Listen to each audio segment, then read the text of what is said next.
So, you guys have been asking for a long sleep mix video. Well, here it is. I have put together all the EC Comics inspired content I've made, so there's every Creepshow and Tales from the Crypt episode, along with the 2 classic horror movies from the 70s. But that still wasn't quite enough. So, near the end, I added a episode of our Reset podcast where my brothers and I share true, scary stories. It's just a big mix of strange things that happened to us over the years.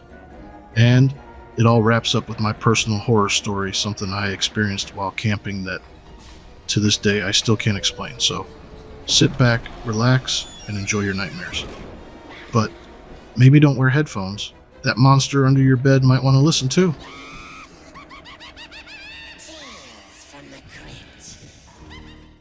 What better way to kick off the list than with the episode that started it all? The very first one. This story follows Niles Talbot, a former executioner who loses his job when the death penalty is abolished. But instead of accepting the new law, Niles takes matters into his own hands, becoming a vigilante and executing criminals he believes have escaped justice. What makes this episode so terrifying isn't anything supernatural. It's Niles' cold, calculated justification for his actions. He truly believes he's doing the right thing, which is what makes his twisted sense of morality feel eerily real. The man who was death is a chilling reminder of how power can corrupt, and how easily someone in authority can cross the line between justice and murder. Niles doesn't see himself as a killer, he sees himself as necessary. That kind of twisted logic is all too realistic, which is why this episode remains one of the most unsettling in the series. As with many Tales from the Crypt episodes, it ends with an ironic twist, but I won't spoil it for you. Let's just say, justice has a funny way of catching up to you. Abuse of power is timeless, and this story still feels disturbingly relevant today. The Man Who Was Death was adapted from the Crypt of Terror number 17. An interesting fact is that actor William Sadler initially auditioned for the role of the detective who arrests Niles Talbot, and he then asked to audition for the role of Talbot. The casting director informed Sadler that they were considering Christopher Walken or John Malkovich for the role. Surprisingly, Sadler was still given the opportunity to audition, and he ultimately landed the part as Talbot. Sadler's audition was so impressive that director Walter Hill offered him the lead role as Talbot on the condition that he would perform the part exactly as he had in the audition. Originally, I consciously didn't conclude the first run of this episode in the hopes that you would actively search for the series to generate interest and potentially attract newer and younger fans to this fantastic show. However, as the show doesn't feature Skibidi Toilet and no one uses the term Sigma, I might have aimed at the wrong target. Nevertheless, the twist ending is that as Miles is going through a trial for his murders, the death penalty is once again implemented, and he becomes the first person to find himself in the very hot seat that he had condemned so many others to. The irony is undeniably electrifying. It's my job. That's why I did it, because it's my job. If a man ain't good at his job, then what the hell is he good for? What's anything good for?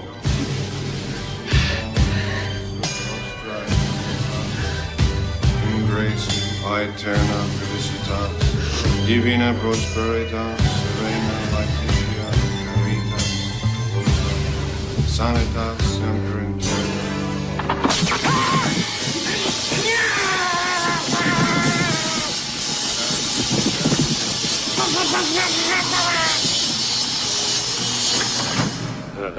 Magnifica Domine super nos nomen.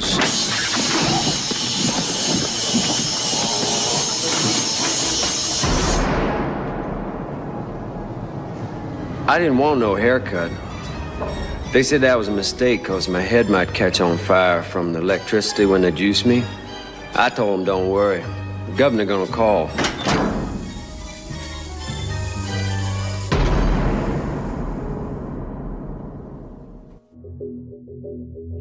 In our second spot, we have a chilling episode titled Mute Witness to Murder. The story begins with Susie, a young woman living in an apartment, who witnesses a horrific scene. A man brutally murdering a woman in the apartment across from hers. The shock of this trauma renders Susie mute, In a panic, her husband Larry calls for help, bringing in a doctor to examine her. But to their horror, the doctor who arrives is Dr. Trask, the very man Susie saw commit the murder. As Larry explains Susie's condition, Dr. Trask realizes that Susie has witnessed his crime. In the chaos that follows, Susie instinctively grabs a golf club to defend herself, but accidentally strikes Larry, compounding the terror of the situation. Seizing the opportunity, Dr. Trask drugs Susie and admits her to a mental hospital, where he holds a high-ranking position. He manipulates Susie's silence, recounting his disdain for his loud wife and confessing to his crime, all while using his authority to control her. Later, Larry visits Susie at the hospital and tries to communicate with her. Just as he begins to uncover the truth about Dr. Trask, the doctor murders him right in front of Susie, leaving her a mute witness to another horrific act. In a final twist, Dr. Trask reveals his plan to perform a lobotomy on Susie, hoping to silence her forever. But Susie, now pushed to the brink, discovers that she can speak again. The next morning, when Trask removes her straitjacket, she fights back. During the struggle, Trask suffers a heart attack, a result of the stress from their altercation. As he lies dying, he begs Susie for help, still thinking she can't speak. You can't speak. Oh, yes, I can. In a powerful moment, she reveals her voice. You deserve to die. Murderer! Like you. Coldly retorting, like you.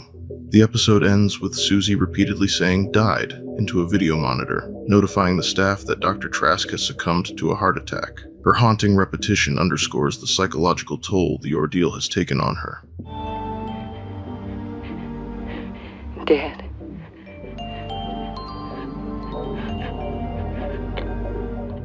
Showing that while she regained her voice, the trauma may have driven her to madness. Mute Witness to Murder was based on the comic Crypt of Terror number 18. Richard Thomas, famous for playing the wholesome character of John Boy Walton in The Waltons, gives a haunting performance as the villainous Dr. Trask. This choice of casting against type adds an element of curiosity to the episode. In a similar vein, Patricia Clarkson, who has since become a celebrated character actress, portrays the fragile yet tenacious Susie. The entire episode pays homage to Hitchcock, particularly in the setup where a character witnesses a crime through a window and becomes a target because of it, which bears a strong resemblance to Rear Window. And the gaslighting, the gradual psychological disintegration. If you replace the Crypt Keeper with Bernard Harmon's music, this could effortlessly pass for a lost Hitchcock short. Four-sided triangle.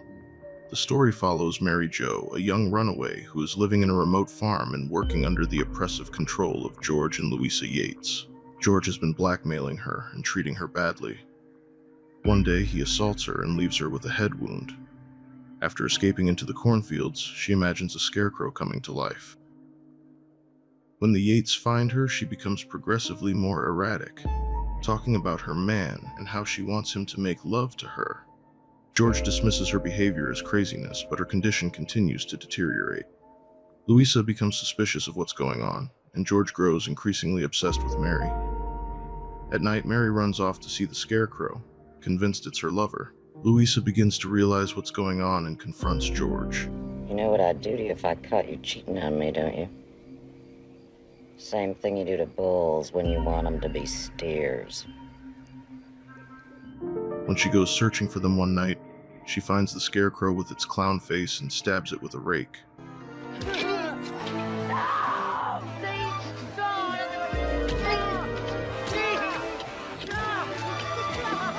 Only to discover George's body underneath.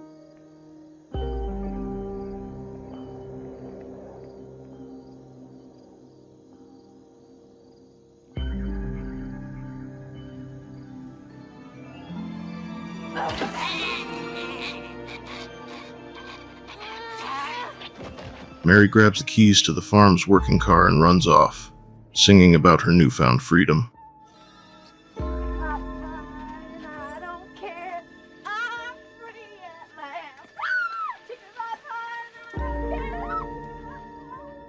Four-sided triangle is adapted from the comic Shock Suspense Stories number 17.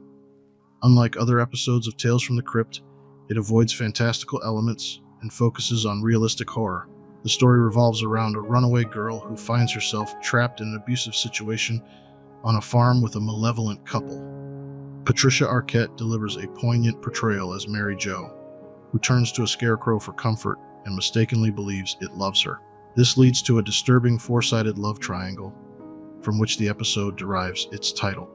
The episode culminates in typical EC fashion when the abusive husband disguises himself as the scarecrow, only to meet his demise at the hands of his own wife. This outcome is both disturbing and darkly poetic, serving as a stark reminder that humans can indeed be the most monstrous creatures of all. The episode titled, "And All Through the House of Tales from the Crypt," begins on a quiet Christmas Eve in the seemingly peaceful town of Pleasantville. The classic holiday tune, Chestnuts Roasting on an Open Fire, plays in the background as Joseph Kamen reads A Christmas Carol by the fireplace. The peaceful scene is interrupted when Joseph asks his wife, Elizabeth, to tend to the fire. With the poker already in hand, she coldly plunges it into his head, killing him instantly. The loud thud awakens their young daughter, Carrie Ann, who believes Santa Claus has arrived. Elizabeth quickly ushers her daughter back to bed, masking her sinister actions with a sweet smile, telling her she already got what she wanted for Christmas. Elizabeth then calls her lover, eagerly informing him of the murder and her impending inheritance. As she prepares to dispose of Joseph's body, dragging it outside with grim efficiency, a news bulletin on the radio warns of an escaped maniac dressed as Santa Claus who has already killed 4 people. Have issued an all-points bulletin this evening for a male Caucasian reported to have brutally murdered 4 women in the Pleasantville area. County authorities say that the man, a patient at the Pleasantville Institute for the Criminally Insane, escaped earlier this evening and should be considered extremely dangerous. Officials confirm that the suspect is a heavyset man in his late 40s and is reported to be wearing a Santa Claus suit stolen from the home of one of his victims. Oblivious to the danger, Elizabeth throws Joseph's body near a well, but in a sudden twist, he grabs her throat before finally succumbing to his injuries.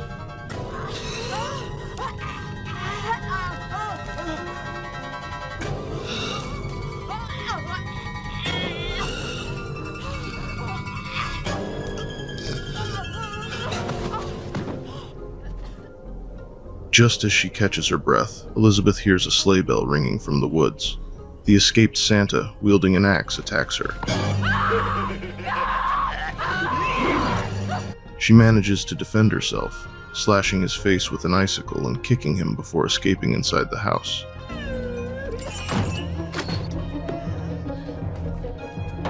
In a panic, she calls the police, but her anxiety grows as she realizes she left Joseph's body outside, a perfect scapegoat for the deranged Santa. As she devises a plan to frame the maniac for her husband's murder, Santa breaks into the house. But she knocks him out with the axe. When the police call to warn her about the killer, Elizabeth decides to stage the scene by embedding the axe in Joseph's face, and calls the authorities to report the maniac's presence. However, to her horror, she looks outside and sees Santa pull the axe out of Joseph's head, now fully alive. Elizabeth's plan unravels as she frantically tries to escape but accidentally locks herself in the closet.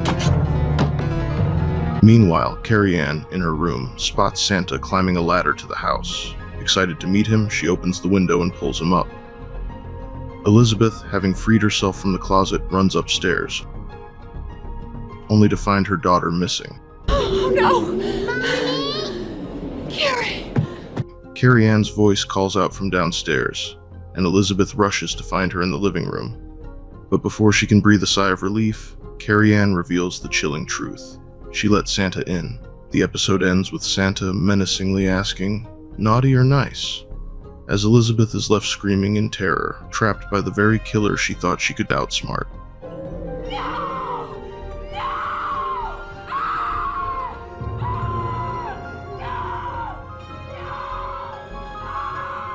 Naughty or nice?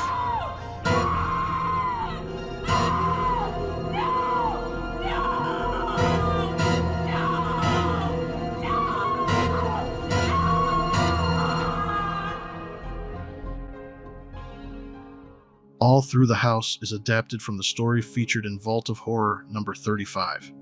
Interestingly, the story was first brought to screen in the 1972 Tales from the Crypt movie. I'm contemplating making a video about that film. If you're intrigued by the idea, feel free to leave a comment below. Directed by Robert Zemeckis, the mastermind behind Back to the Future and Forrest Gump, and it features Mary Ellen Trainor, who was his wife at the time. This episode masterfully blends holiday celebrations with slasher-themed horror, drawing on the creepy notion that something innocent can unexpectedly turn deadly. This episode even makes a brief appearance in Lethal Weapon 2, playing on a TV in the background. Regrettably, it's the sole Christmas-themed episode in Tales from the Crypt. Cutting cards. We delve into a tale of reckless gambling and obsession. The episode begins with Reno Crevice, a tough cowboy who returns home after spending a year in Las Vegas. His first stop is the local city casino, where he heads straight for the high-stakes poker table. At the bar, he grabs a drink, and the bartender gives him a warning about the chip leader, Sam Forney. Nothing much changes. When were you here last? About a year ago. Well, the guy you gotta watch out for here is Sam Forney. He's one big-time player, let me tell you. He ain't nothing but a two-bit hustler. I beat him lots of times in Vegas. Unfazed, Reno explains that he's acquainted with Sam, having encountered him several times before. When he reaches the poker table, he finds Sam casually playing solitaire, having beaten every other player in town. The tension between the two is palpable as they exchange biting taunts, recalling past bets.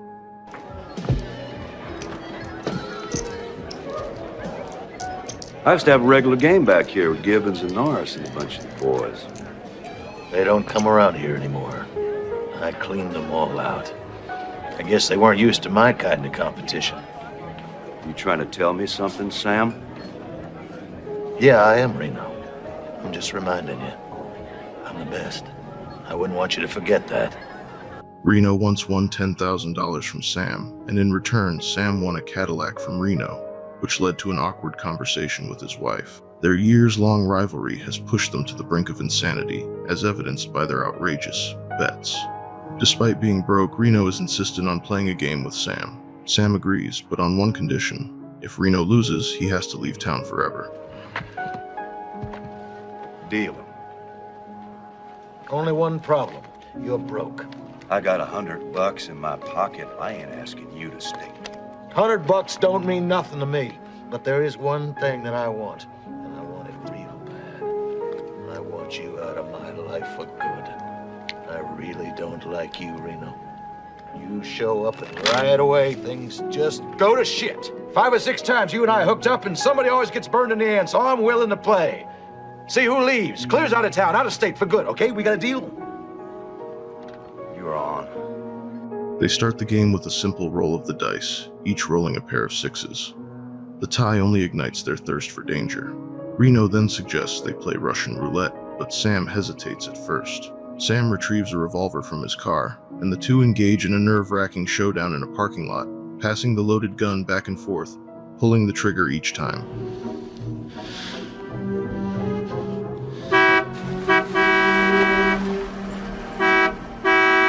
Hey, you want me to leave the keys in it? Park it yourself, asshole!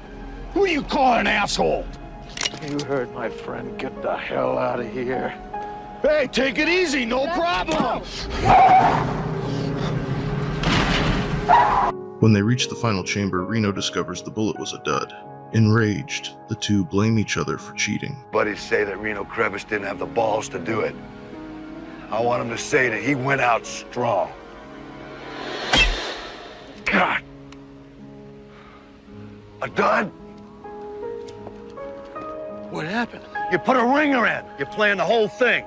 That's why you wanted to go first. You thought I'd crawl? You set the chamber. You gave it a spin. How was I to know it'd come up last? That ammo, 2 or 3 years old. Maybe it got wet. Ah, you can't talk your way out of this fucking thing. Sam proposes an even more sinister game, chop poker. They go to a secluded spot where the game is overseen by 2 bodyguards and a dealer. Reno wins the first hand with 3 queens over Sam's 2 pair and without hesitation chops off Sam's right pinky finger with a meat cleaver.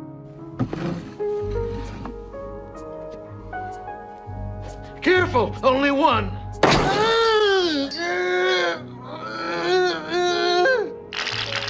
Laughing at Sam's newly impaired ability to shuffle, Reno wins the next hand and takes Sam's ring finger. Despite his agony, Sam manages to win a hand and cuts off Reno's left index finger in retaliation. Pair of tens. Pair of jacks. Yeah! I knew I should have gone for that fucking flush! I'll make a deal with you, Sam. I'll give you back one of your goddamn fingers. We'll get the doc here to sew it on. No way. I'm on the roll now. You're gonna be changing your rodeo gloves for a pair of knit mittens, cowboy! No, wait a second, easy. Jeez, aim that goddamn thing straight. Oh, don't worry. It don't hurt that bad. Oh! God damn! Time passes, and the episode cuts to the two gamblers in a hospital. Their rivalry remains fervent as ever. They continue to argue about who is the better checker player and who has better luck. Sam ominously threatens to pass the gun, indicating their bitter feud shall endure. Ending with a tense and darkly humorous note, their lifelong rivalry seems far from over, leaving the audience with a sinister yet intriguing conclusion. Cutting Cards is adapted from Tales from the Crypt number 32. Interestingly, the scene of chop poker was recreated twice on the show. In Season 6's The Assassin, when the Crypt Keeper and Death engage in a game, featuring William Sadler reprising his role in Bill and Ted's Bogus Journey, and in the movie Bordello of Blood, William Sadler appears as a mummy once again, this time facing off against the Crypt Keeper in another game of chop poker. Although Reno and Sam seem like bitter adversaries, there is an unusual sense of intimacy in their rivalry that perplexes people. Reno and Sam come across as two old friends whose competitiveness has spiraled into an obsession, almost as if they find it hard to live without the game or each other. Their relationship is less about pure hatred and more about a toxic friendship fueled by ego and adrenaline. Even in the face of Russian roulette, Sam refers to Reno as his friend, adding an ironic twist. The higher the stakes get, the closer they seem to be getting, despite the fact that they are literally cutting each other up. Dig that cat. He's real gone, also commonly called 9 Lives. Our story opens on a busy night at the Big Top Carnival. The local barker leads a crowd of patrons into a show featuring the tragedy of death and the miracle of resurrection. Inside, the undying daredevil prepares to perform his greatest stunt yet, being buried alive for 12 straight hours, only to come back to life. He waves goodbye to the crowd, locks himself in a coffin, and lights a candle. Talking to himself, and in turn to us, he explains his supernatural ability. He confidently recalls how he got to this point. I'll be dead. Just like all those bastards want me to be. But I won't stay that way. I remember the day it all began. Many years before, Ulrich was living on the streets when he was approached by Dr. Emil Manfred, who offered him a way to make a lot of money by agreeing to a very unique procedure. Richer than you ever thought possible. Richer than you ever dreamed of. This money, my life savings, will be yours. If you consent to a small experiment. Ulrich went with the doctor to his lab, where Dr. Manfred explained how his research on CAT scans led him to believe felines have special glands in their brains that give them 9 lives. This isn't just an old wives' tale. Dr. Manfred demonstrated how he saw a cat resurrect itself over and over, until the 9th time, when it stayed dead for good. He convinced Ulrich to be the first human test subject for a gland transplant. With a sly grin, Ulrich guessed this would mean he'd have 9 lives too. Later, Ulrich woke up in a daze, clearly in pain. To test if the experiment worked, Dr. Manfred shot him in the head. How do I know I've got 9 lives?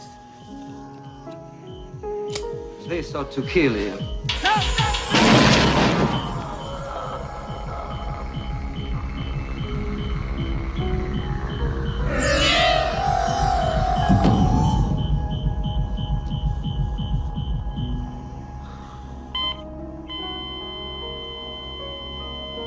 Ulrich died, but moments later, he got up again, angrily yelling at the doctor that he could have killed him. Dr. Manfred explained he did kill him. No! Welcome back to life, my friend. You bastard! You tried to kill me! I didn't try to kill you. I did kill you. Deadlier than Calcius nuts. And you can still die 8 more times. All right. If that's true, when do I get my money? But that Ulrich could now resurrect himself. His theory had proven true. As promised, Manfred handed over his life savings, giving Ulrich the option to either walk away or join him on a venture that could make them even more money. Enough to buy an ocean of alcohol. My longevity research and enough, of course, to buy you an ocean of alcohol. They took their act to the Big Top Carnival, where they pitched a show in which Ulrich would die in front of a live audience and rise from the grave. The Barker gave them a chance. In their first performance, Ulrich drowned in a tub of water, only to come back an hour later. As the water filled, a perky assistant named Coralie joked with Ulrich, even asking him out. After drowning, they drained the tub, and the crowd cheered when Ulrich returned to life.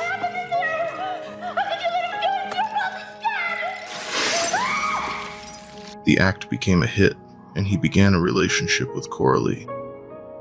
Ulrich performs his next stunt, a live hanging, before a sold-out crowd. He hangs himself but returns to life while still dangling, to roaring applause.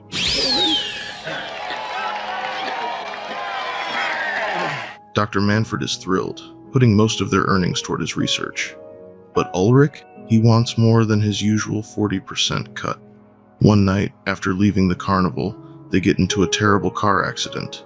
Manfred is instantly killed, but Ulrich walks away unharmed, just down 1 life. The acts continue, now with Ulrich taking in Manfred's share too. He performs 2 more stunts. One where a lucky raffle winner pulls a switch that electrocutes him, and another where spectators fire a crossbow at him for $1,000 each. Though he returns from the dead both times, he learns just how unpredictable his resurrections can be. After the electrocution, he doesn't revive for days and wakes up in the morgue, seconds away from being embalmed. From then on, he has Coralie handle his arrangements after each stunt.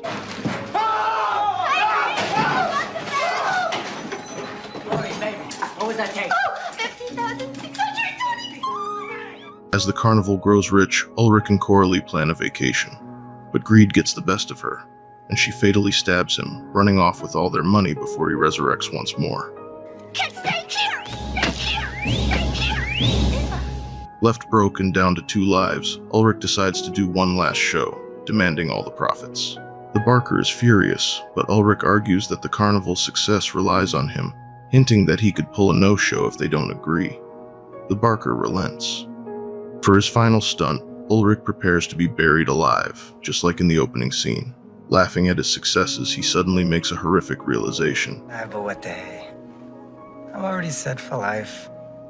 And all because of that poor little kitty. Poor dead little kitty. Too bad he had to die. Wait a minute. The cat had to die to give him its gland, meaning he only ever had 8 lives. And this is his last.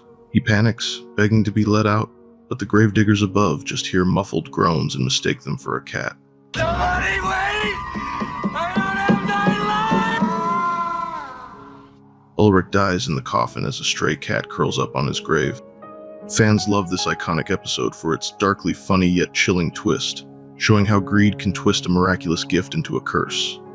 The episode captivates with its grim irony, where Ulrich's obsession with profit leads him to a trap of his own making. Joe Pantoliano's unforgettable performance and the poetic justice of the ending make this episode a true standout.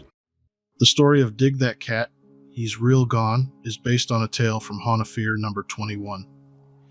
An intriguing detail that may go unnoticed by fans, but which one of my great fans pointed out, is that there appears to be a small discrepancy with Ulrich's 9 lives. Technically, Ulrich should have had 10 lives, not 9. His original life plus the 9 extra lives from the experiment means he should not have run out of lives so quickly. It's a small oversight, but worth mentioning. It's an interesting thought to consider whether having that extra life would have changed Ulrich's fate. However, regardless of that, the story still delivers the classic Tales from the Crypt twist, where his greed and obsession lead to his downfall. On the bright side, they had already purchased the coffin, and Robert Wall received a bigger payday for this than his work on Batman. In our next tale, titled Werewolf Concerto, the story begins in a remote, upscale hotel, where a grisly attack on a guest has left everyone on edge. The hotel manager, Antoine, tries to calm the frightened guests, but rumors are already swirling. People are saying a werewolf is on the loose and could be hiding among them. Tension builds as new guests arrive, including a pianist named Lokai. His arrogant and eccentric personality sets him apart from the others. And then there's a mysterious woman named Janice, who keeps to herself, quietly observing everyone.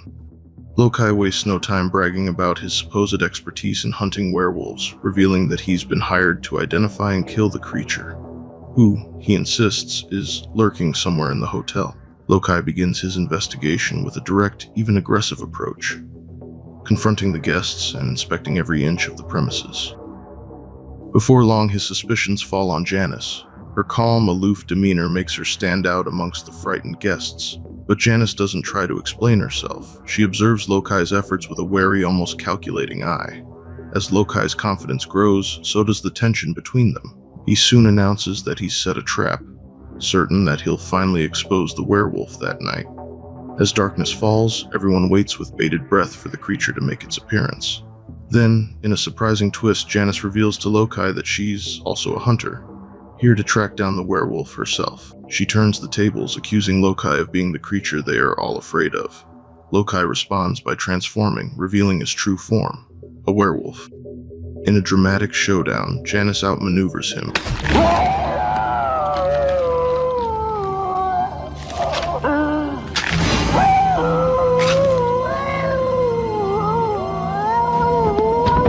However, in a final twist, Janice's true identity is revealed. She's a vampire. Her motives for killing Lokai had nothing to do with justice. Instead, she was protecting her own territory. Werewolf Concerto is adapted from a story featured in Vault of Horror number 16.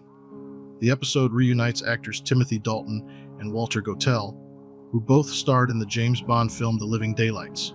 Several subtle references to James Bond can be found in this episode, and Timothy Dalton was still portraying James Bond during the time this episode was filmed. If you've ever played a game like Ultimate Werewolf, where players need to uncover hidden identities, you might notice similarities with Werewolf Concerto. In this episode, the characters face supernatural threats while trying to uncover each other's dark secrets, much like in the social deduction game. It's all about the deception, trust, and trying to decipher who's truly hiding or hunting. This next one was so messed up, I'd nearly forgotten about it. A disturbing episode called Loved to Death. Edward, an aspiring screenwriter, moves into an apartment in Hollywood where he meets Miranda, an aspiring actress. From the moment he sees her, he's infatuated, but she barely notices him and shows even less interest. Miranda agrees to a date with him one day, only to keep Edward waiting for 5 hours before returning home with another man, completely forgetting about him. The landlord notices all of this through the building's cameras. One day, while visiting Miranda, Edward's fantasies get the best of him, and he crosses the line by groping her. Furious, she immediately throws him out of her apartment. Not long after, Edward goes to pay his rent and slips an envelope under the landlord's door, but it mysteriously swings open, almost inviting him in. Inside, he finds a wall full of photographs of women. The landlord, noticing Edward's frustration, reminds him of the 5-hour wait and asks if he truly loves Miranda. When Edward says yes, the landlord offers him a love potion, warning that its effects are permanent. The next day, Edward goes to make amends with Miranda, who only lets him in to tell him the only way he can earn her forgiveness is by moving out. Desperate, Edward slips the love potion into her drink. She drinks it, though it doesn't seem to take effect right away. She actually calls 911 to have him escorted out, until suddenly the potion kicks in. Miranda's feeling change in an instant, and she passionately pulls him into bed with her. By morning, Edward is utterly exhausted after a full night of intense lovemaking, but Miranda, undeterred, is eager for more. She professes her undying love for him and initiates their next encounter with an energy that seems tireless. They spend day after day together, but it quickly becomes overwhelming for Edward. Miranda showers him with constant affection, and he struggles to keep up with her relentless desire. In a panic, Edward tries to fend her off and escape while Miranda begs him to make love to her. Their struggle becomes loud enough to be overheard by amused neighbors. Miranda declares her love for him, insisting he express anger and hatred, urging him to hit her. In desperation, Edward punches her hard enough to send her sprawling onto the bed. He feels a fleeting sense of relief, but Miranda is unfazed, telling him he could never truly be mad at her. You could never hurt me. Feeling trapped, Edward rushes to the landlord, who coldly informs him that the potion's effects are permanent. The only way out, the landlord suggests, is to kill Miranda. Edward hesitates, but the harsh reality sinks in. He realizes the women in the landlord's photos are all victims of the same love potion. Reluctantly, Edward takes the fatal poison from the creepy landlord and returns to Miranda. He prepares 2 drinks, one containing the poison. As she reaches for her drink, she notices Edward's glass is dirty and switches them. The non-poisoned drink sits in a dirty glass, while the poisoned drink is now in a clean one, which she hands to Edward. Oh. Shit.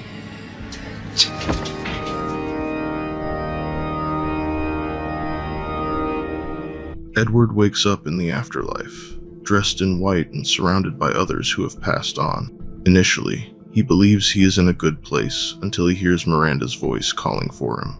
Suddenly she appears, walking toward him, and Edward's heart sinks at the sight. Miranda reveals her love for him and explains that she missed him so much after his death that she jumped out of a window.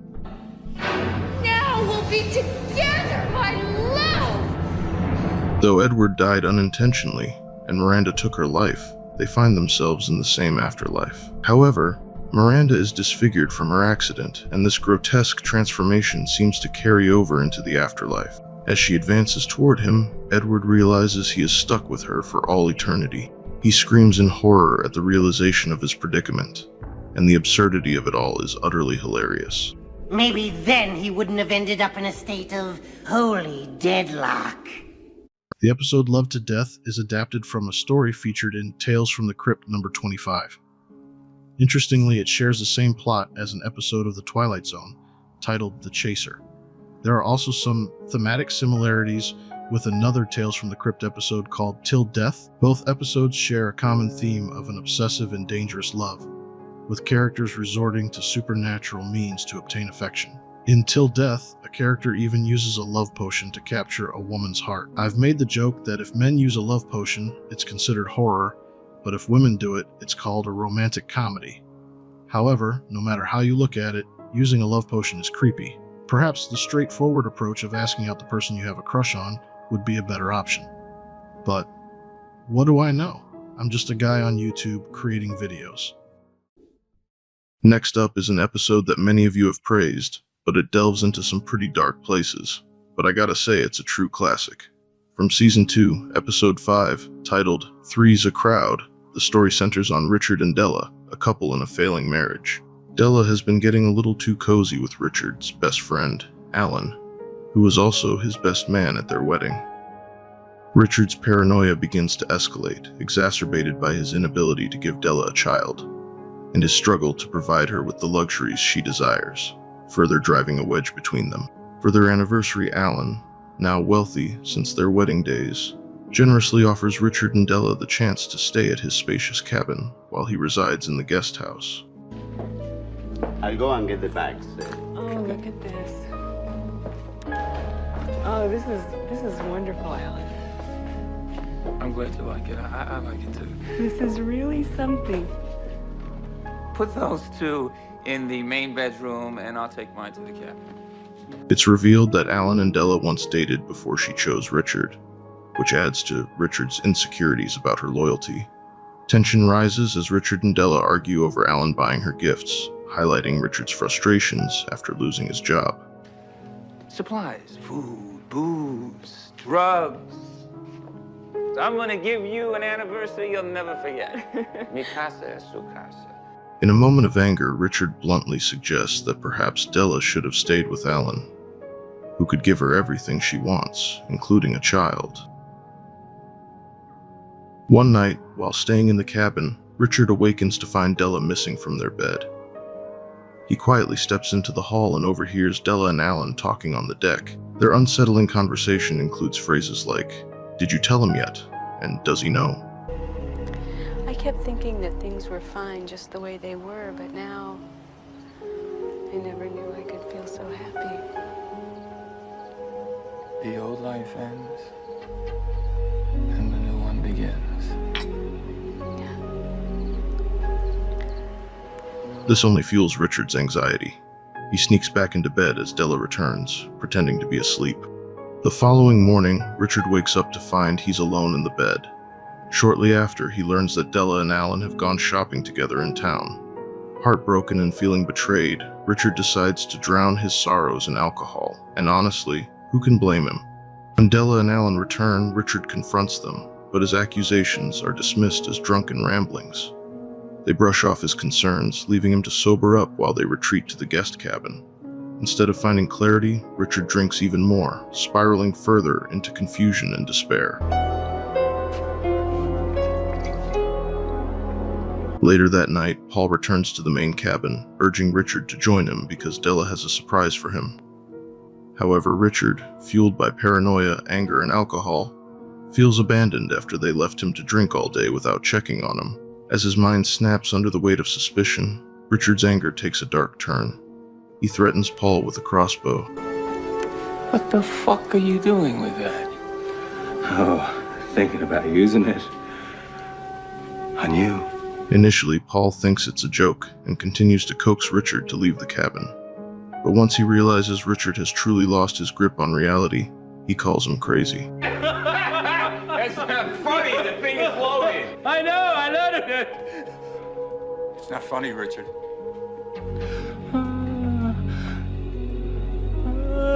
You're crazy. You're out of your fucking mind.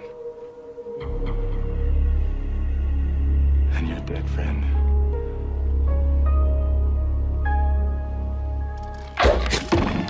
Things are escalated. Sometime later, Della comes to check on them, completely unaware of the horrific events that have unfolded. Richard approaches her, wearing a fancy white coat that Alan had bought for her earlier.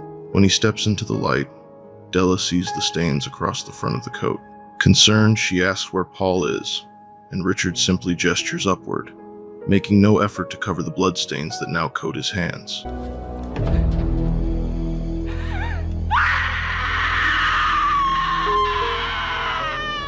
Happy anniversary, baby.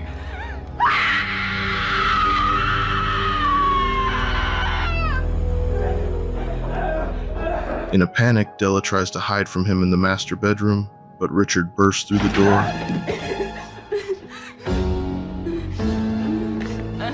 Get your present, baby. Despite his aggression, Della manages to escape through the window. She lands painfully on the ground below. Della survives the fall, but that is short-lived. Afterward, Richard decides to see what surprise Della and Paul had planned for him. He drags her lifeless body by the wire to the guest cabin, only to stumble into a surprise party meant to announce that Della was pregnant and that he was finally going to be a father. The gathered guests are horrified.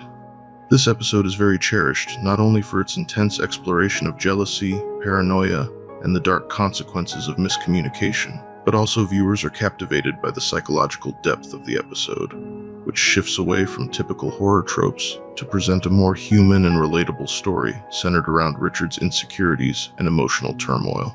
The shocking twist at the end, where he uncovers the truth behind his violent actions, resonates powerfully, leaving a lasting impression. Three's a Crowd is based on a story from Shock Suspense Stories number 11. An amusing and notable fact about the cabin featured in this episode is that it was the same one used in The Great Outdoors, a film starring John Candy and Dan Aykroyd. The most frustrating thing is that if Richard had simply asked what the hell was going on, the whole mess could have been avoided. I mean, don't get me wrong, Alan and Della seem a bit too cozy with each other, but this just proves that a simple, "What the fuck is going on?" can indeed save lives. Only skin deep. The story opens at a Halloween party where an abusive man named Carl shows up despite knowing he wasn't invited. His friend Bob, portrayed by Stephen Liska, asks him to leave, warning that he could get in trouble with his wife. Carl refuses, promising to leave after taking just one drink. Bob's wife is friends with Carl's ex-girlfriend and has assured her that Carl would not be attending the party. When Carl's ex-girlfriend spots him, she confronts him, igniting a fight. Carl, displaying his violent nature, claims that he should have given her what she deserved and killed her. If I had done that, I'd have killed you. Bob tries to intervene but feels too intimidated by Carl to take any action. Angry and agitated, Carl storms into the kitchen and destroys a pumpkin. It's then that he notices a masked woman in a provocative black costume, played by Sherry Rose, sitting alone and quietly eating. The woman remarks on Carl's temper, to which he attempts to justify his actions by saying that certain wrongs deserve certain justifiable actions. Surprisingly, she agrees with him. Certain wrongs deserve certain justifiable actions. I don't disagree. Curious about her costume, Carl asks what she is disguised as, and she reveals that she is a body bag, a synthetic shield with a corpse inside, as per the invitation's instructions to come as you are. The woman then unfastens her dress, exposing herself to Carl, but quickly zips it up again, stating that she needs to leave before she... You look pretty lively to me. Yeah, well, don't we all? I gotta hit the road before I lose what little mind I have left. The creeps will be coming back in here any minute, and I'm so weary of being hit on. She expresses her disdain for how men hit on her, but let him accompany her home. When Carl asks for her name, she playfully responds by asking what he wants her name to be. Always liked Molly. What a coincidence. As Carl and Molly arrive at a decrepit building, Molly immediately removes her dress and gloves, claiming they made her too hot. They agree to keep their masks on and not reveal any personal information. What follows is a passionate one-night stand where Molly teaches Carl to channel his anger through intimacy. Take it out on my flesh, like you want to. Later, Carl wakes up in Molly's bed to find a man standing in the doorway, screaming, but as he tries to get a better look, the man vanishes. Confused and alarmed, Carl hears power tools in the distance and calls for Molly, who is nowhere to be found. When Carl approaches a particular room, Molly suddenly emerges, now wearing a white nightgown and holding a power hand saw. She declares that she's making a stand. She walks with him to the bedroom, gives Carl a drink, and lies down next to him. Carl enthusiastically recounts the great time he had last night, but Molly, sounding disinterested, reminds him that it was only an hour ago. Yeah, it was something, all right. There's still a lot I want to talk about. Such as? What happens now? Sleep. Check this out. No mask. What are you doing? We had a deal. That was before. Nothing's changed. Having developed feelings for her, Carl tells Molly that she has cured him and expresses a desire to know everything about her. However, she refuses, insisting that he won't understand her. As Carl persists, claiming his anger and need to hurt are gone and that he won't hurt her, he notices that Molly has already fallen asleep. Frustrated, he roughly flips her onto her back to wake her up. Apologizing, Carl attempts to open up, sharing his last name, Schlodge, and revealing that he is an accountant CPA. He takes off his mask, but Molly simply rolls over and falls asleep again, telling him that she expects him to be gone forever before she wakes up. Angry and rejected, Carl curses at her and storms out of the room. Goddamn bitch. Take it out on me. On my flesh.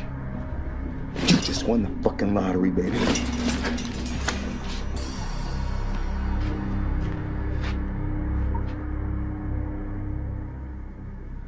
Desperate for answers, Carl searches through Molly's medicine cabinet, her purse, and her mail, but finds nothing of significance.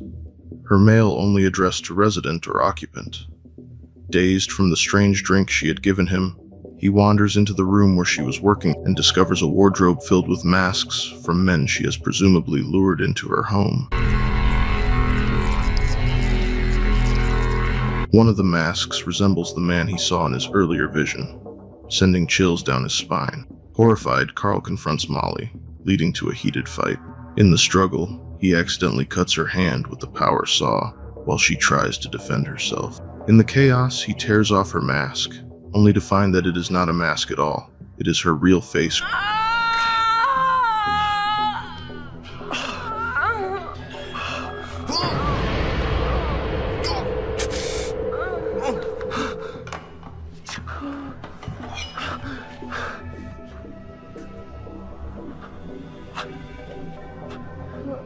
It was never a mask, Carl.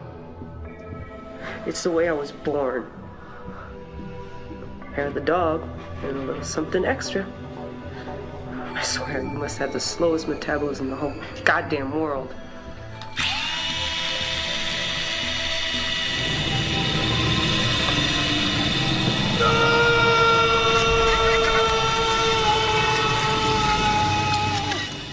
This episode is my favorite because of its unseen twist.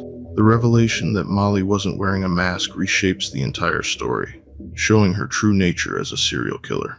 The concept of her collecting faces adds a chilling layer to the narrative. There are many episodes that could be expanded into full movies, and I would love to see this episode given that treatment. Oh, and one more thing. Your parents, they lied to you. Monsters do exist. The problem is they look just like everybody else. Only Skin Deep is based on a story from Tales from the Crypt number 38. I've mentioned several times that this episode is my favorite. It's the episode that introduced me to Tales from the Crypt. It seems strange to me that they attempted to make the mask look creepy, but saying I'd still hit it would likely get me in trouble with my wife. Anyway, on to the next one. The Ventriloquist's Dummy. Mr. Ingalls is a ventriloquist who cracks crude jokes with his dummy, Morty. During one of his shows, a young Billy Goldman attends, gets an autograph, and is encouraged by Mr. Ingalls to return if he ever becomes interested in pursuing ventriloquism himself. After a few tips, feel free to lift me up, okay, kid? Later that night, a fire breaks out in the theater. Mr. Ingalls loses his hand, and his girlfriend dies in the blaze. His career is ruined. Fast forward 15 years, and Billy is now an aspiring ventriloquist, albeit an amateur. Hi, my name is Tim. Can Morty come out and play? Oh, shit. He visits Mr. Ingalls, now a recluse, eager to reconnect. Oh, yeah? Well, it was 15 years ago. Though Mr. Ingalls is reluctant to revisit the past, Billy insists, inviting him to an amateur night performance. Mr. Ingalls says he'll think about it. Billy! I'll think about it. But when Billy leaves, he asks Morty what he thinks. On stage that night, Billy bombs in front of a rowdy crowd. To make matters worse, he spots Ingalls in the audience. After the disastrous performance, Mr. Ingalls doesn't hold back, criticizing Billy's lack of technique, material, and connection with the audience. Okay, it was terrible. You had no technique, no concentration, and no material. And you had no idea how to work the audience. Billy, I suggest you look for another line of work. Devastated, Billy leaves, only to find out that a woman, last seen with Mr. Ingalls at the bar, has been murdered. He races to find his former idol. Billy tracks Mr. Ingalls to his home, where the old man is injecting morphine into his stump. Furious, Billy calls him a junkie and a murderer, but Mr. Ingalls insists it's Morty who's responsible for the murders. No, I set those fires, but I never killed any of those people. Then who killed her? Who killed her? Morty! Who? Morty. Billy, fearing Mr. Ingalls has lost his mind, tries to prove Morty isn't real. As he searches the doll, he finds a mask instead of a head. Suddenly, Mr. Ingalls attacks with a meat cleaver, knocking Billy to the ground. He removes his bandage to reveal that Morty is actually his mutated Siamese twin, fused to his hand. Morty! Together, they've been secretly running a successful act. But now, Morty's violent tendencies are getting harder to control. With his morphine dosage interrupted, Morty orders Mr. Ingalls to kill Billy. What are you gonna do? Talk him to death? Slice him! Unzip his guts! Kill him! Kill him! Finally, Mr. Ingalls grows tired of Morty's constant demands and sarcastic comments, especially after Morty takes full credit for their success. Billy pushes him to fight back, shouting, He doesn't control you! You're the ventriloquist! He's the dummy! In a moment of defiance, Mr. Ingalls cuts off his own arm, Though he thinks he's finally free, Morty reveals he's still alive and able to move around. He attacks.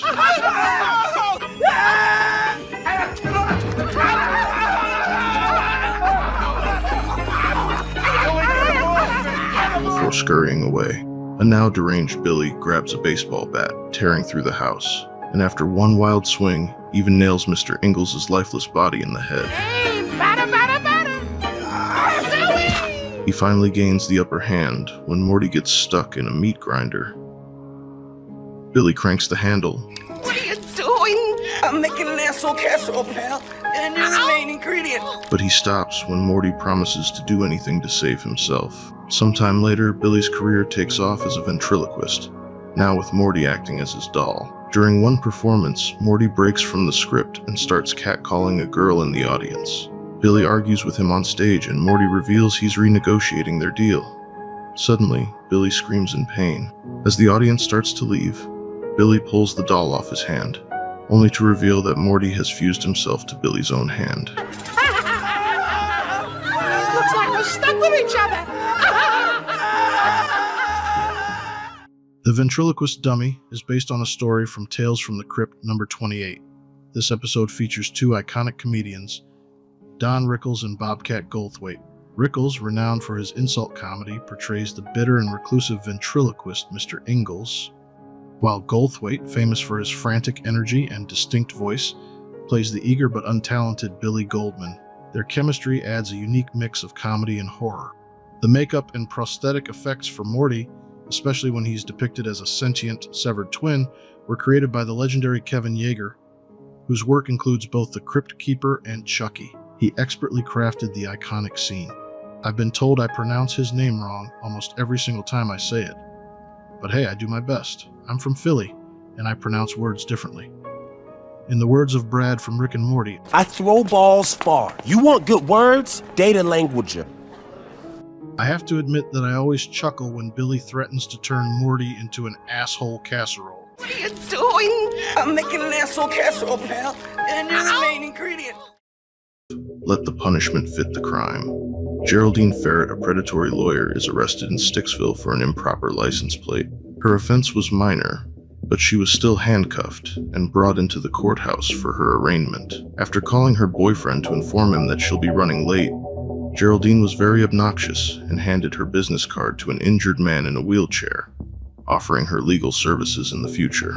A man in the waiting room panics when he is summoned and taken to courtroom B. An unnerved Geraldine talks with Purdy Lee Dreyfuss, a constantly sniffling man who was cited for turning odometers back on cars he sold, and learns that judges are tougher in courtroom B. What was that all about? Courtroom B. The judges are supposed to be real hard. He dreads his punishment in this strict town as he is called to courtroom A, leaving Geraldine to study pictures of various public executions hung throughout the lobby. One particularly bizarre picture, where the year is blotted out, shows a modern-day car parked next to a public hanging. Pipsqueak public defender Austin Haggard is assigned to Geraldine's case. Despite having a background in Harvard law, Geraldine rudely turns down his services and announces her intention to plead guilty. She is brought into courtroom A, but learns that the judge's sentence for a guilty plea will not be a simple fine. Well, we hit him on a good day. He's agreed to decrease the sentence to misdemeanor public nuisance. Decrease it. Okay, fine. What's it gonna cost me? 10. All this bullshit for $10? Here, keep the change. Not $10, Miss Ferret. 10 lashes. They can flail you now, and you can be on your way. Yeah, as soon as you regain consciousness, of course. What the hell? Finding this ridiculous, Geraldine switches her plea to not guilty and fights the case, arguing that her license plate is not illegal.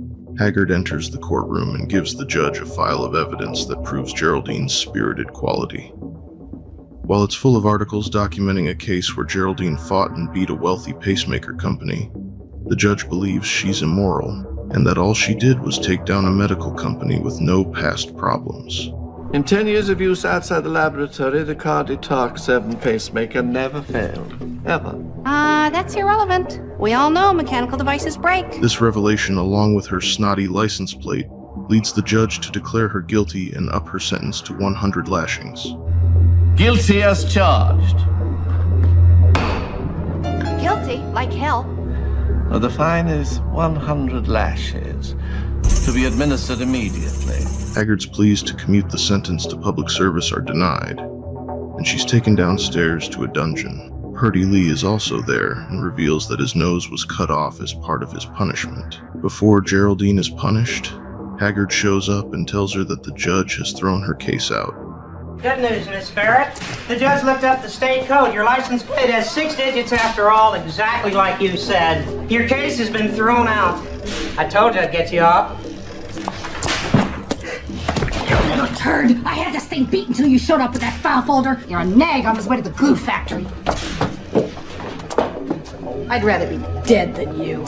Before she can leave, Geraldine is once again arrested, this time for soliciting legal services from the injured man earlier. She argues that what she did wasn't illegal, but is brought into courtroom B anyhow. The same judge from courtroom A presides here as well, but Haggard claims it's a different, much more conservative judge.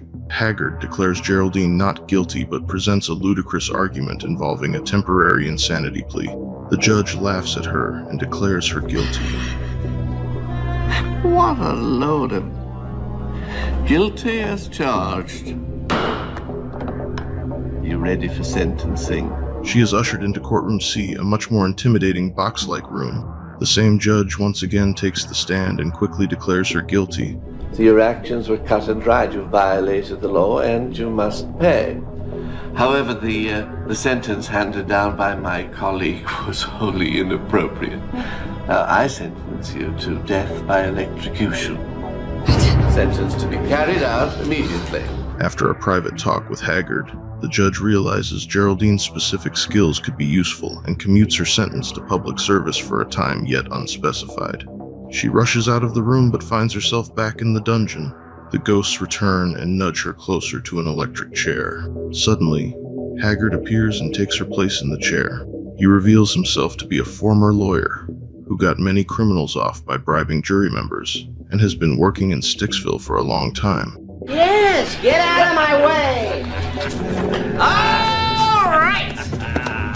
Strap me down, boys! What are you doing? I'm getting out of Sticksville for good. Yeah, I thought I'd be stuck here forever till you came along. What? In my day, I got off more big-time dirtbags with a slap on the wrist than a low-life ambulance chaser like you could count. We didn't use any cheese ball victim defense either. We just bought the jury. But I get to go home and do public service, right? You are home counselor, and I'd rather be dead than you. He informs her that the public service sentence means Geraldine will be replacing him, repeating her line, "I'd rather be dead than you." He is electrocuted and passes on to the afterlife. Geraldine, now dressed like Haggard, screams in agony. Offender, report to courtroom A. No! No! No! No! No!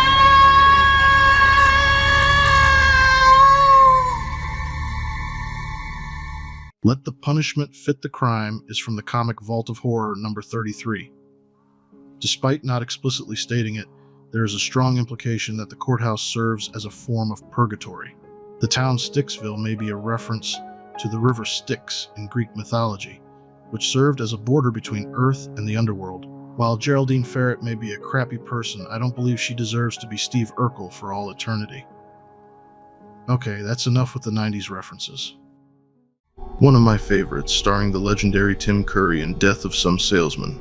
Sleazy con man Judd Campbell wakes up after sleeping with a waitress named Stella. The next morning he checks the obituary section for his next mark. Stella wakes up, and the two argue.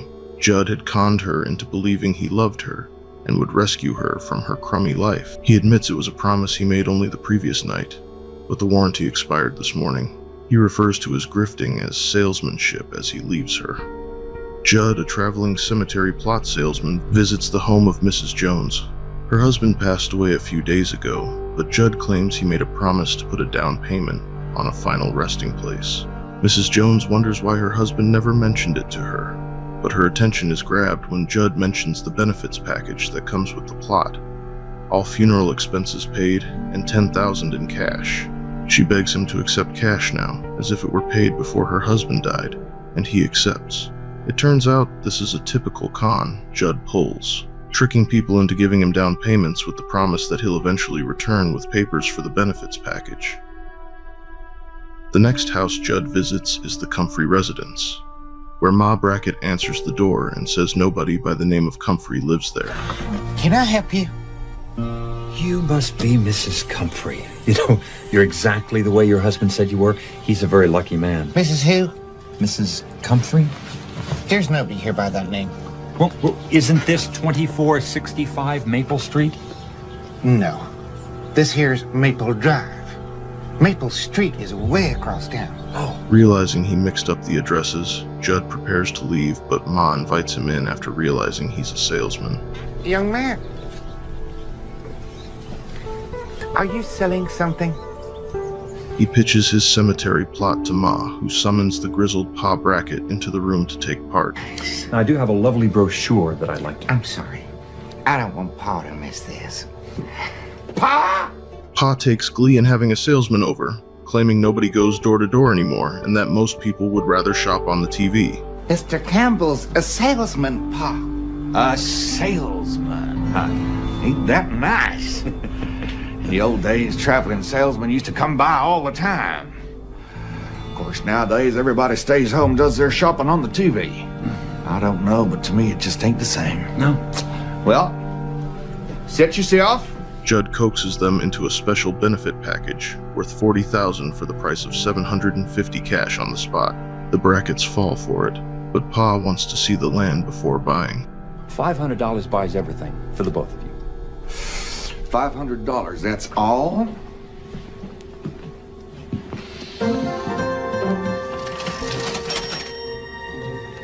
Of course, we do have the extended death benefit of $20,000, and that'll only cost you $750. $750 buys you $20,000? No. You're both covered, so we're talking $40,000.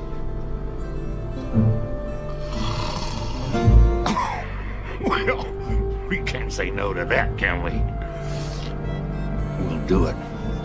Great. I'll draw up the paperwork. Of course, we'll have to see it first. See what the cemetery plot looks like. We like to see a thing work before we buy it. Well, it looks pretty much like this. Can't buy nothing till we see it first. Judd agrees to take them to it the next morning. Pa goes to get the money as Ma fixes Judd a cup of coffee. After Pa calls Ma out of the kitchen, Judd goes to the microwave to warm his cup. He opens it to find a bloody head. He screams and falls backward, pulling back a curtain to reveal another corpse with a vacuum nozzle through its jaw. A terrified Judd tries to escape but finds the door locked. Pa appears behind him and beats him unconscious with a baseball bat. You ain't going anywhere.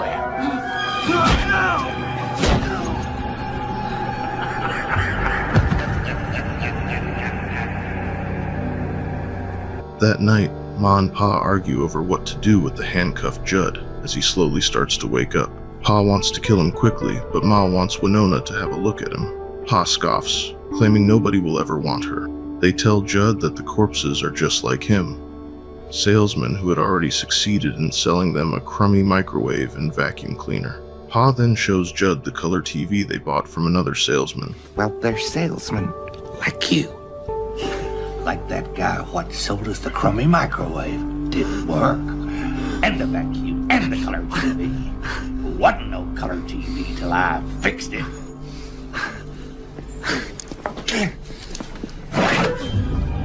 Now it's a color TV. Pa angrily rants about salesmen who suckering people out of their hard-earned money and almost shoots Judd in the face. Ma stops him by insisting Winona should see him first. Winona, the smelly, freakishly hideous Brackett daughter, comes down the stairs playing her harmonica. You play that very well. Anyone ever tell you that? How old are you? Old enough to know a bunch of bullshit when I hear it. Well, let's you and me have a talk then, face to face. Okay. Face to face. Oh, you are so beautiful. Judd tries to use his conman lines to convince her she's beautiful and that he's in love with her. While unconvinced at first, she eventually takes him up to her room. She pushes him onto the bed, then takes off her dirty panties to show him. He assures her he still loves her.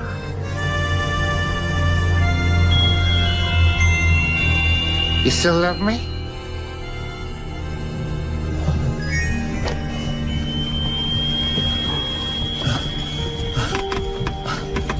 Winona, not completely convinced, decides to test his affections.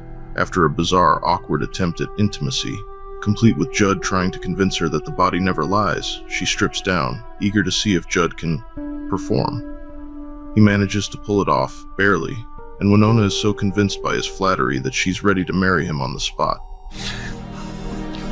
You do love me, don't you? Like you said, the body never lies. She wants to marry and run away with Judd, whose interest is sparked once he learns she receives a $50,000 dowry, money stolen from the dead salesman, once married, and that its corresponding paperwork is buried in the basement. Pa and Ma agree to the marriage, with Pa presiding over it because Winona claims he's a preacher. The I do's are said, and Judd puts Ma's wedding ring on Winona. Pa, however, refuses to unlock the handcuffs due to his distrust of salesmen. A furious Winona attacks her parents for trying to ruin her happiness. She beats them both to the ground, then frees Judd from his handcuffs. Holy princess! What are you doing,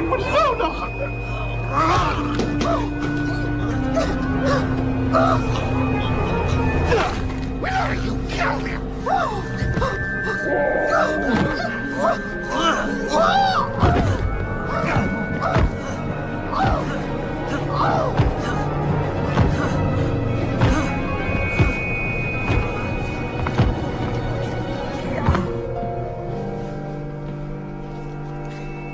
Let me get that for you, darling.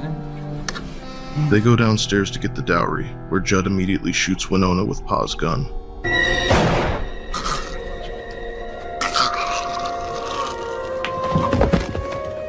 Ugly bitch. He digs through the basement dirt and finds a box, but instead of the expected dowry, he finds a death certificate with his name on it.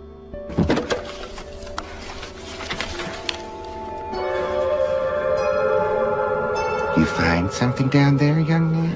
He's surprised when he looks up to see Ma and Pa, who hold him at gunpoint and call the hole he just dug a nice cemetery plot. Winona suddenly rises up, wondering how she'll get the fake blood out of her dress. Ma suggests they use the washing machine sold to them by another salesman. The astonished salesman realizes the family has conned him, but Pa has a different name for it. Now that ain't a nice thing to say. Besides, it weren't no lie at all. No, sir. It's called salesmanship. Death of Some Salesman is based on a story from the Haunt of Fear number 15. I have to say that as a child, Only Skin Deep was my favorite episode, but now as an adult, I have to say that this is indeed my favorite episode. Mainly because Tim Curry steals the show. The prosthetic makeup for this episode required anywhere between 3 to 5 hours of application for each character. This process had to be repeated for each character multiple times, and they even used stand-ins to ensure a seamless transition between scenes. All of this was accomplished back in the early 90s. That kind of skill and dedication from actors like Tim Curry and Eddie Murphy demand respect. Speaking of Eddie Murphy, it is reported that he turned down the triple role of the Brackett family. However, this rumor has no real proof, but I will admit that seeing Eddie Murphy play the Brackett family could have been special in its own way. But still, the episode would have ended with a lesson on salesmanship. It's called salesmanship. Yellow. The story starts during World War I, and the battlefield is a nightmare. Explosions shake the ground, gunfire echoes in the distance, and casualties litter the scorched earth. Sergeant Ripper is frantically searching for Lieutenant Calthrop, asking everyone he can find. But most of the men are dead. Finally, he finds the lieutenant, who casually orders a retreat.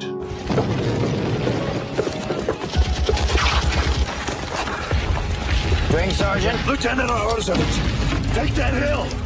The charge is stalled. What are you doing here, sir? What's that, Sergeant Ripper? You'll have to speak up. The Germans are shooting the crap out of us. Or haven't you noticed? We should climb the hill. You want us to stop? No, I do not want the men to just stop. The Huns have us zeroed in. They're cutting us to ribbons. I want you to order the men to retreat.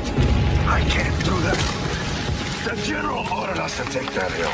Ripper questions the retreat, as they were supposed to hold the line, but Calthrop brushes him off. Orders are orders, the lieutenant says, and tells Ripper to launch the retreat flare. Reluctantly, Ripper complies, and the troops retreat. Come on, Sergeant! Fire the flare! Ripper reports to General Calthrop about the retreat, angering the general, especially when he hears that his son ordered it. The general, furious, orders a platoon to repair a broken phone line, with Lieutenant Calthrop in charge of the operation.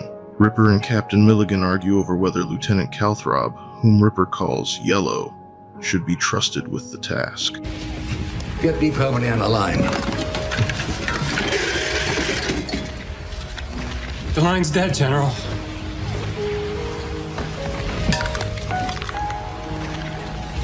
Yeah. Probably the Germans, sir. They've been sending out patrols. Probably cut the line. Captain, have the lieutenant take the sergeant, a couple of wiremen, find the break and fix it. General, with respect, I don't think it's a good idea to send your son on that mission. And why is that? He's a section lieutenant, isn't he? I realize that, sir. But, Sergeant, tell him. Yes, sir. The lieutenant, as you know, is my superior officer, sorry. Get to the point, Sergeant. Begging the general's pardon, sir. I don't know how to put... Just spit it out, man. He's yellow, sir. Later, Lieutenant Calthrop arrives at the general's command post. He's openly frustrated, admitting he never wanted to be in the army, much to his father's dismay. The general, wanting to save face and avoid further rumors of cowardice, strikes a deal. Fix the phone line, and he'll be transferred out of the army. That night, the platoon heads out to repair the line. Before they set off, Ripper gives Calthrop a whistle, instructing him to blow it if he spots the enemy. When they reach the location, the lieutenant freezes when he sees the enemy. He does nothing, paralyzed by fear. The enemies open fire, decimating the platoon and sending Ripper flying toward Calthrop.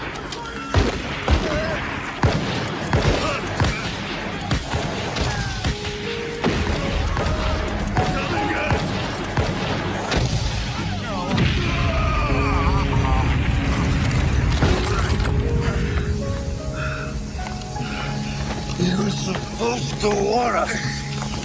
Why didn't you blow the whistle? Calthrop, terrified, runs back to base and lies to the general, claiming he fought the enemy off. The dying Sergeant Ripper, however, staggers into the base, accusing the lieutenant of abandoning the platoon and calling him a coward. You goddamn coward. Ripper! No! He saw the German patrol come around behind us. He could have warned us, but he didn't. He's yellow. The general doesn't take kindly to this. When he demands to see the lieutenant's revolver, Calthrop claims it was used to kill the enemy, but the bullets are untouched. The general, enraged by the evidence, orders the lieutenant's arrest for abandoning his men and committing treason. Arrest this man. Please come with me, Lieutenant. I'm your son. Escort him to Provost. Yes, sir. You can't do this. Captain, I'm your son. notify my officers to report to the church. What are you doing? Court-martial of Lieutenant Calthrop will commence in 1 hour. The next day, Lieutenant Calthrop is found guilty and sentenced to death by firing squad at dawn. As he awaits his fate, his father, the general, visits him and informs him he won't be executed. You think I'd kill my own son?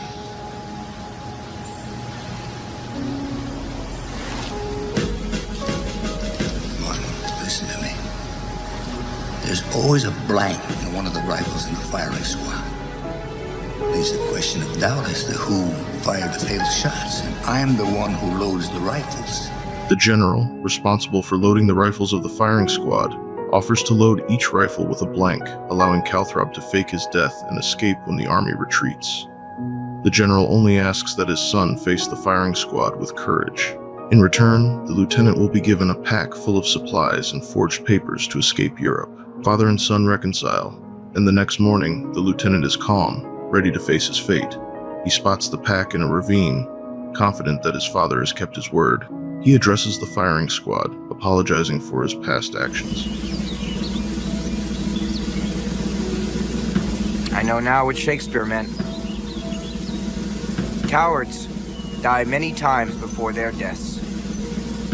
The valiant never taste of death but once. As the firing squad takes aim, the general hesitates, a moment of doubt flickering in his eyes. But the lieutenant, realizing the truth, is struck by live rounds from the firing squad.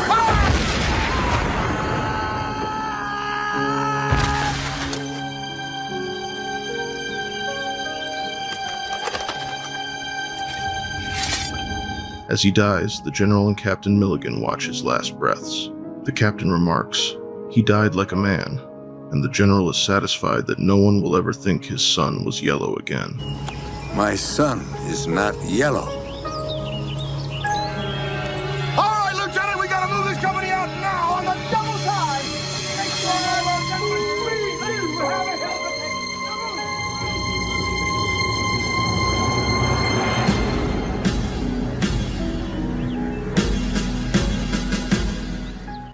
The story of Yellow is based on a story featured in Shock Suspense Stories #1. Here's a fun fact. Eric Douglas, who portrayed Lieutenant Martin Calthrop, is the real-life son of Kirk Douglas, who played General Calthrop. Sadly, both of them have since passed away. In 2004, Eric Douglas passed away from acute intoxication, while Kirk Douglas passed away in 1996 from a stroke. The story of Yellow stands as the longest episode of Tales from the Crypt, with a running time nearly double that of any other episode in the series. This episode features both Dan Aykroyd and Lance Henriksen. While Aykroyd only appears in one episode of the series, Henriksen appears in both Yellow and Cutting Cards. Yellow was actually originally produced as part of a TV anthology pilot called Two-Fisted Tales. It was created by the same producers of Tales from the Crypt. This series aimed for a suspense thriller approach with a ghostly gunfighter portrayed by actor and avid fan of the series William Sadler. The pilot was ultimately not picked up as a series and was used as an episode of Tales from the Crypt instead. Am I the only one who starts thinking about Resident Evil 4 whenever I hear the name Sadler? Anyone else? No? Okay, let's move on. Fitting punishment. A young teenager named Bobby Thornberry is dropped off at a funeral home. He walks in as a memorial service is happening and awkwardly drops his suitcase, briefly halting the ceremony. He spots his uncle, Ezra Thornberry, the funeral director, comforting guests and kindly ushering them out of the room. But as soon as Ezra closes the curtains, his demeanor shifts. He becomes nasty, barking orders at his assistant, Clyde. Go pull the hearse around back. I'll prepare the casket. When Ezra tries to shoo Bobby away, Bobby announces that he's been sent to live with him, since his parents, Ezra's sister and brother-in-law, died in a car accident. While Ezra is reluctant to take on the responsibility, he warms up to the idea when he realizes Bobby can help him around the funeral home for free. Bobby is given the attic for a room and a hard stretcher for a bed. You can sleep here. Here? That's right, boy. Thanks, Uncle Ezra. Put some bedding on you. Be fine. You know the righteous need the divine light to see the truth. Besides, electricity costs money. So leave the lights alone, boy.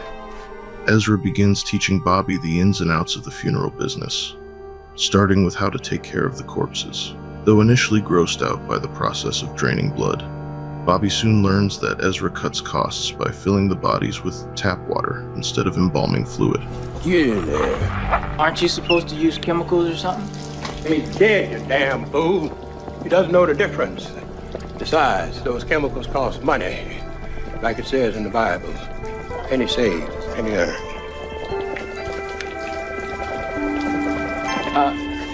Didn't Ben Franklin say that? Don't you contradict me, boy! He also begins to notice his uncle's other extreme penny-pinching habits, such as hoarding gold teeth from the deceased and upselling pine caskets to customers. Ezra constantly quotes the Bible to justify his cheapness and belittles his nephew at every opportunity. One day, Ezra mistakenly orders a pine casket for a client who specifically requested oak for their deceased son. These last 2 days have been rather trying. Yes, I can imagine. You and your family have my condolences, Mr. Jeffries. But don't worry, I've taken care of everything. Here we are. The perfect vessel to send your son on his way to the realm of glory. Is there something wrong? This casket is made of pine. That's right. Highest quality of pine from the forest of Maine. But I specifically asked for oak. Oak? That's right. But I've already paid. I want nothing but the best for my son, Mr. Thornberry. Furious at the extra expense, Ezra blames Bobby for the mistake and beats him with a crowbar. Now you're gonna have to be punished Oh, severely. now, Uncle, please, put... Get up! Oh, help me! Get up, I said! We got work to do! My leg! The hell with your legs! Get up here! It's no good lying! Dog! The poor boy is left with a severe spinal injury and must spend the rest of his life on crutches. Ezra lies to the doctor, telling him that Bobby fell down the stairs. If I've told him once, I've told him 1,000 times. No running inside. He's a spirited boy, you know, an athlete. Not anymore.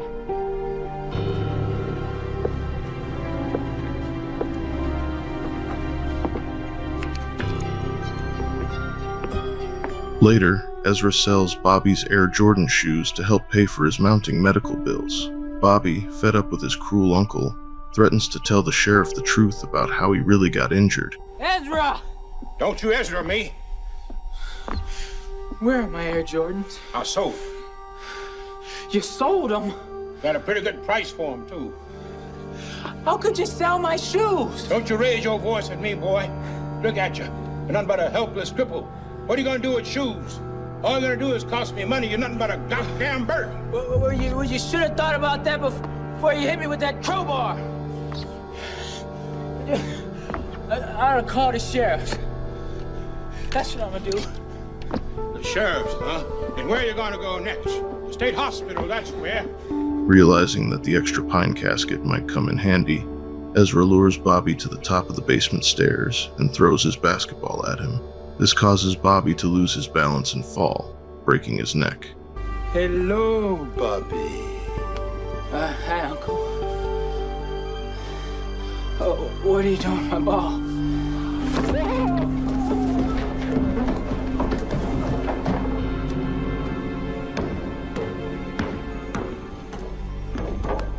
Without a hint of remorse, Ezra drains Bobby's blood and embalms him with tap water. However, when he tries to place Bobby in the pine casket, he finds that Bobby's body is too tall. Ezra, being ever so heartless, finds a way to make him fit.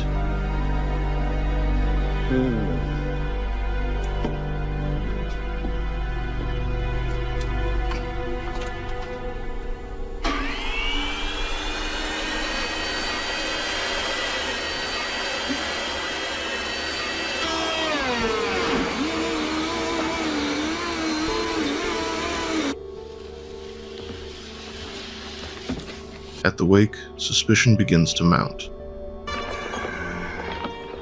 Strange how he should happen to fall down the stairs again, isn't it, Mr. Thornberry? Well, perhaps it's for the best. The boy was young and full of vigor. He would have made a miserable cripple. Such a short coffin for a boy so tall. Clyde, knowing that Ezra was responsible for Bobby's death but lacking proof, quits and leaves Ezra to manage the funeral home alone. I know that nice young man didn't die in no accident. I know it. I can't prove it. Late one night, Ezra is disturbed by a knock on the door. When he answers, no one is there. Tormented by a faucet that won't stop running and lights that keep turning on by themselves, Ezra begins to suspect that Clyde is trying to scare him. You treaded my life, son Clyde, wherever you are. think you can come crawling to beg for your job back? Well, then you can go to hell. Suddenly, Bobby's basketball slowly bounces down the stairs and stops at Ezra's feet. When Ezra picks it up, an Air Jordan-wearing foot kicks him down the stairs.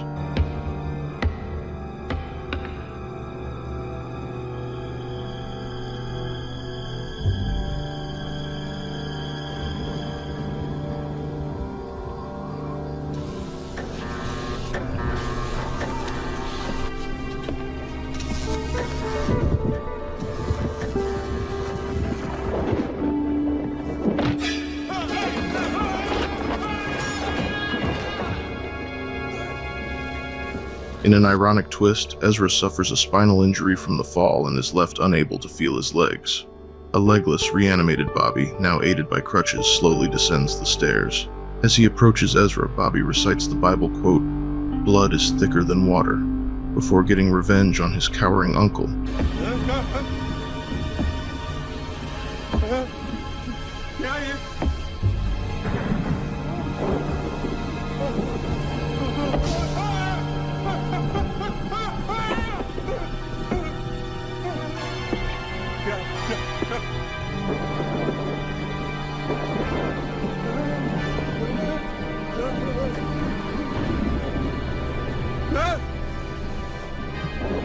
Like it says in the Bible, Uncle Ezra, blood is thicker than water.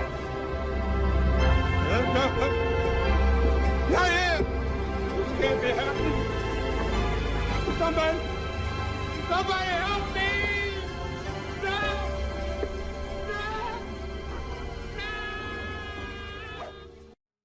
Fitting Punishment is based on a story featured in The Vault of Horror number 16, co-written by Don Mancini, who is best known for creating the Chucky and Child's Play franchise. It's worth mentioning that this is the only episode in the entire series to feature an entirely African-American cast. Director Jack Shoulder insisted on this creative choice, which set the story in an inner-city funeral home, giving it a distinctive cultural tone while preserving the integrity of the plot. In a shockingly accurate portrayal, the plot mirrors a chilling real-life case involving James Hines, a 6'7" blind albino reverend whose legs were sawed off below the knees by a funeral home to fit him into an undersized coffin. Ironically, Ezra's fate mirrors the abuse he inflicted. He is paralyzed after a fall and beaten with a crowbar by legless Bobby, making it one of the show's most poetically brutal endings. Corman's Calamity. The story is about Jim Corman, a talented comic book artist. Unfortunately, Jim has a problem. His wife, Mildred. She's overbearing, extremely jealous, and downright unpleasant. Mildred is so nasty that Jim's co-workers literally hide from her when she visits the office. She constantly accuses Jim of flirting with his female colleagues and has nothing but contempt for his career. On top of all that, she's angry he hasn't gotten her pregnant yet. Hi, honey. Don't hi, honey me, you pompous jackass. This is Saturday. When do you plan on coming home? I've got to finish this edition. Bullsnot. You can't fool me, Mr. Weekend Workaholic. You got a blonde bimbo stashed away someplace, and when I find her, I'm gonna rip her cute little powdered face off. Determined to fix that, Mildred forces Jim to take some experimental fertility pills. But these pills don't just boost fertility. They come with some very strange side effects. Jim suddenly finds himself filled with creative energy. His struggling comic project quickly transforms into something extraordinary as he sketches an impressive monster.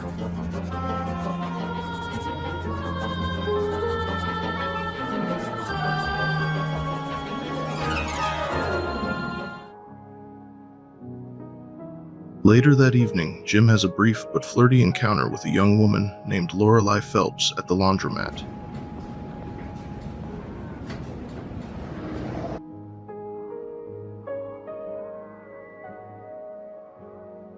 After Jim leaves, the lights go out, and Lorelei is attacked by a man in the dark. Luckily, Lorelei knows how to handle herself and fights back.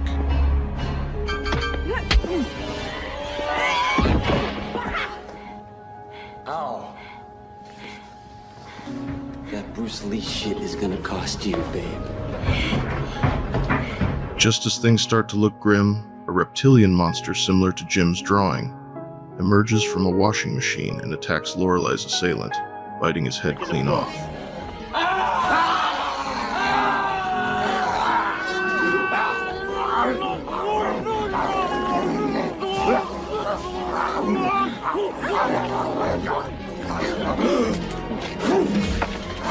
Lorelei escapes and reports what happened to her fellow police officers, but of course, no one believes her.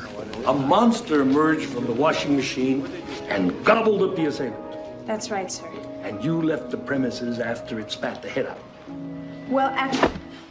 Hey, you better have that uniform cleaned and pressed by tomorrow morning.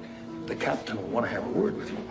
The next day, Lorelei sees the exact same monster in the latest issue of the Tales from the Crypt comic book. When she digs deeper, she realizes other monsters that Jim has drawn for the comic match police reports of strange sightings. Convinced there is a connection, she decides to track Jim down. That night, as Jim gets into his car after work, Lorelei surprises him in the back seat. She shares her theory about his drawings creating real monsters. See in the paper, Jim?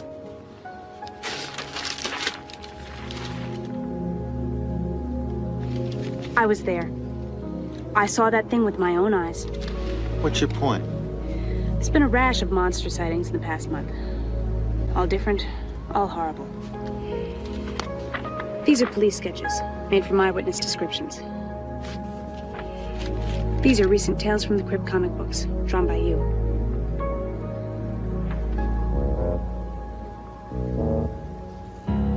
See any similarity? At first, Jim is skeptical, but he agrees to test it out. Back at the office, he sketches a new monster. While they work together, the two flirt, and Jim even talks about leaving monster comics behind to try romance stories instead. Sure enough, the new creature he draws comes to life, terrifying a group of kids in an alley.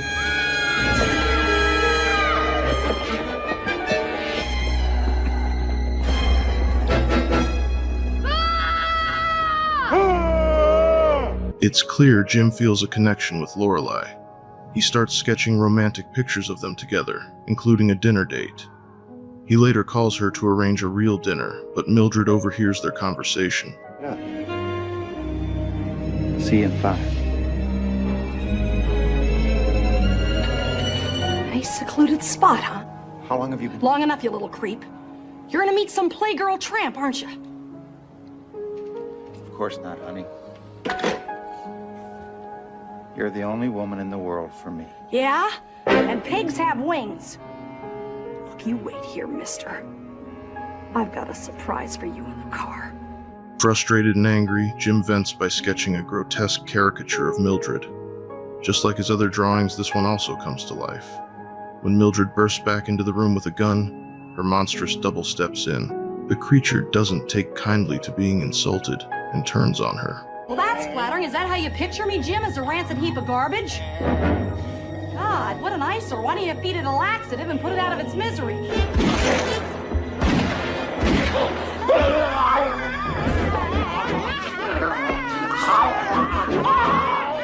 While the two fight, Jim makes a decision. He throws the fertility pills into the trash, ready to leave this chaos behind. Later, Jim meets Lorelei for their dinner. When she asks if he's married, Jim calmly replies, "Not anymore." Back at the office, the blood spatter on the drawing leaves no doubt about Mildred's fate. The story of Corman's Calamity is a fantastic blend of dark humor and horror. Mildred having to confront her ghoulish depiction has a hint of poetic justice that fans like ourselves love. Corman's Calamity is based on Tales from the Crypt number 31, but the TV adaptation significantly deviates from the original comic.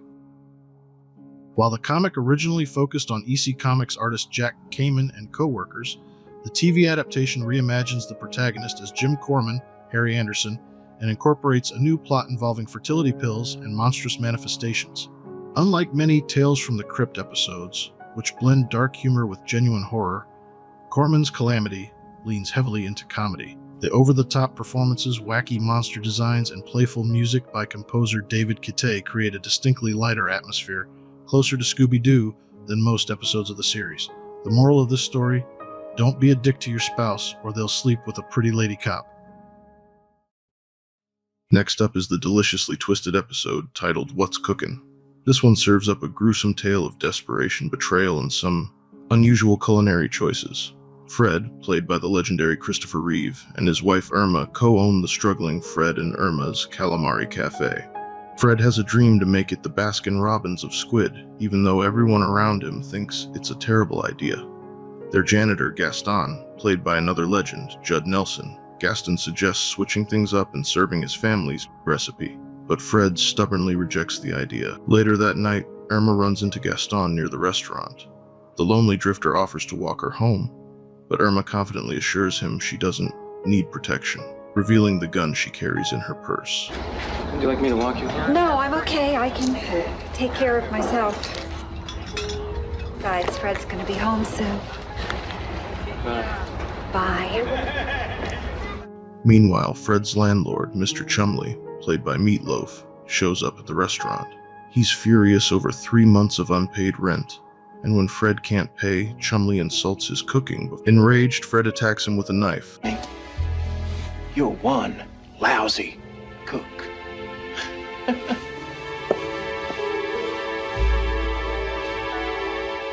You fat son of a bitch! You can't do that to me! Only managing to give Chumley a small cut. Horrified at what he's done, Fred listens as Chumley promises to return with the police the next day. That night, Fred goes home feeling defeated and tries convincing Irma to consider serving pork. But Irma, frustrated yet caring, insists they can't afford another remodel. The next morning, the couple prepares for another bad day at the restaurant, but Officer Phil Farley, played by Art LaFleur, arrives, hungry enough to eat squid. That changes when Irma finds steak and eggs mysteriously stocked in the fridge. Gaston explains he took the initiative to get the meat from a new supplier. I didn't want to say anything because I was afraid that you guys would tell me not to. But you know that barbecue idea that I was talking about? Well, I took the initiative and spoke with this supplier that I know, and he gave me a really good deal. I hope you're not angry with me. I ain't angry, I'm starved. Come on, let's throw one of those babies on the grill. As Irma cooks, the enticing aroma begins drawing in a crowd. Fred is thrilled by the customers, but grows uneasy when he notices Gaston with Mr. Chumley's handkerchief.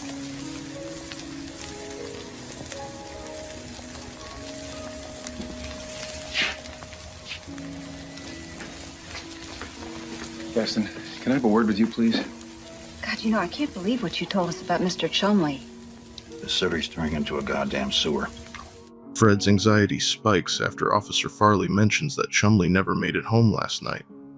Pulling Gaston into the kitchen, Fred confronts him, but Gaston smoothly brushes off the accusations, reminding Fred he's just trying to help save the restaurant. Fred momentarily calms down, until he finds Chumley's mutilated corpse in the freezer. That's when Gaston finally admits to killing Chumley and even cuts off a chunk of meat to cook. He brushes it off, calling it a dog-eat-dog world. He'll be right out there, Irma. Fred, get a grip. It's a dog-eat-dog world out there, and we're all just different flavors of Alpo. The stakes are a hit. Sensing opportunity, Gaston blackmails Fred into a 50-50 partnership, promising to keep the meat supply flowing. I'm gonna call the cops. And what are you gonna tell them, Fred? That I killed your landlord because you owed him money? Well, there's not a whole lot of motive in that. And besides, you're the one that attacked him with a knife last night. And there were lots of witnesses, all those guys that live on the street. And I wasn't even the one that cooked him. Your wife did that. Over the next few months, the restaurant rebrands as Gaston, Fred, and Irma's Steakhouse.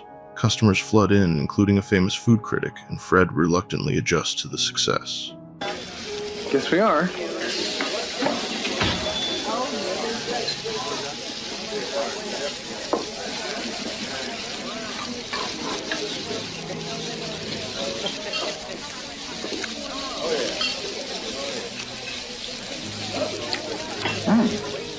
Hey, you know, not bad. That is actually damn good. But paranoia over Chumley's death eats away at him. Irma, still unaware of the source of the stakes, dreams of expanding the business.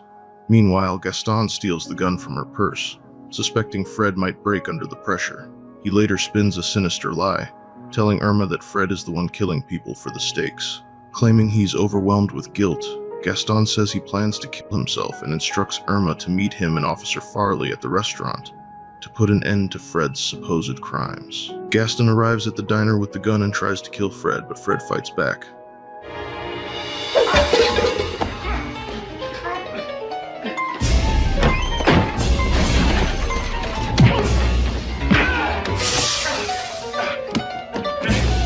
As usual, we're gonna do things my way.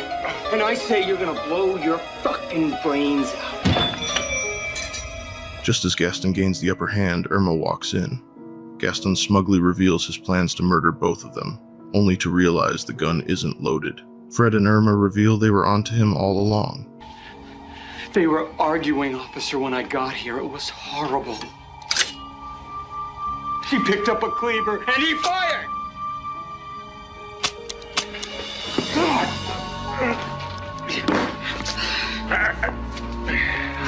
You said that Fred was going to kill himself using my gun. Fred knows I never put any bullets in my gun. Nope, never. I won't let her. As his lies about Fred's suicide tip them off. At that moment, Officer Farley arrives, and Gaston tries to pin everything on Fred and Irma. But to Gaston's shock, Farley reveals that he's developed a taste for the stakes himself. I've developed this taste. And this would solve my early retirement problem. Something to do with myself. Farley's flame broiled sound okay to you guys? Fred and Irma agree to a new partnership, and together they kill Gaston, starting by shoving his face onto the hot grill. The episode ends as Gaston's name on the neon sign outside burns out, leaving only Fred and Irma's steakhouse.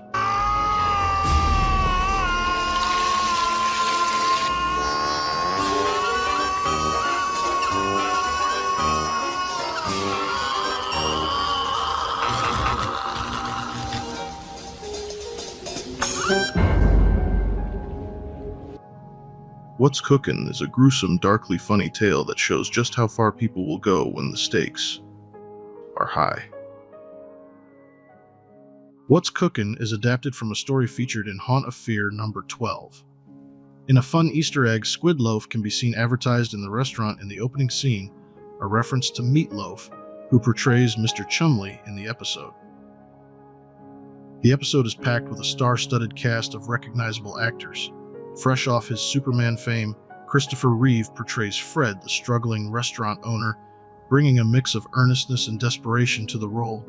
Joining him is Bess Armstrong, known for her role in Jaws 3D, who plays Irma, Fred's supportive yet exasperated wife. Meatloaf, the larger-than-life rock star and actor, steals the show as Chumley, the sleazy landlord whose fate becomes the turning point for the new menu items. Joining the cast is Judd Nelson, an icon from the Brat Pack and known for his role in The Breakfast Club, who plays Gaston, the mysterious drifter who introduces the unsettling twist on the restaurant's culinary offerings. Next, we have the gritty and unforgiving episode Carrion Death. This dark tale of crime and karma unfolds in the blistering Arizona desert, where survival comes at a gruesome cost. Earl Raymond Diggs, a cold-blooded mass murderer, manages to escape from prison just before his scheduled execution. Wasting no time, Diggs steals a car, robs a bank, and heads toward the Mexican border, hoping to leave his old life behind. Hot on his trail is a determined motorcycle cop. The chase quickly escalates, and when the cop's bike collides with Diggs' car, both vehicles are destroyed, forcing the two men to continue the pursuit on foot.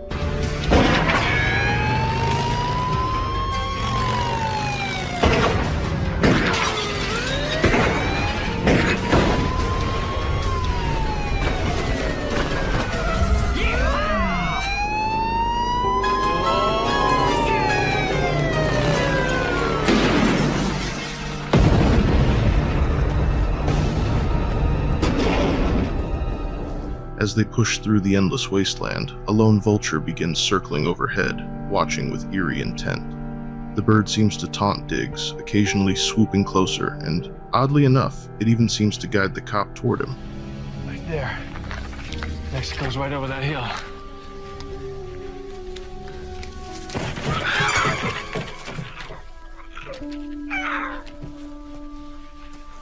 Sorry, Birdie. This buffet's been canceled. But there's civil servant lunch over that hill.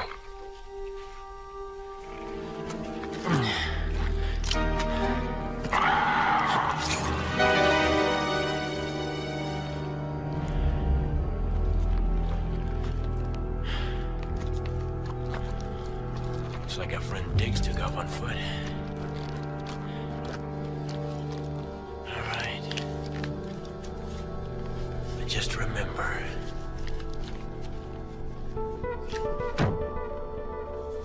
I saw him first. The vulture's relentless presence only fuels Diggs' growing frustration. Eventually, Diggs spots a sign advertising a cantina and believes salvation is near. But when he reaches the location, he finds nothing but an abandoned ruin. It isn't long before the cop catches up to him, and the two men clash in a brutal fight. End of the road, Diggs. You ain't getting me! God damn it!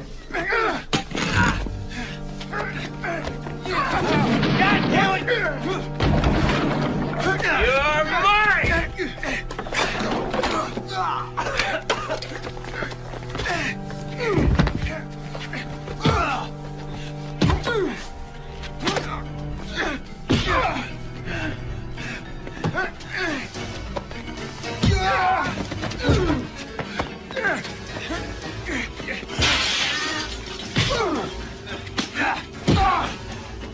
The cop manages to handcuff himself to Diggs before the killer gains the upper hand, and shoots him with his own gun. Like I said, Diggs, I'm taking you in. Fuck you.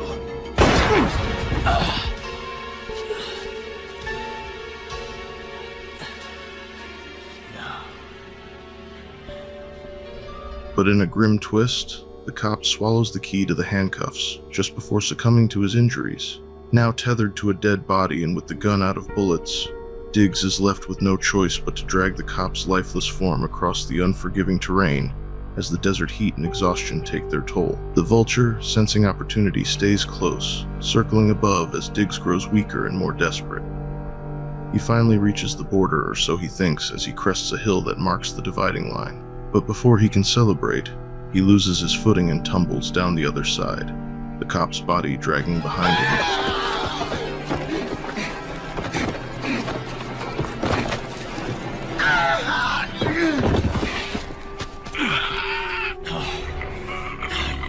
Feathered fuck. Okay.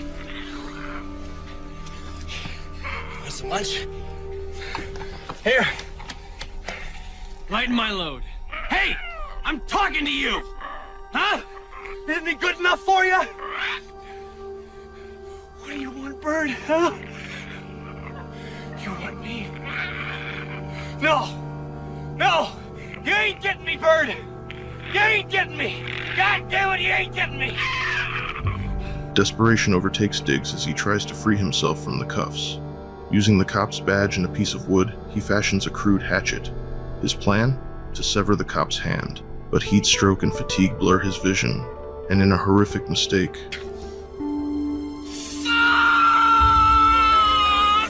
Oh my God!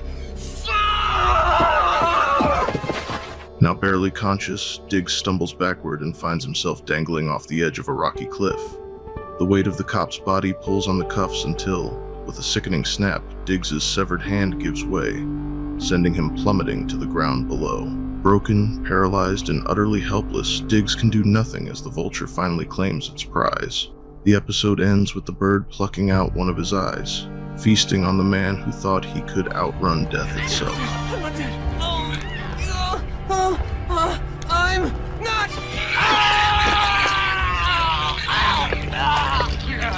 Not dead.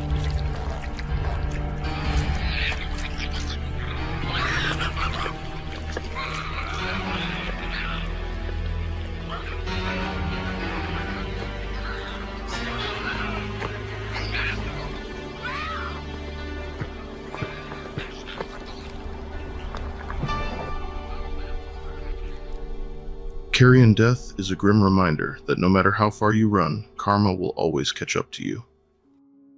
Carrion Death is based on a story from Shock Suspense Stories number 9. The vulture stalking Diggs throughout the episode was a real trained bird, though some shots used a puppet or animatronic for safety or more extreme movements. It made for an episode to keep your eye out for. Pun definitely intended. In our final segment, we have Television Terror, a twisted tale about the dangers of sensationalist media, where the pursuit of ratings comes with a deadly price. The story centers on Horton Rivers, a tabloid news host, who, along with his camera crew, arrives at a haunted house in Los Angeles. Horton films his intro, recounting the dark history of the house. Manor right behind me. Ada Ritter, aging matriarch of the Ritter Home boarding house, routinely murdered her elderly guests for their social security checks. The bodies were dismembered and buried in the basement. 12 victims in all. Police speculate there may have been more. Only Ada Ritter, who prompted the investigation, knew for sure. Camera 3. Now, 5 years later, the horror continues. Rumors of ghosts, voices in the night, weird lights and sound. Horton announces that he will conduct a live investigation, dramatically cutting through the caution tape he himself set up for effect. Tonight, we'll find out. Because I'm going inside the Ritter house. But you'll be with me on this special haunting edition of Horton Rivers Live. During a commercial break, Horton's producer, Sam, talks over his itinerary. She's both fascinated and disgusted by Horton's willingness to manipulate people for the sake of entertainment. Horton, confirming their off-screen relationship, advises Sam to develop a killer instinct if she wants to succeed in the cutthroat world of showbiz. 10 seconds, Horton. Get your earpiece in. Let me tell you something, pal. You're not tough enough. You're too conscientious. You gotta have that killer instinct, all right? And remember something. Just because you're sleeping with me doesn't give you a free ride in this job. The show resumes and Horton interviews psychic Roland Wershafter, who describes the house as a pit of seething evil and warns them not to enter. Naturally, Horton dismisses him and leads cameraman Trip Henderson into the house. They explore the first floor, getting only a brief scare from some rats in the kitchen. Ladies and gentlemen, this is amazing. I mean, what you're seeing right now is exactly what homicide detectives saw 5 years ago. It's like stepping into a void. It's like stepping into the past. Here, Ada Ritter prepared home-cooked meals for her boarders. Of course, little did they know that those meals would perhaps be their last meals. But look at the counter. Canned goods, foodstuffs, dishes, plates. Kidney beans. It's as though Ada Ritter never left. Beautiful. In the game room, a flashback reveals Ada stuffing one of her victims in a wall. They finally make their way to the cellar, where Ada hid the bodies of her victims. Horton delivers an over-the-top monologue about Ada's motives before cutting to another commercial break. Down here, the smiling matron of death chopped up the corpses, all right, and then stacked their body parts neatly behind a wall. 12 innocent men. 12 men whose lives just slipped through her fingers like grains of sand. 12 transients whose final resting place was this black pit. Confident that the show is a hit, Horton is blindsided when Sam tells him it's dragging, and the network wants more excitement. Horton throws a tantrum, but then a moan echoes from the second story. I'm telling you, this is a great show. The ratings are gonna go through the roof. The ratings are gonna be out the goddamn window if you don't do something to spice it up. What am I supposed to spice it up with? Did you hear that? As they rush upstairs, Tripp's camera feed cuts out momentarily. Horton follows the sound of dripping water to the bathroom, where he's horrified to find an elderly man with his throat slit in the bathtub. He panics and calls Tripp, but when Tripp looks, the body is gone.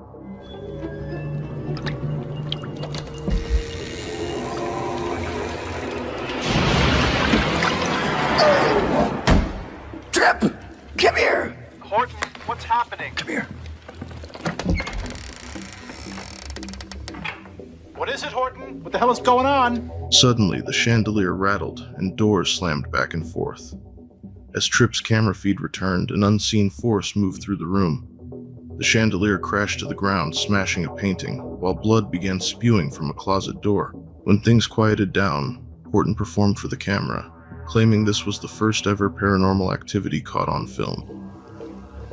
Ladies and gentlemen, what we've been experiencing and what you've been witnessing is the first case of psychic phenomena ever viewed on live television. He calls in Wershafter, who confirms they're facing multiple forms of paranormal activity and warns them that they're in grave danger. Another moan is heard from somewhere in the house, prompting Horton to tell Sam to call the police. Before she can act, she's interrupted by a call from the network. They are thrilled with the show's reception. Meanwhile, Horton follows a blood trail to find Tripp's body hanging from a noose.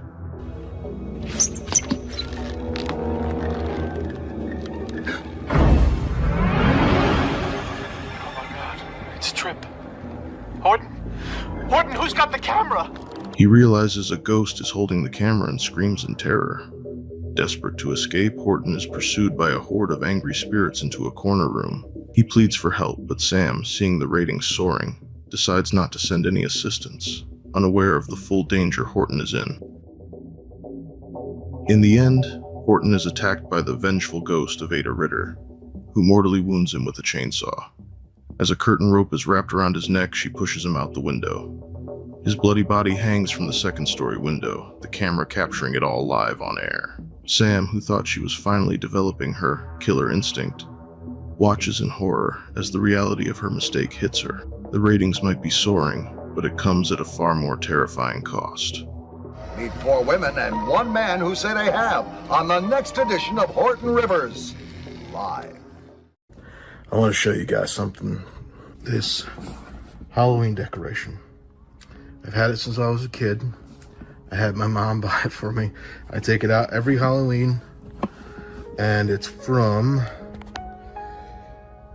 1996. I was 8.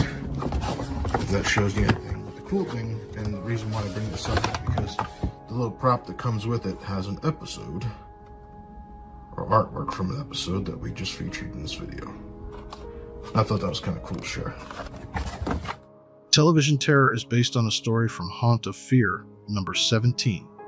The episode was directed by Charles Picerni, well known for his work as a stunt coordinator and second unit director in Hollywood, and his experience added to the dynamic and suspenseful sequences within the episode. According to an article from Screen Rant, Jeannie Epper, who played the chainsaw-wielding ghost Ada Ritter, accidentally slipped on a rug, bringing her dangerously close to Morton Downey Jr. during filming of the final scene. Reacting instinctively, Downey defended himself with a lamp, adding an unexpected layer of realism to the scene. Information about the chainsaw prop used in the episode, such as if it had an actual working chain or posed any real danger beyond injuries, isn't widely available online. In film and television productions, it's common practice to use modified chainsaws without chains or with other safety modifications to ensure the safety of the cast and crew during filming. Andy and Emma are having dinner, but Emma is too distracted to pay attention to Andy talking about his work. When she finally responds, she drops a bombshell. She's leaving him because she wants a passionate romance. I said I'm leaving you. I want a divorce. You what? All you care about anymore is work. I want passion. I want hot sex on a white sand beach. I want to have a little fun and adventure while I'm still young enough to enjoy it. All right. What's this really about? What, you want me to increase your allowance? Is that it? Andy assumes she's angling for a raise in her allowance, but Emma angrily reveals she's in love with someone else and plans to run away with him to Chicago. As she packs her bag, she mocks Andy, calling him a schmuck. Don't do this to me, Emma. You know what kind of schmuck I'm gonna look like? That's what really bothers you, isn't it? Well, let me put your mind to rest. You already look like a schmuck, because you are a schmuck. Enraged, Andy snaps and fatal fight between the two ensues. Officer Smith receives a call regarding a scream from the apartment complex.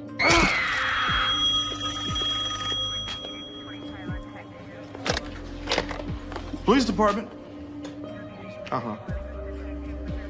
Are you sure it was a scream? Officer Fine, on the other phone arguing with his wife, eagerly volunteers to take the call, finding the address surprisingly familiar. What was that call just now? Some woman. Says she heard a fight next door, and then a scream, and then nothing.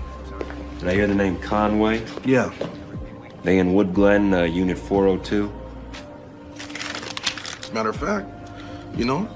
Meanwhile, Andy attempts to cram Emma's body into the trunk, but struggles to make it fit. There's a knock at the door. Officer Fine arrives on the scene. Andy hurriedly tidies up before letting him in. Fine mentions a report of a scream, but Andy brushes it off, claiming his wife left after an argument and is en route to Chicago. Fine notices the cut on Andy's cheek, which Andy attributes to a clumsy shaving accident. Fine checks the apartment and spots blood on the corner of a trunk in the bedroom. When he opens the trunk, it's filled with towels. He also notices a Marysville High ring on the floor, but doesn't act upon it. In the bathroom, where Emma's body lies hidden in a bubble bath, Officer Fine doesn't notice anything suspicious and leaves. As he exits, Andy begins the grim task of disposing of Emma's body, coldly muttering to himself, Looks like you'll be making that trip to Chicago after all, honey. Later that night at the train station, Andy drags a large trunk, intending to ship it to Chicago.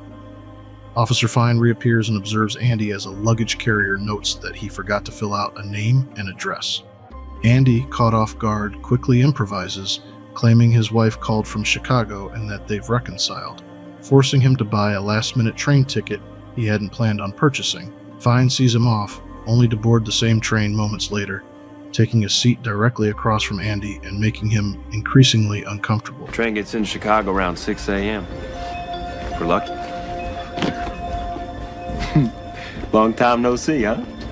You going to Chicago? Yep. Case I'm working on. I can't really talk about it. The two men converse about their wives and relationship troubles. Finally probes Andy about how he would go about killing his wife hypothetically, suggesting strangulation with bare hands. Andy strongly denies being a killer, hastily exiting the conversation. In the dining car, Fines reasserts his presence and shares a meal with Andy. He slyly points out another passenger, claiming with nonchalance that the man is transporting a staggering $5 million worth of drugs. Andy visibly relaxes, assuming that Fine's focus is directed elsewhere. What's wrong? You look a little pale. How much of this stuff did you eat? I'm fine. See that guy back there? No. Does he seem like the kind of guy who's running $5 million worth of drugs? Drugs? You see? The airlines ain't safe anymore. You know, they got the metal detectors and shit. So now these guys, they're running drugs on the rails. That guy, this train, that's the case I'm working on. Really? That's what you've been working on? However, Fine's warning about FBI agents boarding the train later to conduct a thorough search raises Andy's anxiety, leading him to become increasingly paranoid. Desperate to avoid discovery, Andy stealthily slips into the luggage car, swaps the name tag on his trunk with another one, and hastily jettisons his original trunk off the moving train.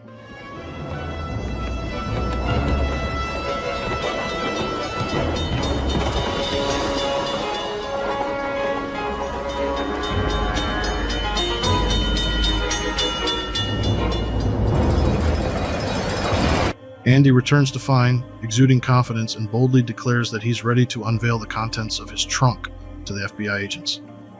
However, his horror reaches new heights as the switched trunk is opened, revealing a gruesome, mutilated corpse, but not Emma's. Desperation in his voice, Andy vehemently denies ownership of the trunk, disclosing that he had cast his own over the train moments earlier. Fine calmly reveals that Andy never left his line of sight, refuting his denial. In a desperate attempt to shift the blame, Andy accuses Fine of having an affair with Emma. However, Fine clarifies that the Marysville High ring he discovered was actually a woman's ring, revealing a scandalous secret. You gave her. That ring under your bed was a woman's ring. It was my wife's. My wife gave it to your wife when they started seeing each other. That's my wife in your trunk. Like you didn't know. Admit it! When you found out your wife was leaving you for another woman, you went berserk! Decided to get some revenge. That's why you murdered my wife, isn't it? No, that's not true. What are you saying, that you didn't kill anybody? No, I mean, yes, I killed my wife. Then where's her body? It's in the trunk. I threw out the drain. You saying you killed them both? No, I You didn't. lying sack of shit. As Andy is apprehended by law enforcement, Fine really points out that Emma had never left for Chicago at all, instead embarking on a flight to Cancun, having been led to believe that Andy's statement about her disappearance was false. In a shocking twist conclusion, he is seen perusing a newspaper article about the peculiar case. With a sinister smirk, he reaches into a trunk and retrieves Emma's severed arm. In a chilling moment, he mutters a dark joke before proceeding to feed the remains to a disposal unit, signifying the horrifying end to the story. You know, Emma, you don't look so bad for a woman who's been hacked up and thrown off a train.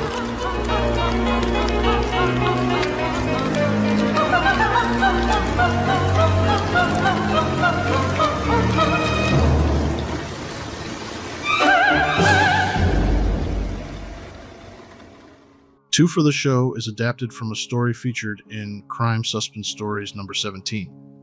Despite overall positive reception, the episode's story and setup is quite convoluted, leading to confusion among viewers.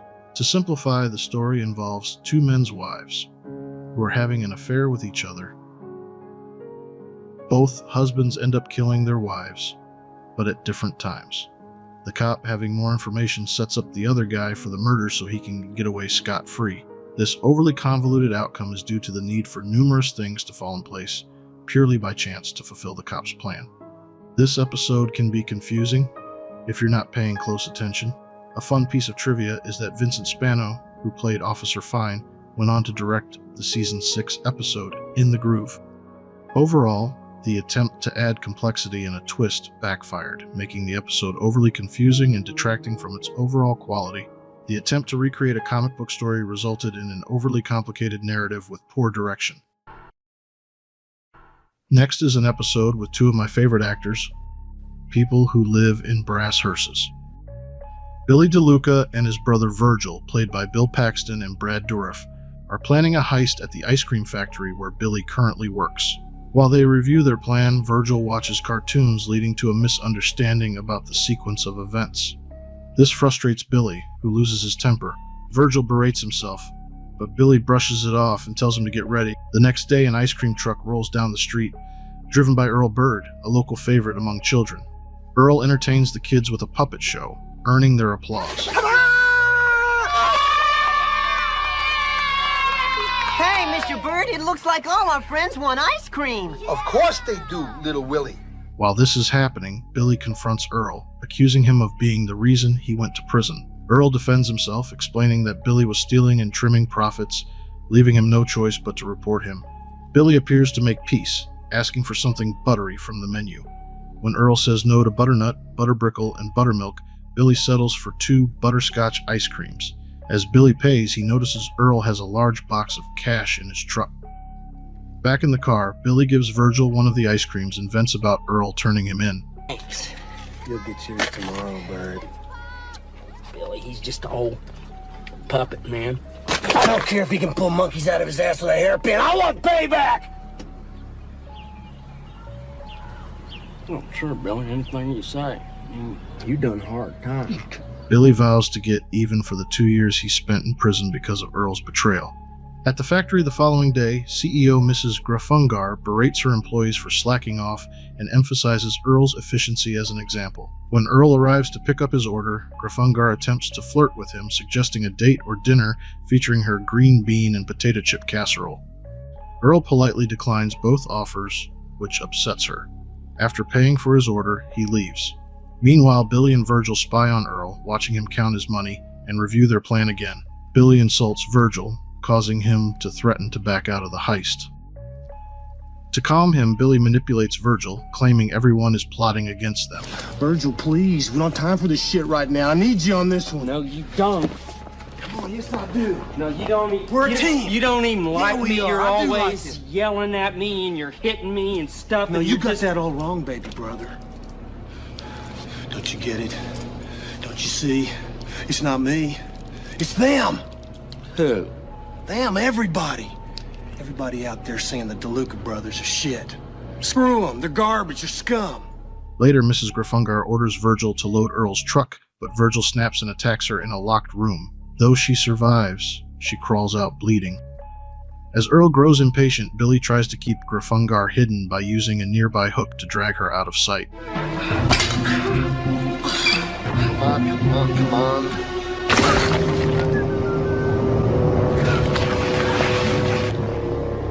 Earl eventually drives off, leaving Billy and Virgil to realize that the factory safe is locked.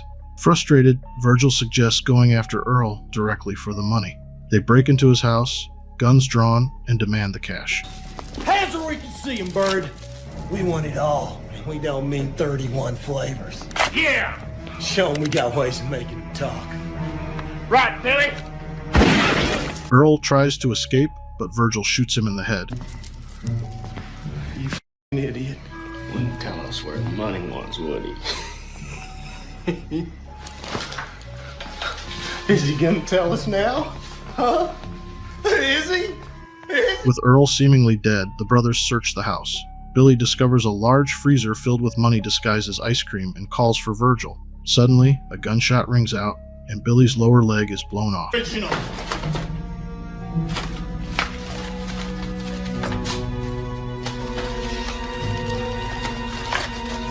Virgil! Get in here! Hey, Virgil!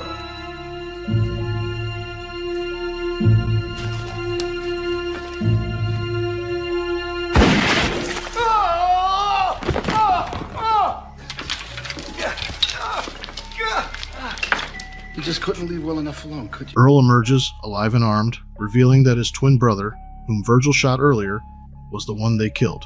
Earl shows Billy Virgil's lifeless body and taunts him, saying he understands brotherly bonds because he was close to his own brother.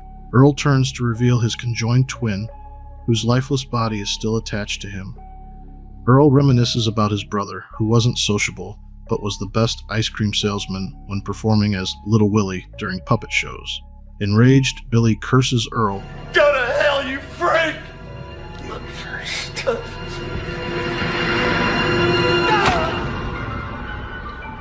Later, Earl is seen driving his ice cream truck, his twin's corpse still attached to him. A child approaches and comments on the smell, but Earl brushes it off and continues driving, talking to his brother's remains as they disappear down the road.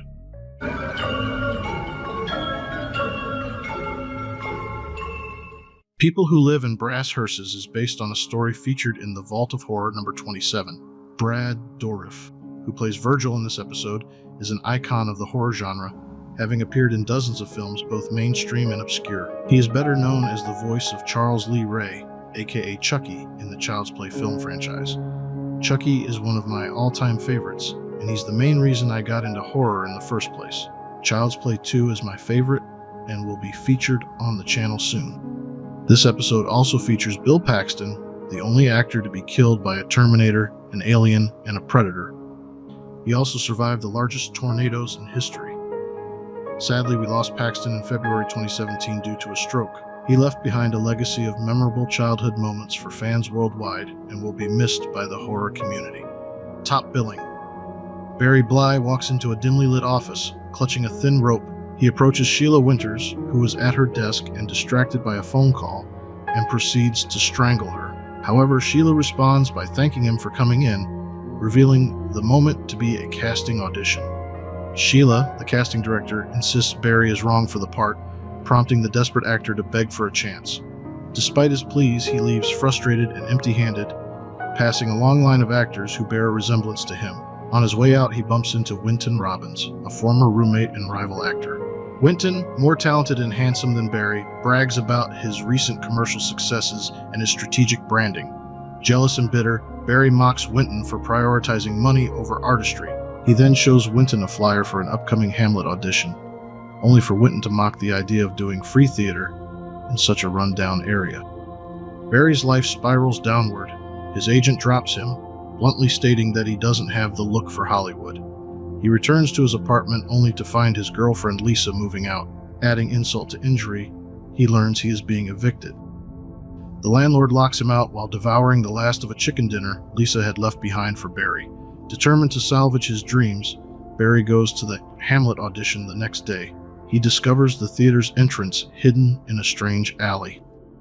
To his annoyance, Winton is already there, having decided to audition to prove that looks matter more than talent in casting. A peculiar stagehand named Beeks ushers them inside, where they witness the intense and erratic director Nelson Hallowell berating an actor. Excellent and fancy.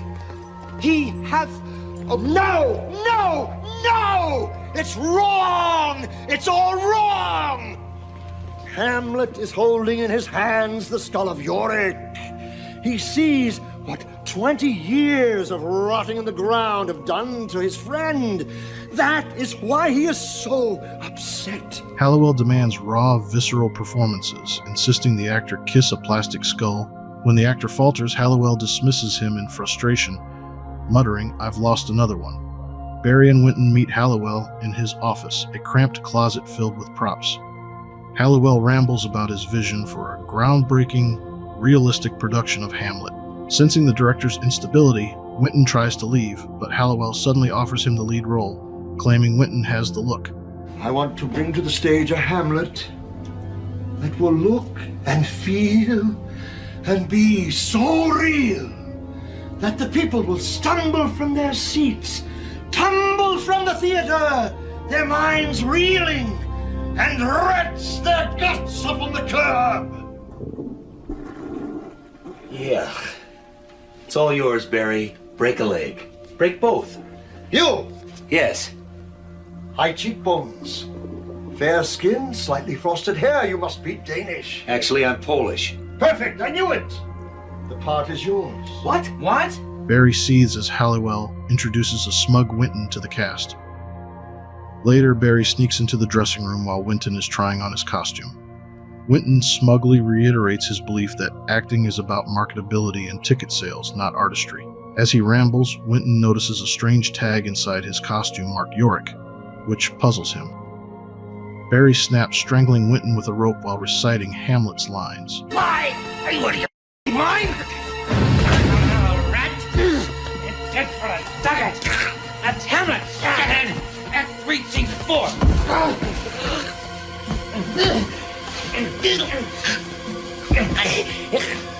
Hamlet!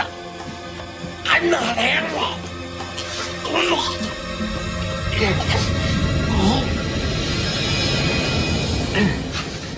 Winton gasps, "I'm not Hamlet," before succumbing. Barry hides Winton's body in a laundry room, but is briefly distracted by a phone ringing in a locked room nearby.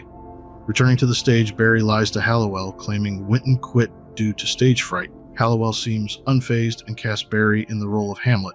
As Barry rehearses in costume, Hallowell and the crew approach him, announcing it's time for the final run-through. Barry, confused since he has barely had time to prepare, notices the tag Winton found earlier. It identifies the costume not as Hamlet's, but as Yorick's. Horrified, Barry realizes they intend for him to play the role of the deceased jester. Hallowell gleefully admits they have struggled to cast the part because someone keeps stealing the skull prop. Panic-stricken, Barry tries to escape but is cornered. He locks himself in the room with the ringing phone, only to discover it is filled with corpses. The phone connects him to a frantic doctor trying to reach the missing staff. Barry's horror deepens as he realizes the theater is actually a mental institution where the patients have murdered the staff and taken over. Hello? Oh, hello. Thank goodness. We've been trying to call you for hours. Dr. Morrison, are you there? Hello? I know how you feel. Hello, Dr. Morrison? I really wanted someone with high cheekbones. What are those voices? Dr. Morrison, are you all right? Your friend looked much more the part. But don't worry. What is going on over there? It's showtime! Hallowell and the others break into the room and kill Barney with an axe. In the final scene, Barry's skull is gruesomely repurposed as a prop for the production of Hamlet, fulfilling Hallowell's twisted vision. Just of most excellent fancy. I think I was wrong about the young man. He does have the look, after all. My imagination it is. My gorge rises at it. Top Billing is based on a story featured in The Vault of Horror number 39. The episode features John Lovitz, known for his comedic roles on Saturday Night Live and The Critic, delivering a surprisingly dramatic performance as Barry Bly. Veteran actor John Astin, famous for playing Gomez Addams in The Addams Family, brings a unique touch to the character of Nelson Halliwell. The episode explores the harsh realities of the film industry, particularly the focus on physical appearance over talent. This critique resonates with many viewers who are familiar with the industry's superficial standards. Apologies for omitting the ending previously, but I am now using a mixture of uncensored and censored footage. I'll play it in the background now. I have no idea how networks like Fox managed to syndicate episodes with so much gore. Overall, this is a great episode to introduce Tales from the Crypt to someone who's never seen it. It's got all the elements that make the show special. Our final segment of this video is one of my favorite episodes, titled My Brother's Keeper. Eddie and Frank, conjoined twins with starkly different personalities, Eddie being the abrasive, selfish one, and Frank the kind-hearted one, have always struggled with their situation. For years, no doctor could offer them a viable solution to separate. One night after a miserable outing, Eddie convinces Frank to visit a doctor who claims he can perform the operation to separate them. However, both twins must sign a medical release form to proceed. Eager to be free, Eddie signs immediately, but Frank hesitates, unsettled by the 50% risk of death. The doctor clarifies that unless Frank also signs, the operation cannot happen. Back at their home, Eddie tries to sway Frank by emphasizing the benefits of being separated. He points out that Frank could enjoy privacy, attend events of his choice, sleep in his own bed, and even take the cooking class in Paris he's always dreamed about. Though Frank begins to consider it, his doubts persist. Eddie produces the release form, attempting to pressure Frank into signing, but Frank pulls back at the last moment. Their conversation is interrupted by a call from Maria, a woman Frank met earlier at a bar. She asks to see him again, and Frank, elated, agrees. On Friday night, Frank prepares for his date with Maria, while Eddie, disheveled and unkempt, refuses to clean up unless Frank signs the release form. Frank dismisses him and insists they attend the symphony together. At the event, Eddie behaves obnoxiously, drawing unwanted attention and eventually ruining the evening by getting drunk. Since they share a circulatory system, Frank becomes tipsy as well. Despite the chaos, Frank admits he enjoyed Maria's company.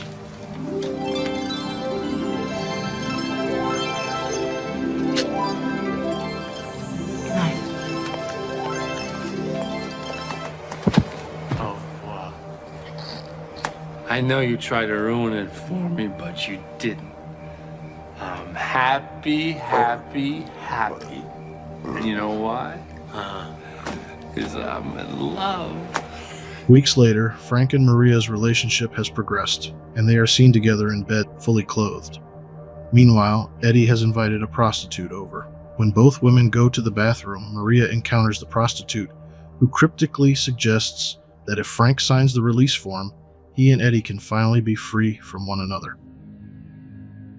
When Maria returns, she confronts Frank, saying she cannot continue their relationship while he remains attached to Eddie. Heartbroken, Maria leaves, and Frank tries to chase after her, only to be thwarted by Eddie, who has handcuffed himself to the bed. Eventually, Eddie drunkenly gives Frank the key, but by the time Frank unlocks him, Maria is gone.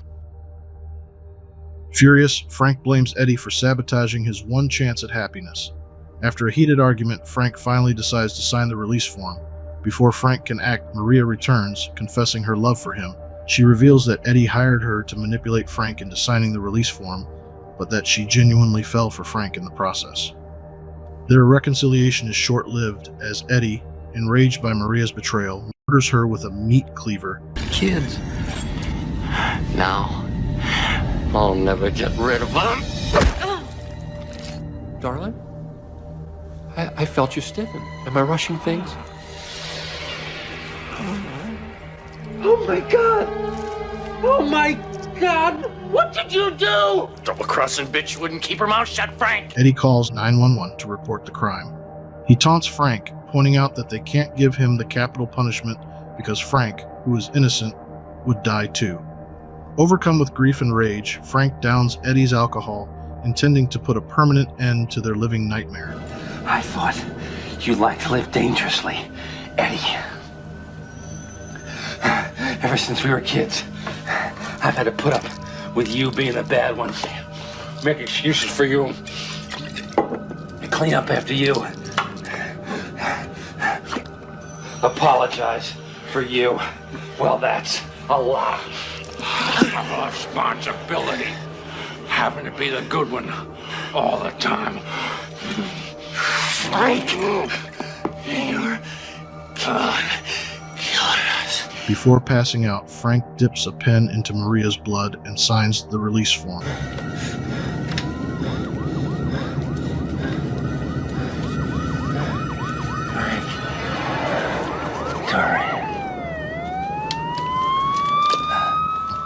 The next day, the twins awaken in a hospital bed. Eddie is surprised when police officers arrive to arrest him. Smug, Eddie assumes nothing can be done, given their conjoined state.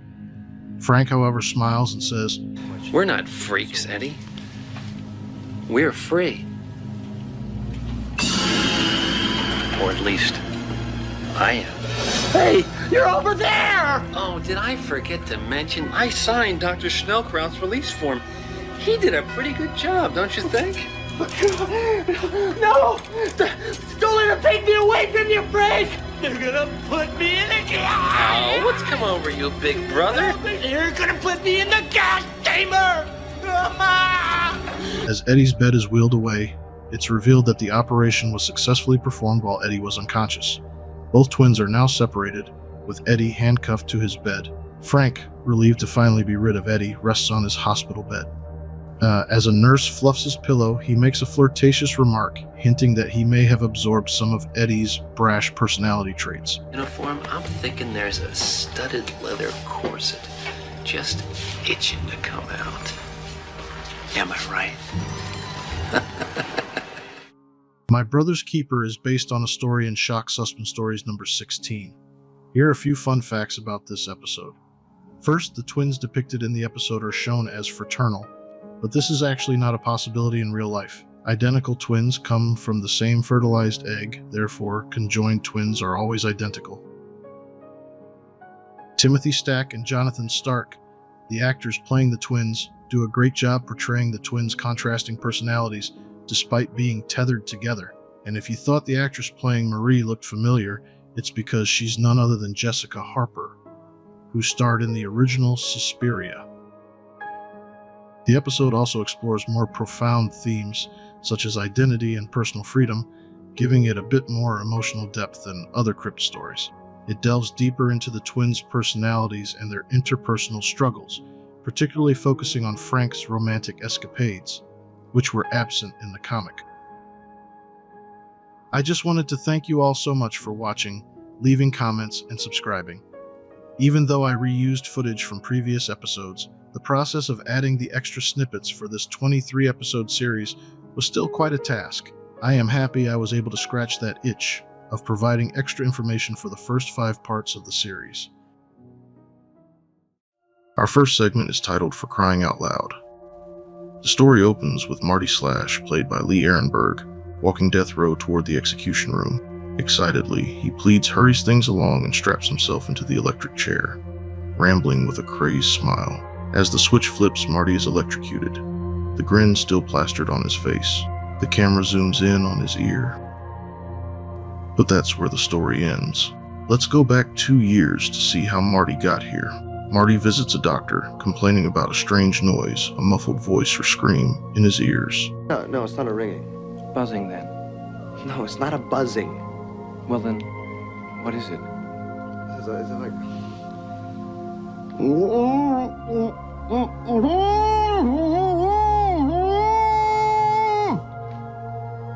The doctor finds no serious issue, but blames years in the music business for Marty's hearing problems. He prescribes earplugs and salve, casually advising Marty to leave the rock and roll scene. Marty replies ominously, "Would tonight be soon enough, Doc?" Later, at a Save the Amazon concert, Iggy Pop, playing himself, rants about saving fking trees and fking air. I want to thank you for the fucking air we're fucking breathing right now, because it's the fucking trees that make the fucking air. Marty takes the stage thanking Iggy and the crowd, soon after presenting an oversized check for $1 million to an Amazon native, as Marty assures the money will go to the right cause. A woman in the audience, played by Katie Seagal, watches knowingly. Backstage, Marty pays off the fake Amazon chief, revealing the charity is a scam and the funds are destined for his personal retirement. As he counts his stolen money in his office, he hears a loud, shrill voice. It's his conscience, voiced by Sam Kinison. The voice berates Marty, saying, "Don't touch that money." Who's there? There's no there, Marty. Just me. Who's me? Your conscience. Marty tries to laugh it off, but the voice persists, growing louder. Marty begins packing his loot, arguing with his conscience, which reminds him of the felony he's committing. Marty, morality aside, this is a felony. We're talking about 45 years in prison. I just think I'm hearing what I think I'm hearing. Outside, he's interrupted by a knock on the door, thinking it's the cop, but it's Sagal's character, who seductively confronts him. Despite his conscience's warnings, Marty entertains her advances. Oh, whoa! This was trouble, Marty! It's revealed the woman is Marty's bank teller, Miss Kilbasser. She's been monitoring his accounts and knows all about his scam.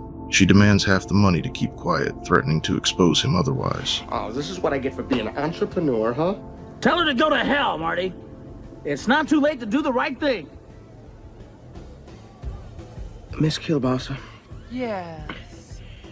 I want to do the right thing here. Mm-hmm. That's it, Marty. Tell her. You're a banker. Count out your half. Smart boy. Dumbass! Marty reluctantly agrees and tells her to take her cut. As she counts the cash, Marty steps back, picks up a guitar he got from Pete Townsend, and renegotiates. Oh no. I know what you're thinking. Don't do it, Marty!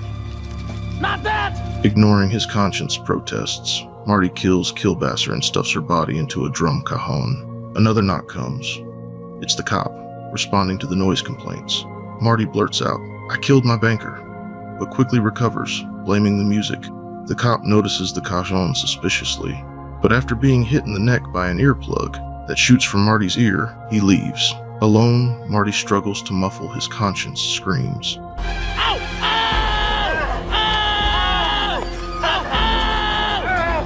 I'm getting mighty sick of you.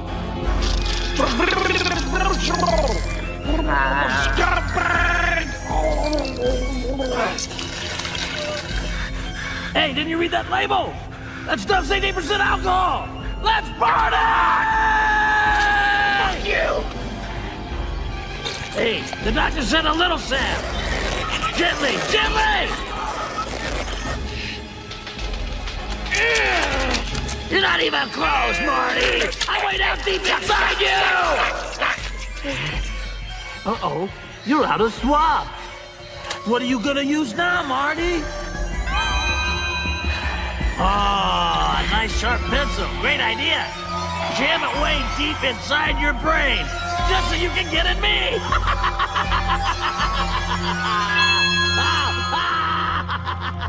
Rushing to escape, Marty navigates through the crowd, arguing with his conscience.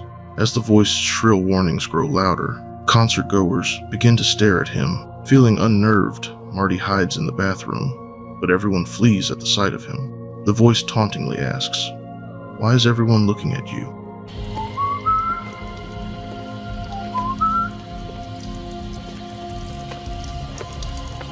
Hey, monkey dick, I killed my banker. Well, zip up your pants and get the cop. You hear that? Yeah, tell the cop I stuffed the bitch in Donny Osmond's glove case. What's the matter with you, Queenie? Never made pee-pee next to a psychopath before? Still don't think they can hear me, Marty? No. No. It's not possible. It's not possible. This is not possible. This cannot be possible. Then why is everybody looking at you, Desperate, he orders the concert's volume cranked up to drown out the voice, but it doesn't work. Backstage, Marty bangs his head against the wall in frustration. The cop turns off the music, leaving Marty's solitary voice shouting, Kill my banker! They heard me that time, Marty. They know you did it. His confession echoes through the silent club. Everyone, including the crowd and cop, look on in shock, and his conscience smugly asks, "Doesn't it feel good to get that off your chest?" But why were people staring at him earlier if they could not hear the voice? The camera pans to reveal Marty's ear. Good, Marty. That was a lovely confession. Doesn't it feel better to get it off your chest? Hey, what's that in your ear? Oh. Easy.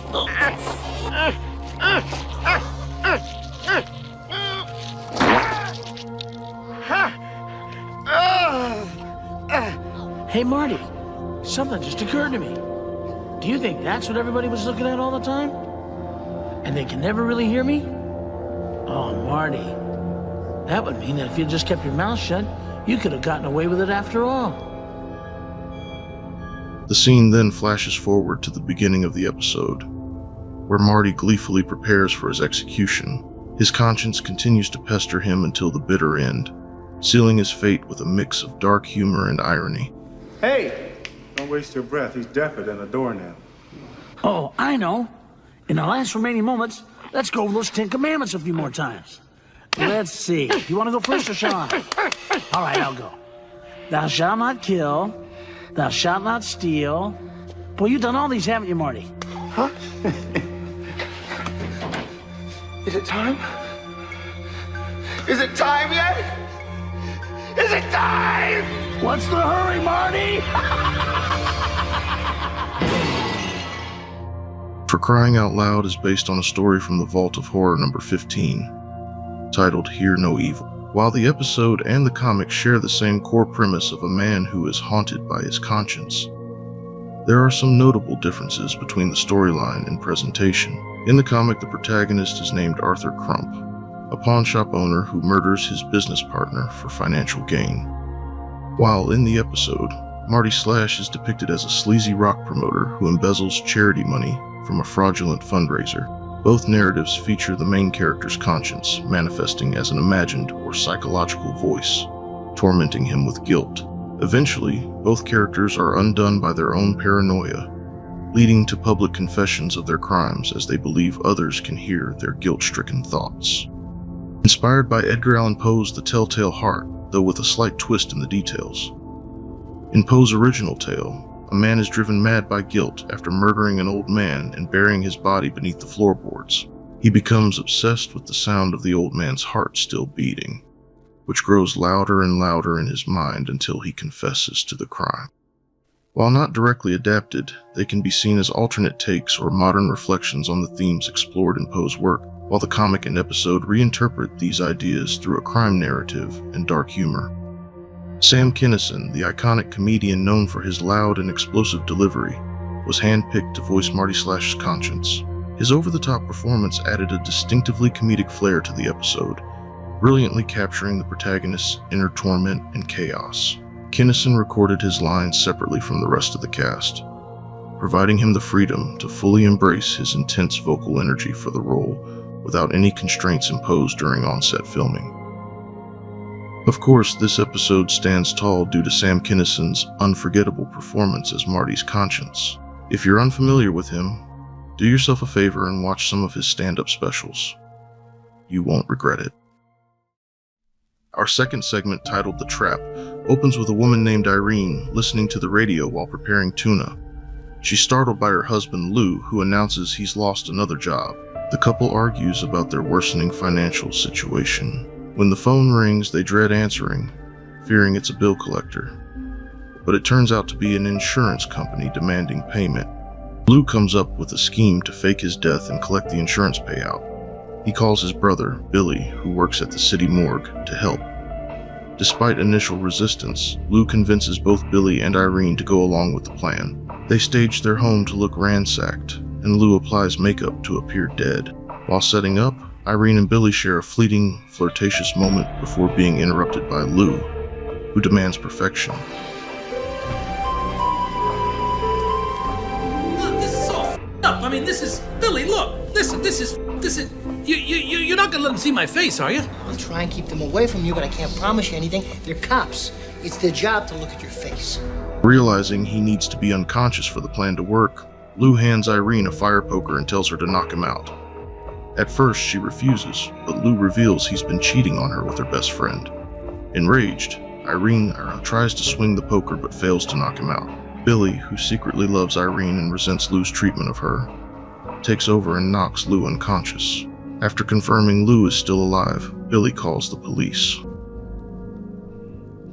When the authorities arrive, Billy and Irene recount their fabricated story as Lou lies under a sheet. A suspicious officer almost examines Lou's body, but Billy convinces him to let him handle it. As the officer leaves, Lou twitches under the sheet, forcing Irene to nudge him back into stillness. Okay, fine.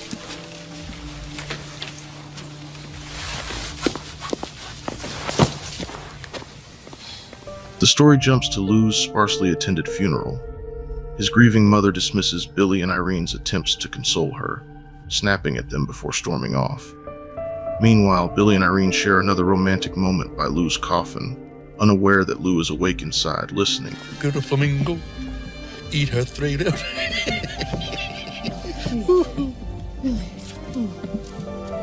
Hey. Billy. What's going on up there? Billy.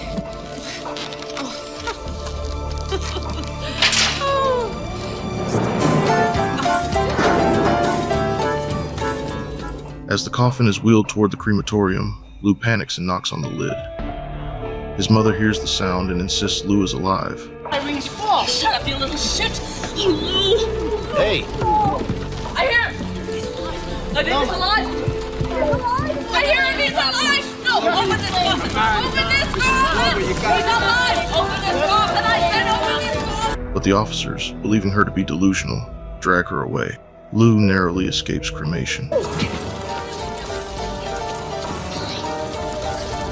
Jesus Christ, I'm in hell already. Hey! Back at the morgue, Billy and Irene celebrate their success with Lou. They convince him to go into hiding in Costa Rica, promising to join him in a few months. Billy gives Lou $15,000 as a head start. Lou, thrilled the plan worked, departs for Costa Rica and undergoes plastic surgery to stay unrecognizable. Months later, Lou tries to contact Irene, but her number has been disconnected. Frustrated, he returns home to confront Irene and Billy, only to find them happily married. The pair feign ignorance, acting as though they don't know him. Is there something I can do for you? Yeah!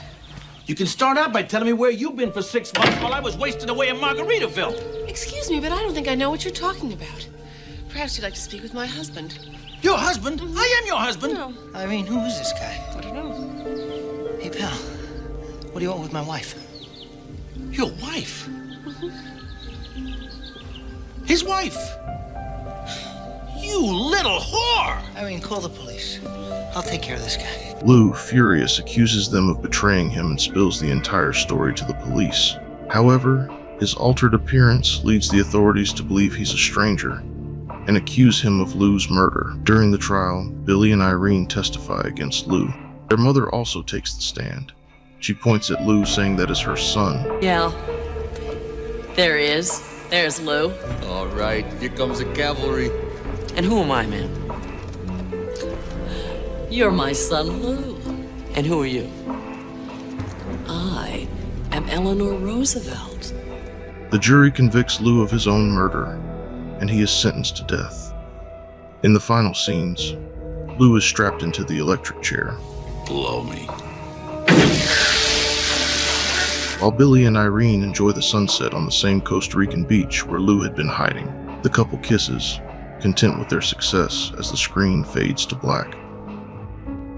The Trap is the third episode of the third season of Tales from the Crypt, originally airing on June 15, 1991. Directed by Michael J. Fox, this episode marked Michael J. Fox's directorial debut.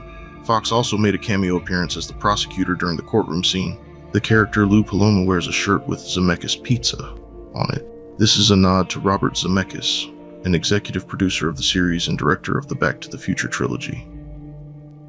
The story is obviously far-fetched, but The Trap delivers a sharp lesson in karma. Lou's schemes and selfish behavior ultimately lead to his downfall, while Billy and Irene, though complicit, find their version of happiness. While the premise stretches believability, especially Lou's unconvincing disguise, it's filled with twists that keep viewers guessing. This episode is a memorable mix of dark humor and poetic justice, making it a standout in the series. Our final segment, ominously titled Collection Completed. The story opens on a dark and rainy night. In flashes of lightning, we see numerous animals, suggesting the homeowner has a deep love for her many pets. A woman appears, turning on a light while holding a cake. Excitedly, she says to herself, "It's almost time," as she tells everyone to stay in the kitchen. Hearing a clattering noise, she goes to the door to greet her husband, who has recently retired. She swings the door open expecting to see him, but instead is greeted by a wet kitty. Being an animal lover, she brings the cat in from the rain. Just as she closes the door, there's a loud knocking. It's her husband, who complains that she shut the door on him, not even noticing he was there.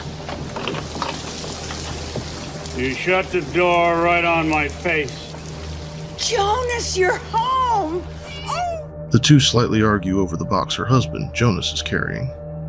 The little cat causes Jonas to trip and spill the contents of the box on himself. Frustrated, he asks how the cat got into the house. As his wife helps clean up the spilled items, she finds a golden hammer, Jonas' retirement gift from his company. He remarks that he would have preferred a watch. His wife tries to comfort him as Jonas looks for a seat at the table. Unfortunately, he sits on a spiky pet toy. Now you know I hate that. God damn your cats to hell! What do I have to do? Search my own cotton-picking chairs every goddamn time I want to sit down under my own roof? Upset that everywhere he sits, stands, or looks there are pets or pet toys, Jonas tells her she should get rid of the animals now that he's home. He insists she won't be lonely anymore because he's there to enjoy his golden years in the home he worked his whole life for. You can throw away that new cat while you're about it too. He's my new friend. You can get rid of him now, because as of tomorrow, you won't be lonely anymore. You won't be needing any animals. I'm going to be home all day. Right here in the goddamn house I've worked for all my goddamn life. Right here sharing our golden years together. Tired, Jonas says he's going to bed. Irene returns to the kitchen, revealing that the guests she had been hushing were their numerous pets, all wearing party hats. The next morning, Jonas is annoyed that Irene turned off the alarm, exclaiming he's going to be late. She reminds him. Late for what? As he heads to the bathroom, they keep bumping into each other. Oh! Downstairs, Jonas finds Irene cooking steak and assumes it's for him, but it's actually for one of the dogs. Instead, she gives Jonas a bowl of bran cereal.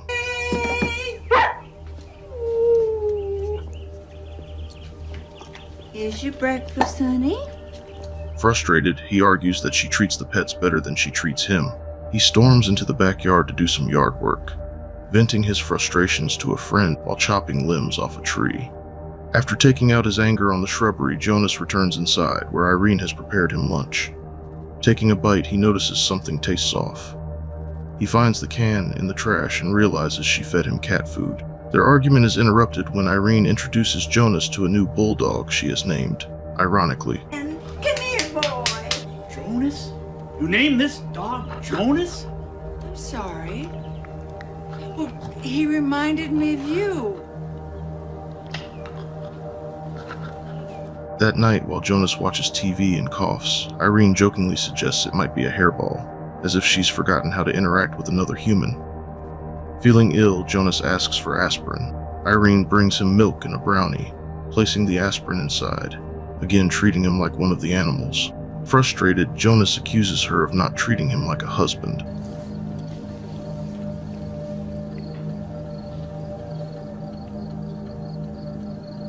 What was in there? Your aspirin. I put it in the brownie for you. God damn it, Anita! I'm not like your dogs or your cats. You don't have to put my medicine in food. I am not an animal.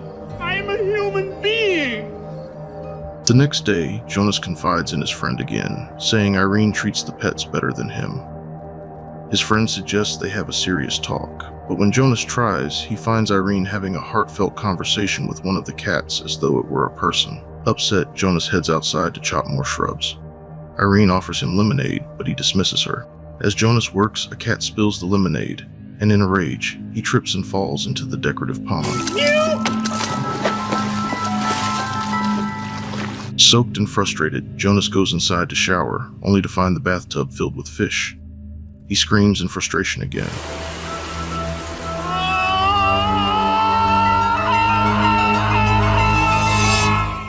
Later, he calmly tells Irene he's found the perfect hobby. As he turns, he slips on a dog bone but pats the dog on the nose instead of getting angry. Irene is shocked by his uncharacteristic calmness. Oh, Skippy's bone! Skippy didn't mean it! Run along, little fella. I'm going out for a while. Weeks pass, and Irene tells her friend Roy that Jonas has been unusually happy, though she doesn't know why. When she looks for Jonas the dog, Jonas the human says he just saw him outside. Smiling to himself, he fiddles with an X-Acto knife. Irene steps outside to find Jonas the dog staring at her, but something isn't right. As she reaches to pet him, his eyes begin to glow. She realizes what has happened. Her husband has indeed started a new hobby: taxidermy. Horrified, Irene demands to know what Jonas has done with the rest of the pets. She ventures into his workshop and discovers he's been very busy. Jonas proudly shows her his collection, saying it's almost complete. He pulls a still living cat from a nearby box. Irene lunges for the cat, but Jonas shoves her aside. She grabs his retirement hammer and, in defense of her last remaining pet, brings it down on Jonas.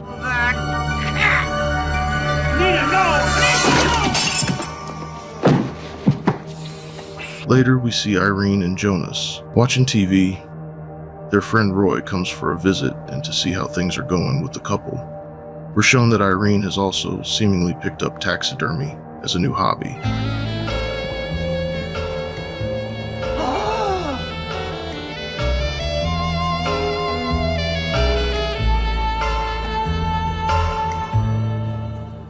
Collection completed is the 6th and final episode of the first season of Tales from the Crypt, originally airing on June 28, 1989. Directed by Mary Lambert, who is known for directing the original Pet Sematary films and music videos for artists like Madonna and Janet Jackson. Her work on Collection Completed is noted for its atmospheric tension.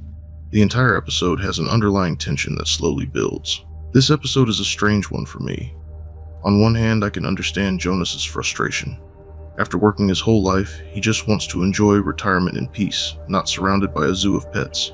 I can even sympathize with feeling neglected when your spouse treats you more like another pet than a partner. However, Jonas takes things way too far. His obsession with taxidermy and the ultimate conflict with Irene escalate to extremes that are both disturbing and darkly humorous. But the most extreme twist of all? Irene not only killing her husband but taxidermizing him. It's the cherry on the disturbing cake.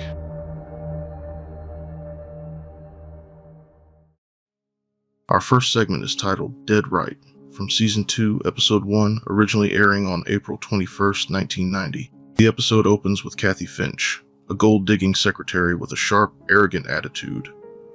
Played by Demi Moore, Kathy is self-absorbed and determined to marry a wealthy man for the status, seemingly unbothered by the people around her. Her job as a secretary is just a stepping stone, and Kathy is eager to move up the social ladder. On her lunch hour, Kathy meets her friend Sally, who suggests she visit Madame Vorma, a psychic medium. The medium has a reputation for accurately predicting the future, and Sally thinks Kathy could use some guidance. Upon meeting Madame Vorma, Kathy is skeptical.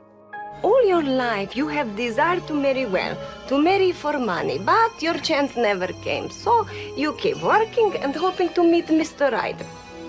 Or should I say, Mr. Rich? Not bad. Well, today, you lose your job. Forget it. My boss is out of town, so there's no way I could get fired. Not today. You just made a big mistake. In this area, I don't even make small ones. Madame Vorma looks mysterious and old-fashioned, the kind of figure one might imagine to live in a dimly lit room filled with incense and strange trinkets. Kathy sits down, ready to dismiss whatever nonsense the medium might say, but to her surprise, Madame Vorma's prediction is unnervingly specific. She foretells that Kathy will lose her job, but she will find a new one by the end of the day. Kathy laughs this off, believing the medium is just a con artist trying to get her money. Her arrogance is evident as she brushes off Madame Vorma's words, insulting her before leaving. Despite her disbelief, the prediction starts to unfold in a strange way. That asshole came back unexpectedly. I'm sorry, Mr. Clayton. Now, Miss Finch, I'm not the kind of thin-skinned boss who gets upset at being called a nasty name. I'm not. However, this time card here indicates you went to lunch at 12. Yes, sir. You know we allow only 1 hour for lunch here. Of course, Mr. Clayton, I'm aware of that. Well, you're fired, Miss Finch. Kathy returns to her office, only to be fired by her boss for being late from lunch. Kathy's world begins to crumble. She doesn't handle the news well. As she walks down the street, she passes a hostess bar where a fired waitress is causing a scene. Oh, no, you're totally irreplaceable. We'll probably have to close down. Where will I ever find another waitress? Hey, you! Hey! Wait, you talking to me? You want a job? The bar owner, furious with the waitress, snaps at her and declares that she's easily replaceable.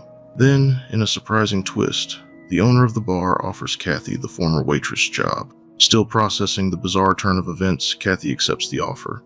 It's a new job, just as the psychic predicted, and despite her disdain for the situation, Kathy is forced to admit that the prediction seems to have come true.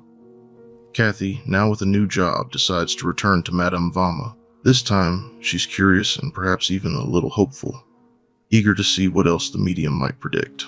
Madame Vorma tells Kathy that later in the evening, she will meet and marry a fat man, who will inherit a large fortune but will die a violent death shortly afterward. Kathy, still not fully convinced but intrigued, assumes that this fat man will be her ticket to riches, and she imagines herself as a wealthy widow. She gleefully anticipates a future of luxury, dismissing the violent death part as something that won't affect her for long. Later that night, Kathy attends a work-related event at the bar where she meets Charlie Marno, played by Jeffrey Tambor, an unattractive, obese man. Charlie is immediately drawn to Kathy and starts showing interest in her, despite Kathy's obvious disgust. After you get off work. Yeah, well, no problem on the drink, pal, but no way on the date. Charlie's charm, however, is no match for Kathy's outward beauty and wealth-seeking nature. Though initially repulsed by his appearance and size, Kathy begins to entertain the idea that this might be the man from Madame Vorma's prediction. She plays along, knowing that she's not attracted to him physically, but she sees in Charlie the potential for a lucrative future. She's already planning her path to riches. They marry soon after. Kathy, while appearing to enjoy their marriage on the surface, resents Charlie. He is clumsy, and Kathy finds his lack of sophistication off-putting. However, she tolerates him because she believes that his untimely death is just around the corner. She fantasizes about how Charlie might die, a heart attack, an accident, something that will give her the wealth she's been dreaming about. But 3 months pass, and Charlie is still alive, much to Kathy's annoyance. Her patience is wearing thin. Kathy then recalls something Charlie mentioned early in their marriage. He has an uncle in the Midwest who owns a successful factory. Say, Charlie, What? have you heard from your uncle? You know, the rich one with the Him? factory. Yeah. Nah, why would I hear from him? He's out west with his family. The possibility of this factory being part of Charlie's inheritance becomes a major source of frustration for Kathy. One night, she presses Charlie about the uncle, hoping for some good news. Charlie tells her that while his uncle is wealthy, he's in poor health and has several children, which places Charlie low on the list of heirs. Kathy's hopes are dashed once again. The gap between what she wants and what she's getting continues to widen. The following day, Kathy visits an automat, a place where food is dispensed from machines, to grab a coffee in Danish. While there, something incredible happens. Confetti falls from the ceiling, and Kathy is told that she is the 1 millionth customer. Hold it! Cameras! Come on! Quiet. Now, quiet, everyone, please, quiet. Young lady, congratulations. For what? Well, you are the Hudson Automac chain's 1 millionth customer. What is your name, please? This is Kathy Marno. Yeah. What's going on? This is Marno. Just a moment, I'm writing your name on this check here. Mrs. Kathy Marno. The Hudson Automat chain takes great pleasure in presenting you, our 1 millionth customer, with a check for $1 million. The CEO of the automat chain arrives and congratulates her, awarding her a $1 million prize. Kathy is ecstatic, elated by her sudden windfall. For a brief moment, it seems that everything is falling into place.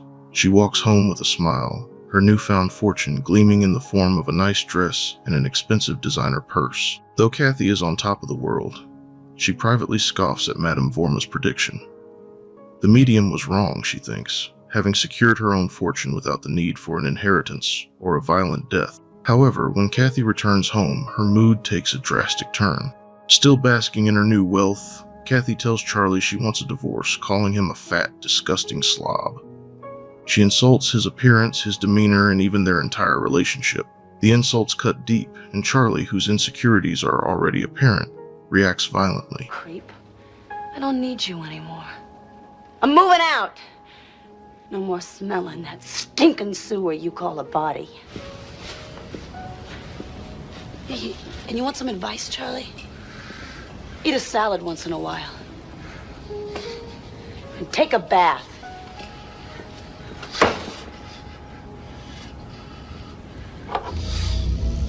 Kathy. One last thing. What? I can't have you. Nobody can. In a fit of jealousy and rage, he grabs a knife and stabs Kathy to death. Charlie kills her in a brutal and emotional outburst, his love for Kathy twisting into murderous obsession. In the aftermath of the murder, Charlie inherits Kathy's fortune. Charlie is arrested, tried, and found guilty of second-degree murder. The episode ends with Charlie being sentenced to the electric chair. A final scene shows Madame Vorma watching a television report about Charlie's conviction and upcoming execution. With a smile of satisfaction, she mutters to herself, "I am always right." For a violent man. I'm Ernie Kepros, live at the state penitentiary where the priest has given the final rites and Charlie has eaten his last meal. Today we'll bring a close to The door is open. Are you Madame Vorna? Yes, darling. I heard you can tell the future. She heard correctly, didn't she, Trotsky? The fee is $20. Pay in advance.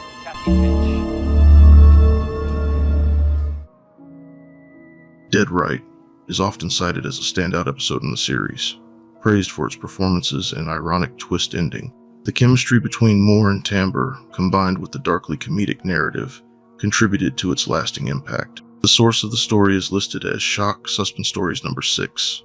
It also features elements from the Vault of Horror number 25. Another unrelated story, also titled Dead Right, appeared in Tales from the Crypt number 21. That story was later adapted as Abracadaver in the following season. The character of Charlie was portrayed by Jeffrey Tambor, who had to wear a fat suit and facial prosthetics for the role. He said it was hot, uncomfortable, and hard to move in, which he said helped him stay in character. Demi Moore, who played the role of Kathy, followed her Tales from the Crypt appearance with the movie Ghost, and a dark comedy with Chevy Chase titled Nothing But Trouble. There is a great behind-the-scenes video here on YouTube by Spooky Jacqueline. I'll leave a link down in the description. Head over to their channel and tell them Buzby Gaming sent you. Our next story is titled Split Personality from Season 4, Episode 11, originally airing August 26, 1992. We start with the character of Jack, played by legendary actor Joe Pesci.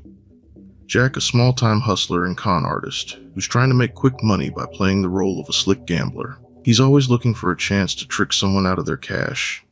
And in this opening scene, he's in a casino. Jack notices a wealthy man, Mr. Gorman, celebrating a big win. Jack, ever the opportunist, approaches him with a friendly and disarming smile, pretending to be a professional gambler himself. He tells Mr. Gorman about a surefire betting system, one that will make him even richer. Jack convinces Mr. Gorman to invest in his system with a large sum of money, promising that it'll pay off big. However, once Jack has the cash in hand, he walks away without any intention of paying back or providing the system, leaving Mr. Gorman in the dust. Next, we're introduced to the Blair sisters, April and June, Jacqueline Alexandra and Kristen Amber. They are wealthy heiresses, daughters of a successful architect, living a life of luxury. The sisters are beautiful, poised, and seem to have little experience with men, which makes them perfect targets for someone like Jack. Jack immediately begins scheming to make them his next marks, thinking he can take advantage of their naivety and manipulate them into falling for him. Knowing that two beautiful sisters are not likely to fall for the same guy, Jack hatches a plan. Instead of just wooing one of them, he decides to win them both over. Jack creates a fake twin brother named Vic, using prosthetics and a wig to disguise himself. He then introduces Vic to the sisters, and to their surprise, he's charming and refined, a complete contrast to Jack's more abrasive, street-smart persona.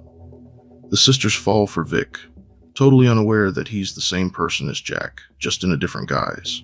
Jack plays both roles smoothly, meeting with the sisters separately, and they both end up attracted to his alternate personalities. To each of them, Jack is a different man. The hard-working gambler Jack, and the sophisticated, elegant Vic. It's a brilliant con, but Jack doesn't realize how much trouble he's getting himself into. As Jack juggles both identities, he grows more and more confident in his plan.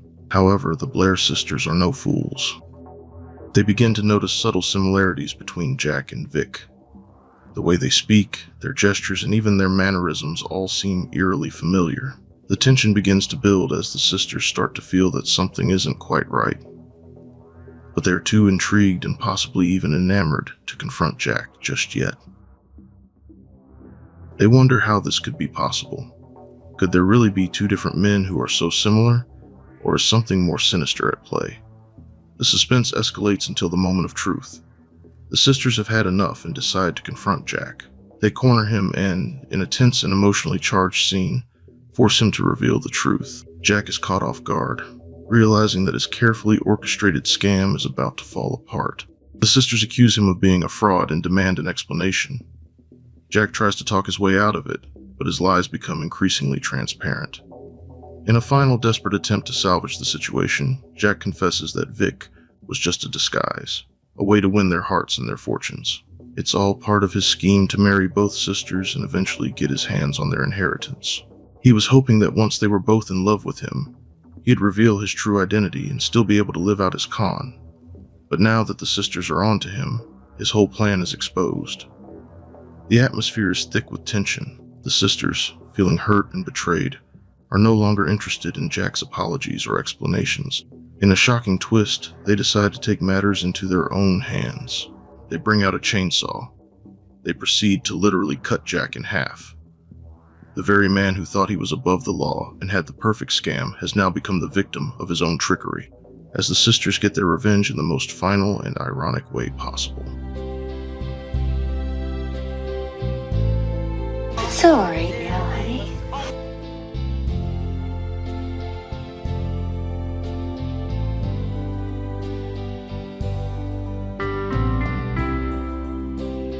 Everything's going to be all right from now on.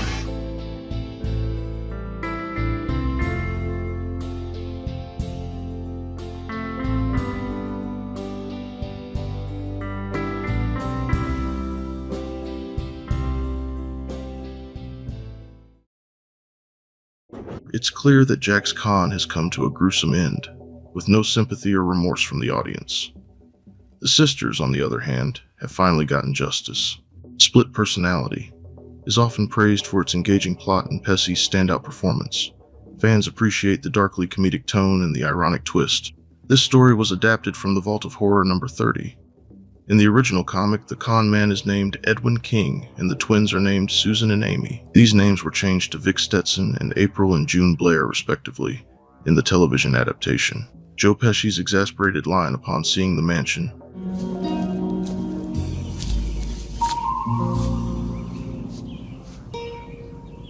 What the is this piece of has gained popularity as a meme on the internet in recent years. Pesci is known for maintaining a low public profile and rarely participates in interviews or public discussions about his work. However, there is an interview and behind-the-scenes footage of this very episode online. I'll provide a link down in the description, just in case you want to view it for yourself. Personally, I would like to get his thoughts on the meme hood of his episode of this show. This final segment is from Season 2, Episode 4, titled Till Death, originally airing April 24th, 1990. The episode begins with Logan Andrews, a landowner living on a tropical island, played by D.W. Moffat. He's portrayed as a man driven by greed and ambition. Logan wants to develop his land into a profitable resort, but he's faced with the obstacle of needing a substantial financial backing. This is where his relationship with the wealthy and influential Margaret Richardson, played by Pamela Geen, comes into play. She's a woman of status and wealth, but she comes off as a cruel, condescending character with a sharp tongue and a cold exterior. Logan sees in her not a romantic partner, but a means to secure the funds needed for his development project. He believes that through her, he can gain the financial support necessary to expand his plans and become wealthier. Although Margaret is initially unimpressed by him, she still harbors a certain attraction due to his determination and persistence. He believes she's a perfect candidate to marry because of her fortune.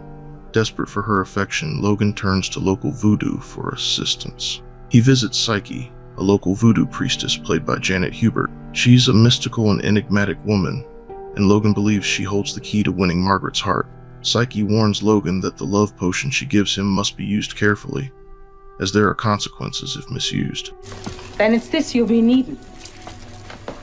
You give her 1 drop, she become your wife. But if you give her 2, she be yours for life.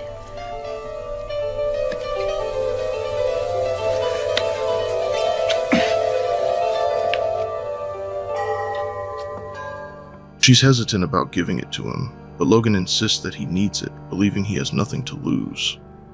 Psyche's warning becomes foreshadowing for the troubles ahead. She makes it clear that using magic for personal gain can backfire. But Logan is resolute, and he dismisses her warnings. With the potion in hand, he plans to use it to bend Margaret to his will. Logan doesn't waste any time. He uses the potion on Margaret, and the results are immediate.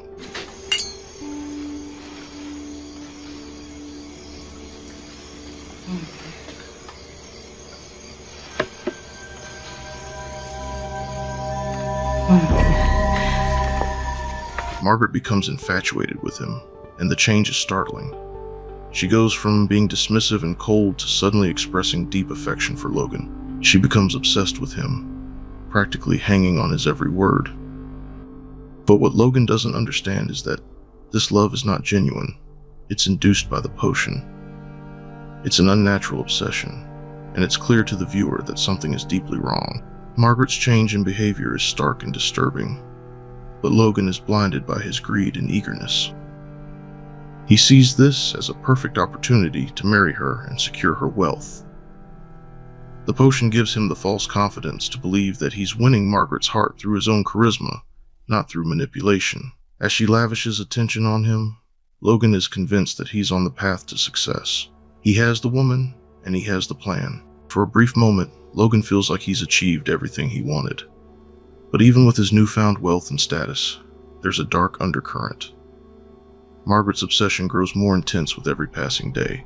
She's not the same woman she was before the potion, and Logan begins to realize that he's trapped in a situation where he's not actually loved. Instead, he's stuck with a woman who's been made to obsess over him by magical means. As time goes on, Logan's excitement begins to turn to dread. He starts to grow more fearful of the woman he's married, and his worst fears are confirmed when Margaret dies unexpectedly. The death is sudden, and Logan can't believe his luck. He's now a wealthy widow, and he believes the curse is lifted. However, there's a catch. Potion's effects don't end just because she dies. Logan's hopes for freedom and wealth are dashed when Margaret's body reanimates. Her death was only temporary, and the potion's effects have now manifested in a horrifying way.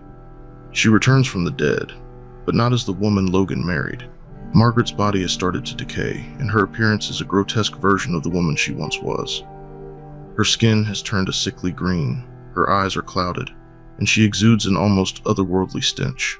This new Margaret is the literal manifestation of Logan's greed and carelessness. Her desire to be with him isn't a loving one. It's a possessive, vengeful force driven by the potion that has transformed her into something monstrous. Logan is horrified. He tries to escape, but he can't. Margaret has become a relentless force of nature, and no matter what Logan does, he can't outrun her.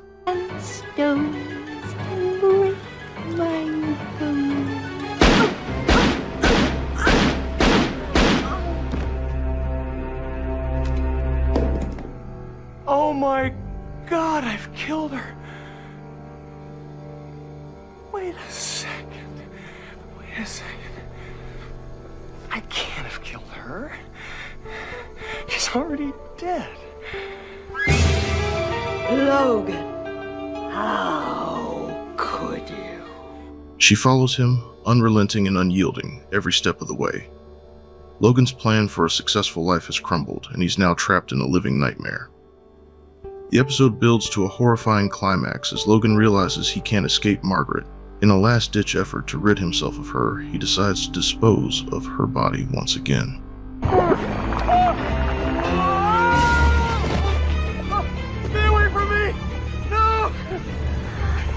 Get away from me! I'm burning with desire.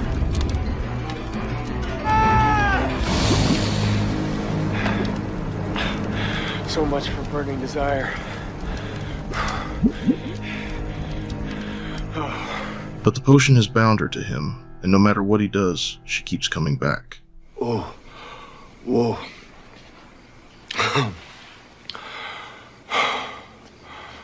To Margaret, may she rest in peace.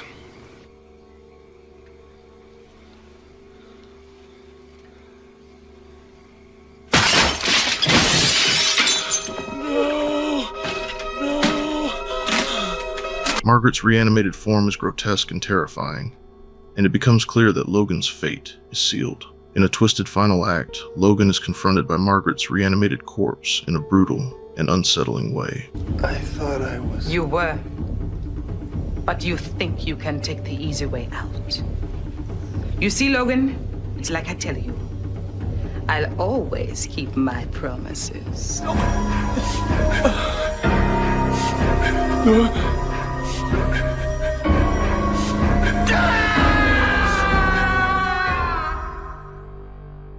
The episode concludes with Logan facing the consequences of his greed and his decision to use the potion in the first place. His lust for power and wealth has led him to an inescapable fate, and the episode ends on a tragic note with Logan becoming the victim of his own actions.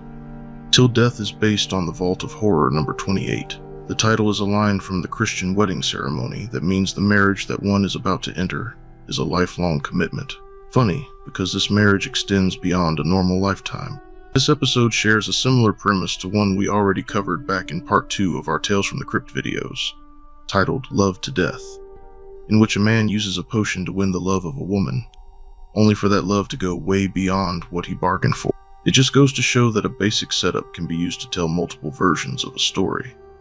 It's kind of funny though. If a man uses a love potion on a woman, it's horror. If a woman uses a love potion on a man, it's a 90s comedy movie starring Sandra Bullock. Can somebody please explain that to me? Our first segment, titled The Reluctant Vampire, from Season 3, Episode 7, originally airing July 10th, 1991. Our story starts off with Donald Longtooth. Yes, you heard that name right. Longtooth is portrayed by Malcolm McDowell, a vampire who, unlike his more predatory kin, harbors a conscience, and that prevents him from harming innocent people. To sate his need for blood without resorting to violence, Donald Longtooth secures a job as a night watcher at a local blood bank. This position allows him to discreetly access the blood supply to satiate his cravings. At the blood bank, Donald works alongside Sally, portrayed by Sandra Dickinson, whom he harbors romantic feelings. However, his vampiric nature makes him hesitant to pursue a relationship, fearing the potential dangers he could pose to her. The blood bank faces a crisis as its owner, Mr. Crosswhite, played by George Wendt, announces that due to dwindling blood supplies, staff layoffs are imminent. I'll get to the bottom of it. Well, it's interesting that you put it that way, Sally, because I'd like to keep you on here. See, I like you, Sally, a lot. And perhaps we could get to the bottom of that, Mr. Crosswhite. Leave her alone. Sir? Nice try, hero. But before you go sticking your nose in anywhere, remember, you're just a night watchman. Unknowns to the staff, the shortage is partly due to Donald's secret consumption. Determined to prevent the layoffs and protect Sally's job, Donald decides to take action. I've got to do something to solve this problem, even if I hate myself in the morning. Embracing his vampiric abilities, Donald embarks on nocturnal hunts, targeting criminals and other unsavory individuals. He drains their blood and discreetly replenishes the blood bank's reservations. This initiative not only stabilizes the blood supply, but also brings him a sense of purpose, as he eliminates wrongdoers from society. Meanwhile, a series of exsanguinated bodies draws the attention of Detective Robinson, portrayed by Paul Gleason, and a self-proclaimed vampire hunter named Rupert Van Helsing, played by Michael Berryman. Who the hell are you? Rupert Van Helsing. What do you want, Rupert? I want to help you, Lieutenant. Though at first you're not going to believe anything I tell you. You're going to think I'm strange, bizarre. But in 3 to 4 days, when the city is awash in blood, you're going to beg me for my help. Van Helsing is convinced that a vampire is responsible for the deaths and teams up with the skeptical detective to track down the culprit. As the blood bank's fortunes improve, Mr. Crosswhite becomes suspicious of Donald's sudden effectiveness. He confronts Donald, revealing that he has deduced his true nature as a vampire. Crosswhite attempts to blackmail Donald by demanding that he continues his nocturnal hunts in order to keep the blood supply abundant. Oh, a lot more. Your freelance neck-nipping paid off in spades. We were never in danger of going bankrupt. That was just a ruse. I wanted to see just how productive you could be if you had to, and you did not disappoint me. I've got plans for you, Longtooth. Big plans. In a climactic confrontation, Van Helsing and Detective Robinson arrive, mistaking Mr. Crosswhite for the vampire due to a series of misunderstandings. Van Helsing stakes him, inadvertently solving Donald's blackmail problem. You know his methods. There's your vampire. What are you doing? Where am I? Wait a minute, wait a minute, wait a minute, wait a minute! This man's alive! What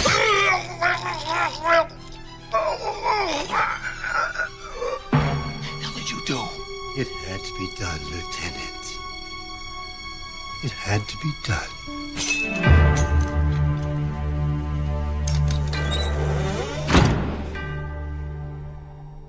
With the immediate threats eliminated, Donald confesses his feelings to Sally.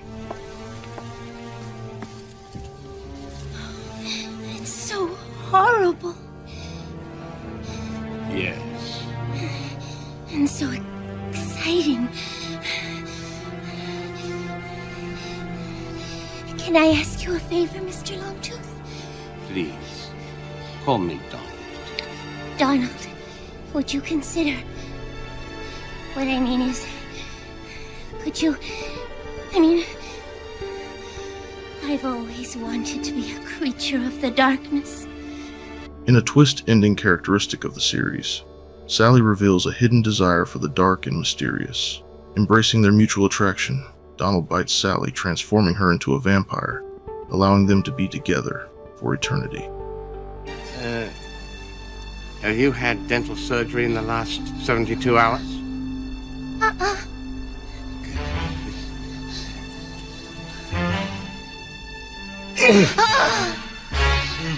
This is so sexy.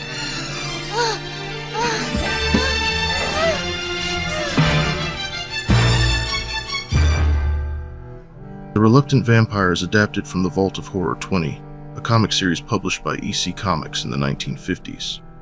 The episode is noted for its comedic approach, blending horror elements with humor. Malcolm McDowell's portrayal of Donald Longtooth adds depth, which makes him a sympathetic figure despite his vampiric nature. George Wendt, famous for his role in Cheers, portrays the unscrupuled Mr. Crosswhite, adding a familiar face to the cast. The Reluctant Vampire uniquely stands out in the Tales from the Crypt series with its distinctive blend of humor and horror, offering a refreshing take on classic vampire narratives. Our second segment centers on two brothers, Martin and Carl Fairbanks, both of whom are doctors. In a black and white flashback, we see a youthful Martin, portrayed by Beau Bridges, helping his brother Carl, depicted by Tony Goldwyn in a morgue. Carl, known for his mischievous tendencies, orchestrates a prank by faking a revival of a cadaver.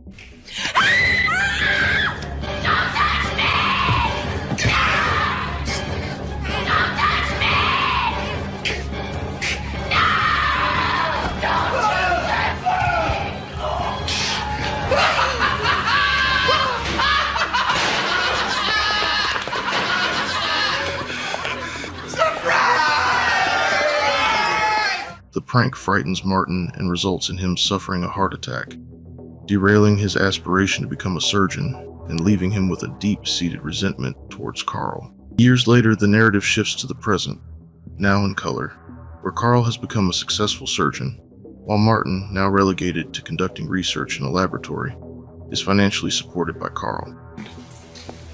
We made a deal. Either you showed me results or I cut off your funding. You showed me nothing, so I said, fine. I'll get you a teaching position. You can waste your own money for a change. It's a shame, Carl. I don't get a chance to see you anymore. Only your money. I'm warning you, Martin. Take the job or I cut you off completely. Martin's project concentrates on the notion of lingering brain activity after death, something Carl deems fruitless. Eager for revenge for the prank that sabotaged his profession, Martin concocts an intricate scheme. He entices Carl to his lab ostensibly to present a discovery. By offering Carl a doctored drink containing a paralytic agent, Martin induces a state in Carl that simulate death, leaving him fully conscious yet completely immobile and unable to communicate.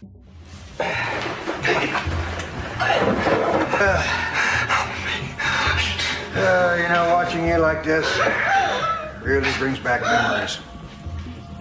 You remember that night, don't you? I do. I was one hell of a surgeon until your little joke cost me a career. Surgeon needs 2 good hands. Permanent hemipariasis. The only birthday gift you ever gave me. What have you done to me? Oh, I killed you, haven't I? Well, not officially yet. I mean, you're still alive, aren't you? I'm surprised you didn't taste it. I thought the Bavarian hydrochloride would have clashed with the scotch. It's too bad that you can't report back what you see, what you feel. You've always been so helpful in my research. Don't worry. Let me just unbutton your sleeve. Take it easy now. Don't make this difficult. Now, if I don't give you this, you might find traces of poison in your system. We couldn't have that, could we? Say goodnight, Gracie. Oh.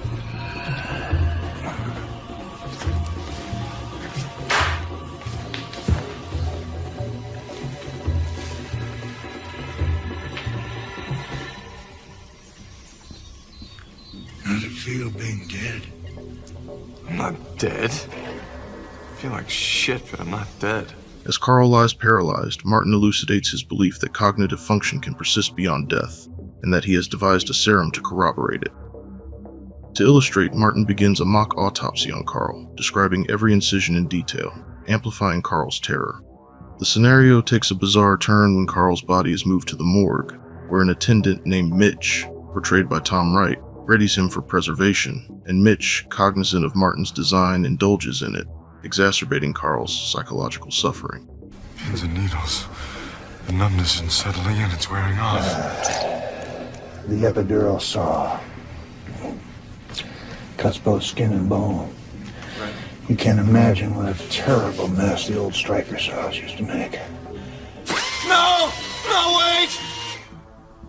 Miss Johnson, would you please peel back the skin while I cut? Martin! Don't! Oh, God! I'm being peeled! They're tearing my skull apart! No, Marty, wait! I'm alive! I can feel my fingers and my toes! I'm alive! My hand! Look at my hand! I guess our subject was a little hard-headed.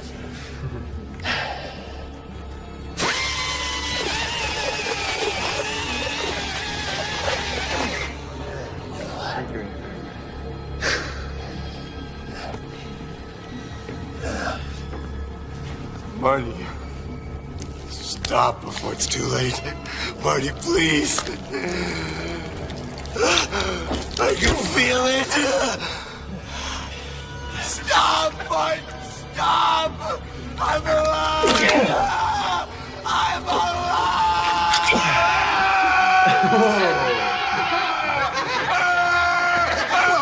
to the world of the living, little brother.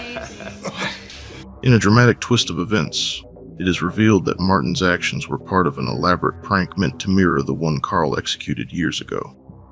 However, the shock is too intense for Carl, causing him to experience a real, fatal heart attack.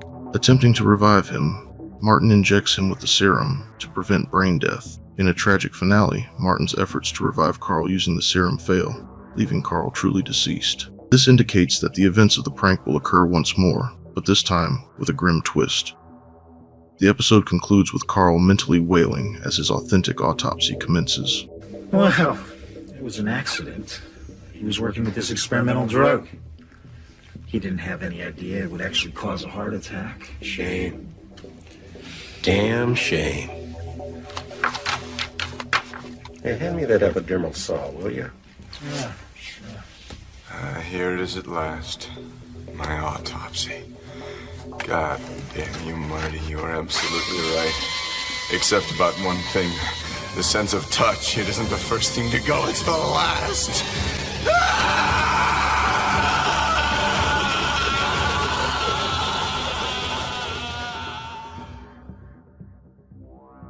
Abracadabra is adapted from the tale Dead Right from Tales from the Crypt, issue number 37, although the title was adjusted to avoid ambiguity with another episode. The same episode in which Demi Moore starred in, which we previously recapped in our last video. Fun fact, both Demi Moore and Tony Goldwyn appeared in the film Ghost together. Demi's episode came before their collaboration in the movie, whereas Goldwyn's Tales from the Crypt episode was after. Interestingly, in both productions, Goldwyn plays a character named Carl. The title is a clever blend of the magician's phrase, abracadabra, and the word cadaver, mirroring the episode's themes of illusion and death. Beau Bridges gives an impressive performance as Martin, portraying the character's descent into obsession and revenge effectively. As for Tony Goldwyn, his portrayal of Carl combines charisma and arrogance, making his eventual downfall the more impactful. Abracadabra distinguishes itself in the Tales from the Crypt series through its psychological horror and insightful exploration of the consequences of unchecked ambition, culminating in an ending rich with irony. The viewer initially perceives the first twist as a revelation that the entire episode is a prank, but the audience is then confronted by a second twist as the events unfold in a horrifyingly genuine manner. In our concluding segment titled Undertaking Pelor, the episode is from Season 3, Episode 9, initially airing on July 24th, 1991. Four teenagers, Josh, portrayed by Jonathan Kikikwan, Aaron, played by Aaron Eisenberg, Norm, portrayed by Scott Foltz, and Jess, played by Jason Marsden, share a shared love for horror films and dream of creating their own productions. Seeking genuine inspiration, they opt to explore the local funeral home, Esbrook Mortuary, with the intention of capturing a real corpse on film. Under the veil of night, the boys covertly infiltrate the mortuary's basement. The adventure takes a sinister turn as they eavesdrop on a dialogue between the mortician, Sebastian Esbrook, John Glover, and the town's pharmacist, Mr. Grundy. The boys uncover the duo's sinister scheme. Mr. Grundy provides tainted medications to unknowing patients, which results in their deaths, following which Esbrook profits from the ensuing funeral services. Well, what the hell is this? $500? It's a $1,500 funeral. She's just a goddamn librarian, for Christ's sake. After expenses, I'll be lucky if I make half what you're making. Expenses? Don't give me that. You're gonna stick her in a pressed oatmeal coffin. You want to make more money on this? Next time you doctor a prescription, why don't you pick somebody that can afford a deluxe funeral? As a matter of fact, that's exactly what I did. I just sent some asthma medication to a guy who can definitely afford your top-of-the-line accommodations. Really? I had a feeling that would put a smile on your face. The situation takes a personal turn when Aaron's father falls victim to the plot, dying from poisoned asthma medication. My dad died last night. What? How did it happen? He had an asthma attack. Asthma? Did he take medicine? Yeah. Why? What is it? Resolute in bringing the villains to justice, the boys devise a scheme to gather conclusive evidence. They break into the mortuary once more, this time equipped with a video camera. with the intention to capture incontrovertible proof of the duo's unlawful acts. Well.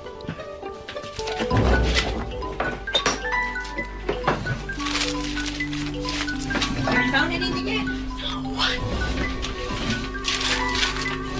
During their stealthy mission, the boys bear witness to a confrontation between Esbrook and Grundy. Grundy, having exposed that Esbrook has been shortchanging him on the profits, threatens to report him to the authorities. Esbrook, to silence him, murders Grundy. Nate, you're overreacting. It's that fat kid. He faked all this just to set us against each other. Look, I've got proof right here. The boys' presence is eventually detected, resulting in a tense confrontation with Esbrook. During the struggle, they triumphantly turn the mortician's embalming apparatus against him, ultimately leading to his demise. You think I'm kidding? All right. 1, 2.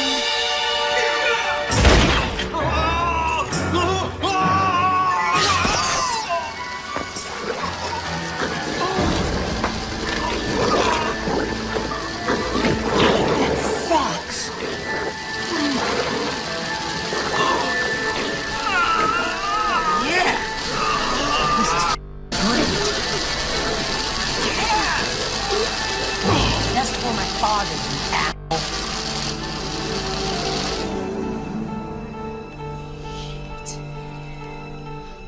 Hey, look!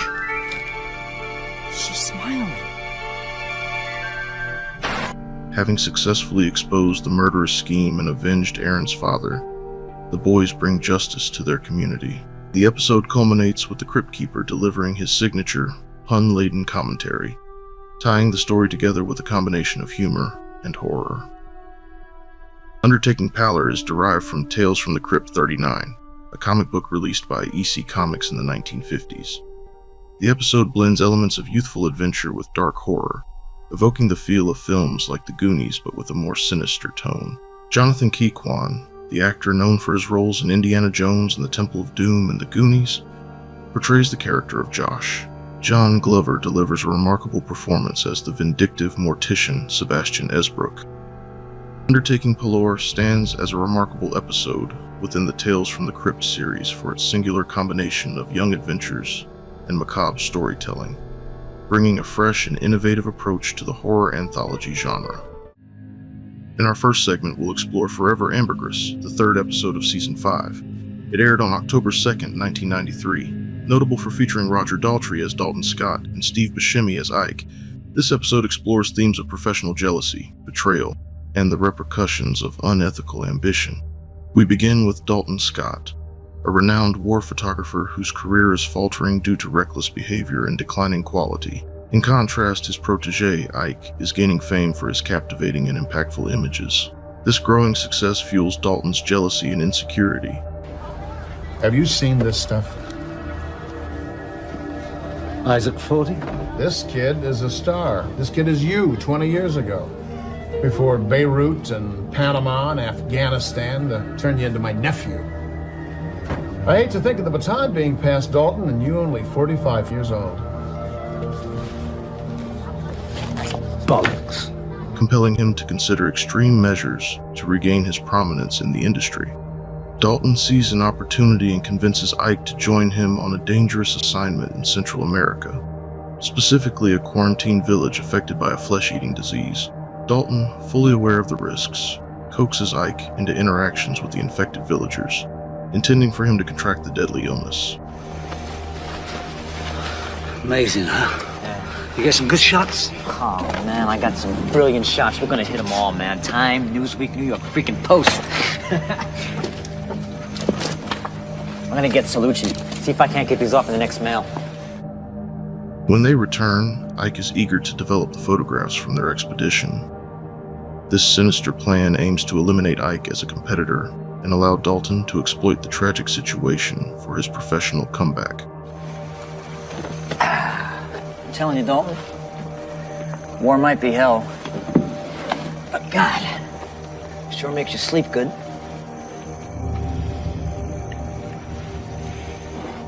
Unaware of Dalton's ulterior motive, despite appearing asymptomatic, Ike soon shows alarming symptoms.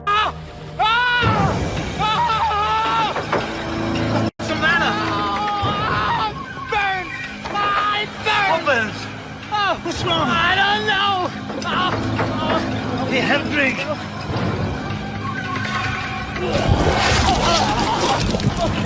Hey, what's up in there, man? Nothing, we're okay. Hey, I'm gonna get Little Wing on the radio. Hey, what's up, Dalton? What's up in there, man? I just got some kind of fever. What should we call a medic?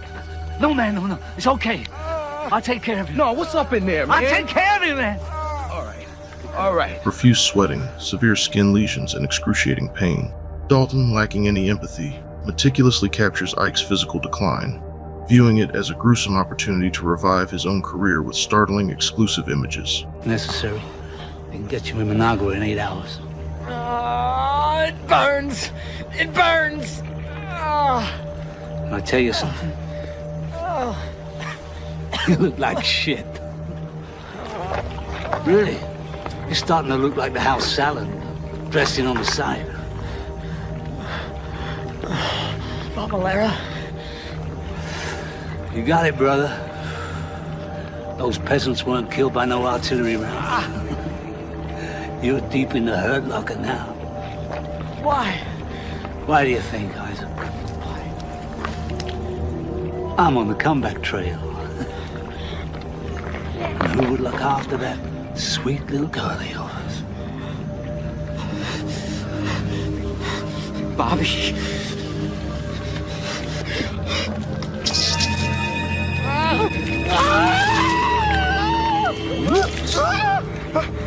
There goes that wonderful eye of yours. Now, if you don't mind, I'm gonna get me some fresh air. No offense, brother, but you're starting to get a little ripe. Dalton redirects his attention towards Ike's girlfriend, Bobby, played by Lysette Anthony. He visits her under the pretext of concern, but with the ulterior motive of seducing her and solidifying his control. During their conversation, Bobby reveals that Ike had mailed her a plant from the quarantined village. Bobby knows the truth behind it all, of how Dalton's jealousy led him to kill Ike via exposure to the illness. She uses the plant to enact swift and brutal revenge. You killed my Isaac. Whatever he had, we've now got. Isaac sent me some balsam from the village. We just smoked it. We'll both die. Sure, we all have to make sacrifices.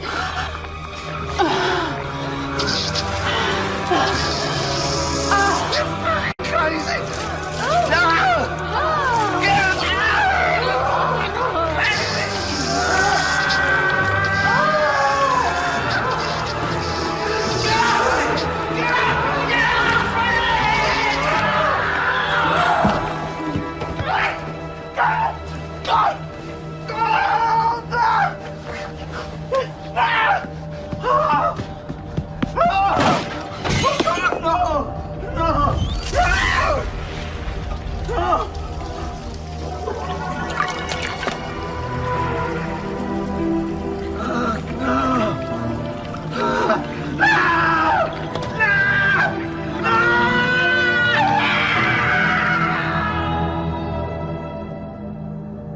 Forever Ambergris is from Season 5, Episode 3, originally airing on October 2nd, 1993, and was adapted from the comic The Haunt of Fear number 24, originally published in November 1953. While the TV adaptation is more polished, the original comic version of the story had an even grittier, pulp horror feel. The EC comics were notorious for their shock endings, and this story was a prime example of their love for poetic justice. The episode features an unexpected but excellent pairing. Steve Buscemi and Roger Daltrey shows just how innovative and off-the-cuff this series used to be, and why it has the ultimate staying power it does. This episode is one of the many reasons why you need to buy the DVD or Blu-ray box set of this series. I have no idea how I'm going to edit around the gore and nudity of this episode, but it's well worth the pain in the ass to feature this gruesome classic tale. Our second segment is called Split Second, taken from the 11th episode of the 3rd season. This episode delves into themes of jealousy, infidelity, and brutal retribution within a secluded, wooded logging community. The narrative revolves around Liz Kelly, portrayed by Michelle Johnson, a captivating waitress in a remote town bar, often visited by rugged lumberjacks. Disenchanted with her monotonous life, she succumbs to Steve Dixon, played by Brian James, the powerful and affluent owner of a nearby logging camp. The lady's not interested. You got that? Off, Dixon. Drop the knife. Drop it. This how you want to die, shitheel? I wasn't exactly looking for a knight in shining armor, but I did like being fought over. Those days, I was getting offended a lot more than I was getting defended. Apologize to the lady. I'm sorry, man. Good boy. Now get the f*** out of here. Their whirlwind romance leads to a hasty marriage, with Steve promising Liz a life of grandeur and status as the queen of his logging realm. At first, Liz delights in the luxurious lifestyle, but the initial euphoria fades quickly as Steve's true colors are revealed. Steve, honey. Oh, there you are. Your breakfast is ready. What the hell are you wearing? What the f*** are you all staring at? I don't want you in here ever, you hear me? You don't know what these guys are like. For Christ's sake, Steve. I told you to do something, now do it. I don't want these sons of bitches staring at you. Sure, Steve, whatever you say. I don't want you shitheads staring at her, you understand me? And you better act like f***ing gentlemen when the lady's around.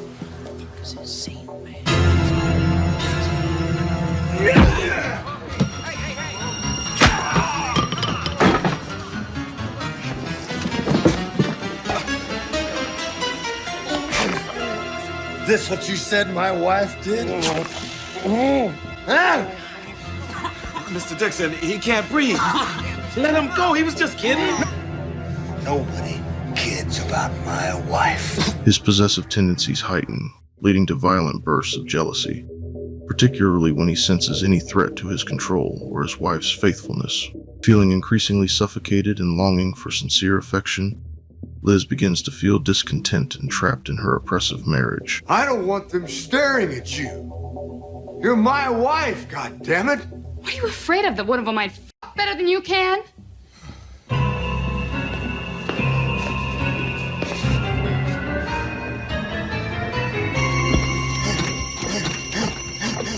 It wasn't the first time a man had screwed me because he was jealous.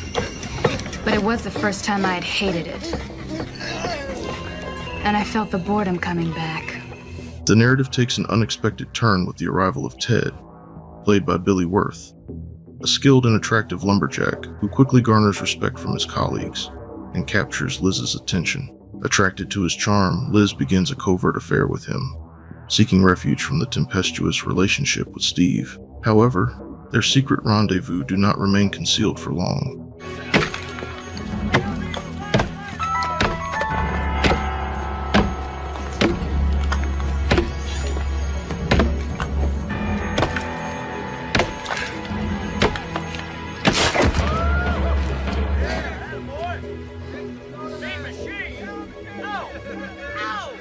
Call me un-American, but watching Ted chop that tree in half, wow, it just made me forget all my troubles. And at that point, I would have done anything for a little excitement, of one kind or another.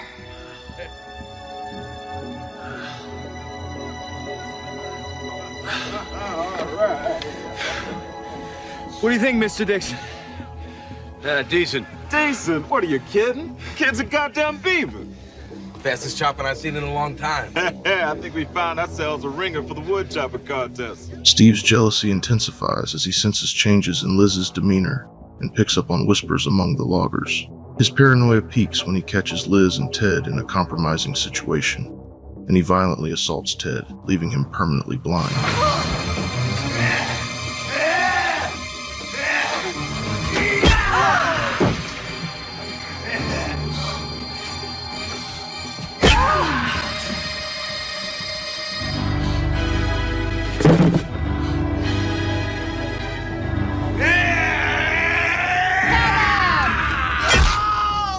Witnessing the horrific aftermath of their affair, Liz is overwhelmed by guilt and terror. Infuriated by Steve's cruelty, the other lumberjacks, who have long endured his tyrannical rule, are moved to collective retribution.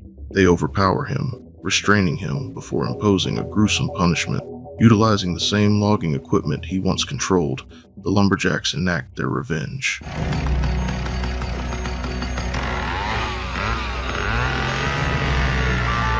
See how you do with these. Do it, Tenno! Go crazy, man! You got the other one next, buddy! You got the other one next!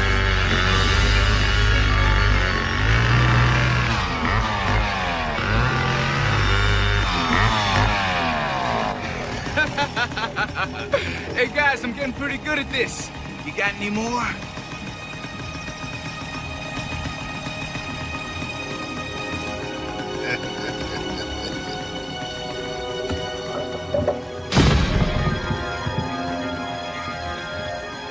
Great work, kid. You ready for the next one? Snaz and Artie and the boys had found what I'd spent years looking for. The cure for a terminal case of boredom. Oh, yeah! I feel great! Yeah! I love you guys! Split seconds from Season 3, Episode 11, originally airing on July 17th, 1991. It was adapted from Vault of Horror, number 40. In the comic, the gruesome fate of the husband is done in the classic EC comic style of brutal poetic justice. The episode follows the comic closely but expands on character interactions, adding more depth to Liz's manipulation and Steve's growing paranoia. With its mix of noir-style seduction, grisly comeuppance, and a fittingly ironic ending, it stands as a prime example of Tales from the Crypt at its best. Our final segment of this video is a story titled The New Arrival. The story centers on Dr. Alan Gutz, a radio child psychologist facing plummeting ratings for his show, The Art of Ignoring Your Child. In an attempt to revitalize his career, Dr. Gutz decides to conduct a live on-site therapy session at the home of a frequent caller, Nora, who seeks help for her troubled daughter, Felicity. As of tomorrow, the spot belongs to Lothar. Dr. Gibbs, hello? Are you there? Oh, yes, sorry, what? But a lot of people count on Ella. They need him. Oh, come on. Nobody leaves Alan.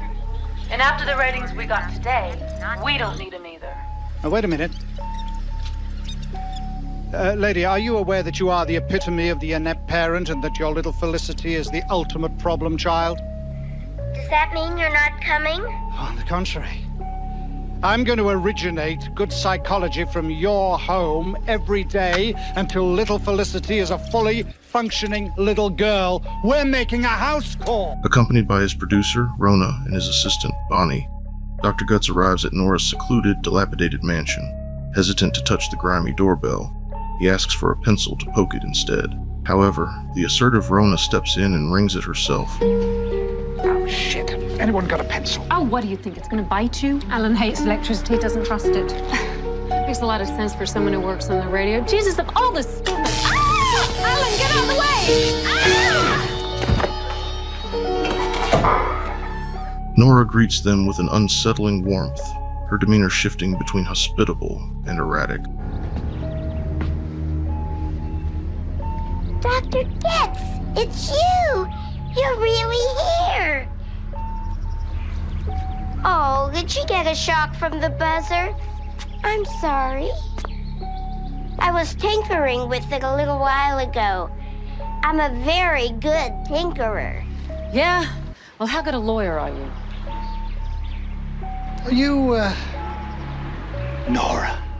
That's me, Felicity's mommy. The interior of the house is cluttered with old toys and peculiar decorations, adding to the eerie ambiance. Nora describes her daughter as a deeply troubled child, resistant to conventional disciplinary methods. Dr. Getz remains firm in his stance, insisting that ignoring the behavior is the best approach. Determined to confront Felicity, Dr. Gutz and Bonnie venture deeper into the house. navigating narrow, dimly lit hallways adorned with unsettling children's drawings and vintage toys. With each creak of the floorboards, tension mounts. Rona, disgusted by the state of the home, turns away. Noticing a child running past, Rona goes to investigate, only to find out, all too well, what happens to curious cats.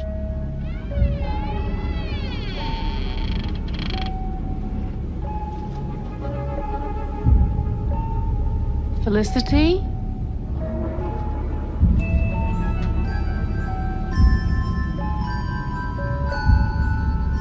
Felicity?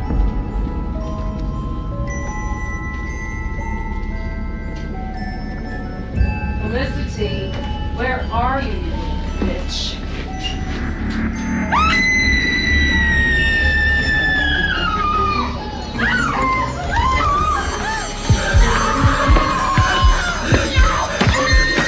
Rooms filled with decaying dolls and eerie memorabilia suggest a long history of disturbed behavior.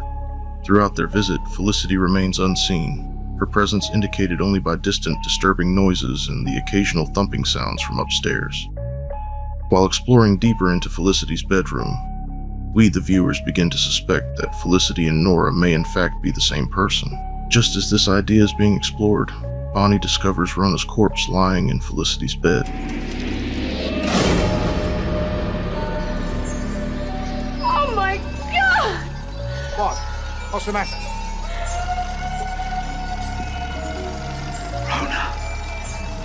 I'm still sure about good psychology beating bad behavior. We'll discuss this later. Let's get the hell out of here! Realizing the danger, Dr. Guts and Bonnie attempt to escape, but find themselves trapped. Bonnie finds a door that leads to the attic. The pair escape only to find the door leading to the attic is locked. It is noticed that a small masked figure is looking up from the bottom of the stairs. Getz, now fully believing that Felicity is nothing more than Nora in a mask. The masked figure retreats before Getz reaches her. Bonnie and Getz argue as a ceiling fan modified with blades comes down on Bonnie from above, not only killing her, but incapacitating Dr. Getz. For a guy who's supposed to know a lot about people, you know nothing about them! Bonnie, I swear, as soon as we get out of this house, you're fired! Oh yeah, well you won't have to fire me, I quit! I'm so goddamn tired of your arrogance! It's not my arrogance, it's your incompetence!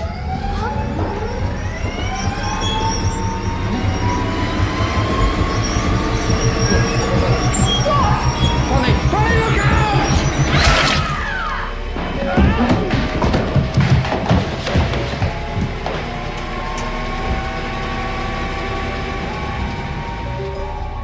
Nora, now fully unhinged, confronts them, chastising Dr. Guts for his ineffective methods and accusing him of failing her daughter. The facade of a desperate mother crumbles, revealing a calculating and vengeful woman. You've had a rough day. Shall I bring Felicity up? After all, she is the patient. Yes, that's a good idea.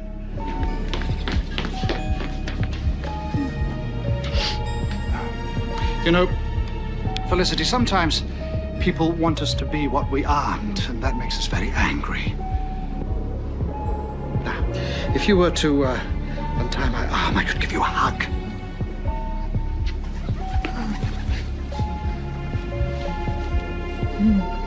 Thank you. Now, here's your love therapy. The only way to beat bad behavior is with worse behavior! Hey, Nora, I know it's you! Dr. Getz! After it's been revealed that Nora and Felicity are indeed two separate people, it turns out Felicity's true nature is far more horrifying. Oh, come to Mommy, darling. I know what you're thinking. I spoiled her to death, and I suppose you're right. Amazing, ain't she? Been dead 40 years and she's still busy as a bee. It's love that keeps her going, but it's love that hurts her too. That's why you came. That's why they all came. Daddy?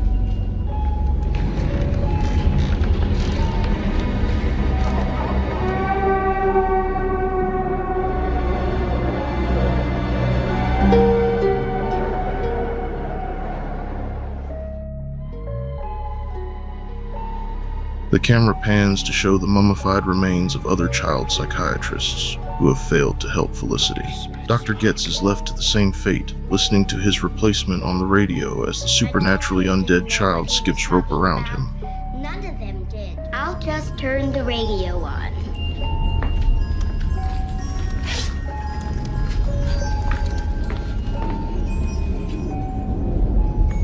Her favorite show is on. Talk Radio 999. It's 10 o'clock. A new time slot for you on the Sidious Lothario. The management here decided to make a change yesterday. And aren't you glad we did? Ignore it. Today we're gonna talk about sex. Ignore it. It's time for excellent. Ignore it. Call in. Ignore it. Tell those guys. Ignore it. That's right. Ignore it.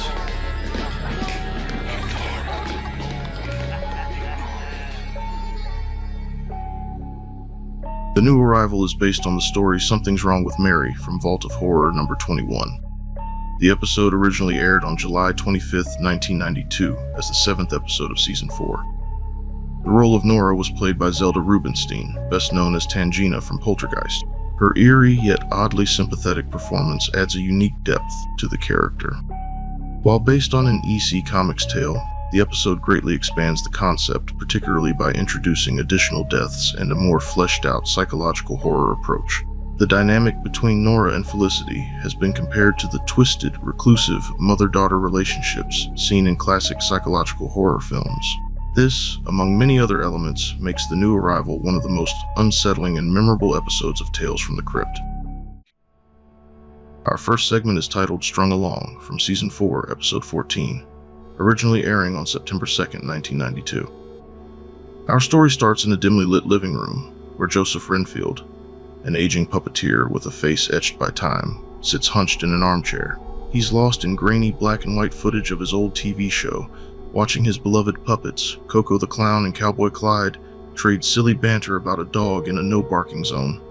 The laugh track echoes as Joseph's eyes glimmer with nostalgia. He whispers to himself about how those were the golden days, back when everyone adored Coco. The sound of Ellen, his much younger wife, swimming with her friend, snaps him back to the present. Joseph watches from the window, smiling as she waves to him. You can tell the past is weighing heavy on Joseph's soul. Can't get him out of the house.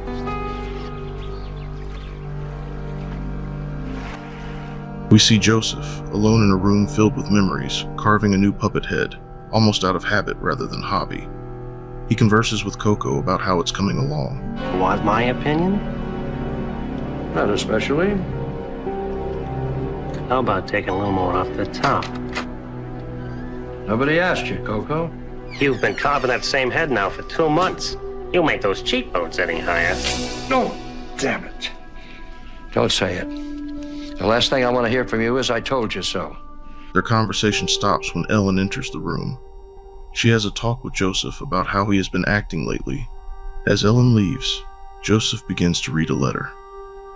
With excitement in his eyes, he runs out of his puppet cave, knocking on the window to get Ellen to come back inside so he can share some incredible news.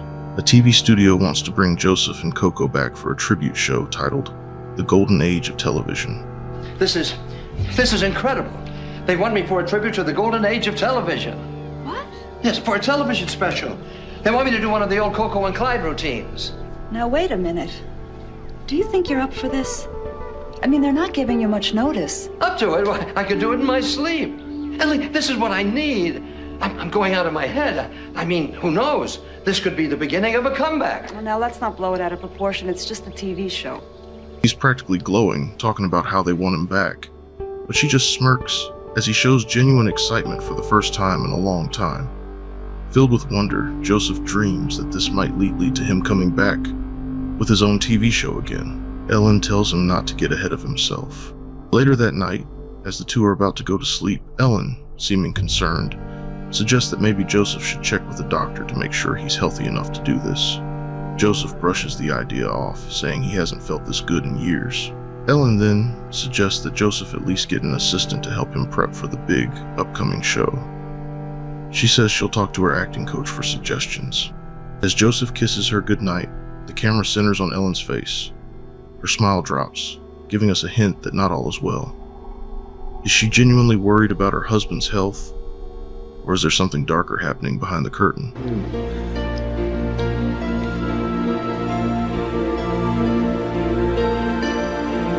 The next morning brightens as Joseph, now full of purpose, is filled with renewed life. Ellen brings in David, a young puppeteer with bright eyes and a deep admiration for Joseph and Coco's work. Finding Joseph missing from his workshop, Ellen assures David she'll find him. Eager like a child in a candy store, David marvels at the objects surrounding him, but just as he's about to touch a puppet, a voice playfully warns him off.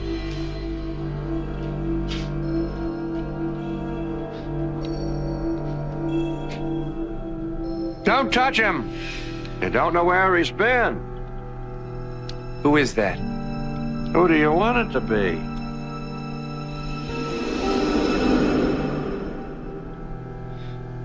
After exchanging a few words, Joseph discovers that David is an animatronic puppeteer.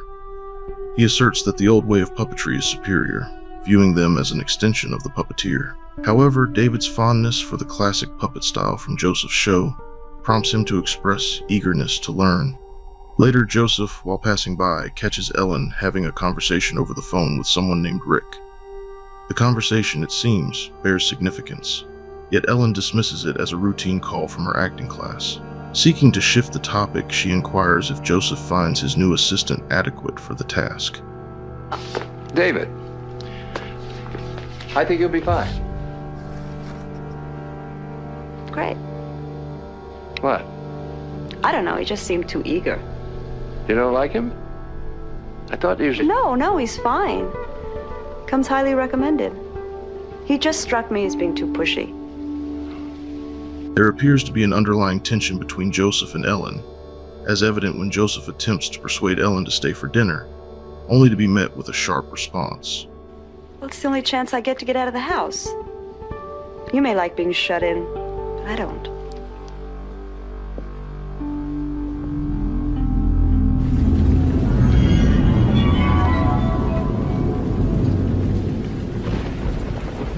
Later in the evening, Joseph confides in Coco, expressing his mounting apprehensions. On the following day, David and Joseph rehearse their routine. David continues to familiarize himself with manual puppet manipulation, occasionally feeling frustrated. Joseph offers guidance and passes on valuable tips. Ellen, however, seems strangely envious, observing how well David and Joseph are bonding during this period of preparation for the upcoming show. Just back and forth real easy. Like this. See? Just don't force it. It's amazing how you do that. Thanks, kiddo. I've been in this business a long time. It should be amazing. Joseph displays signs of physical strain, and the tension in his heart becomes more apparent. Sensing an underlying unease in the Renfield home, David approaches Joseph, hoping to offer support during this challenging time. Joseph confides in David, divulging his suspicion that his wife is being unfaithful. Is there some kind of problem between you and Ellen? Do you want to talk about it? I think there's someone in her acting class. What do you mean? You think she's having an affair? No, I'm being ridiculous. Let's get back to work. Look, if you want, I can swing by your acting class on Wednesday night and I can check it out for you. It'd be no problem. Wednesday night? Her acting class is on Tuesday night. No. It used to be Tuesday night, but they changed it like a year ago. That's why I had to drop out. That night, Joseph's worst fears are realized as he searches Ellen's dresser, stumbling upon a stack of love letters signed by the very name he heard on the phone the previous night, Rick. His hands tremble and Coco's voice echoes in his mind, validating his suspicions. As Joseph downs more and more alcohol, his mind grows increasingly receptive to Coco's sinister ideas on how to deal with Ellen's infidelity. I should have listened to you, Coco. You knew. It wasn't exactly hard to see coming. She's young and beautiful. You're just a tired old man. What am I gonna do? You mean if you were you, or if you were me? I'll divorce her. Call my lawyer in the morning. I never want to see her again. Divorce will cost you. I say you take matters into your own hands.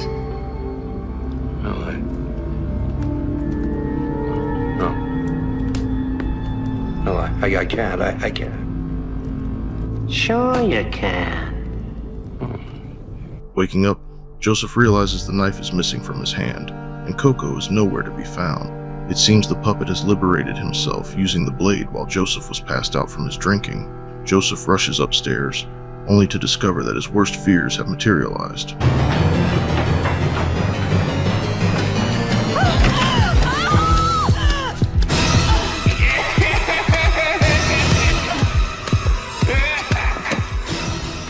The shock of witnessing Coco brutally stabbing his wife is more than Joseph can bear. His heart races uncontrollably, and he drops to his knees, desperately clutching at his chest, unable to conceive the horrific sight before him. Overwhelmed, Joseph collapses to the floor, his heart no longer able to withstand the strain of this harrowing ordeal. However, all is not quite as it appears. A door swings open, and David holding a remote control appears, towering over Joseph. Joseph's heart races, each beat bringing him closer to the end.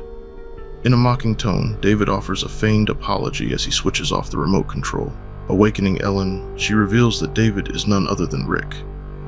With every labored breath, Joseph's life force dwindles away, as Ellen's true treachery is finally laid bare. Joseph, this is Rick. He's a puppeteer just like you. Aren't you, baby? Mm-hmm.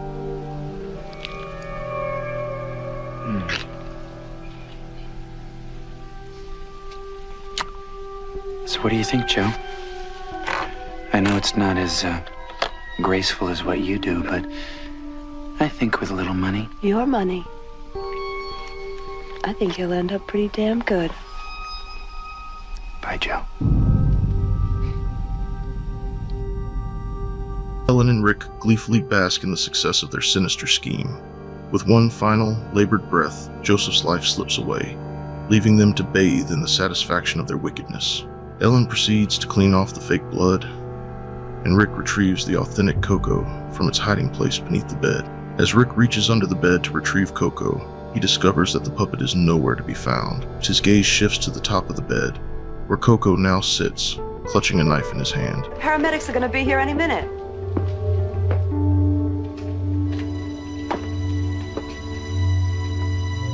Rick, what are you doing? You have to get out of here. This isn't funny.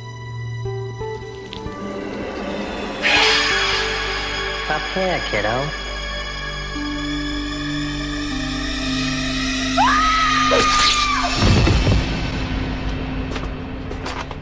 You're not gonna believe this. Yeah? I've seen just about everything. Not like this, you haven't.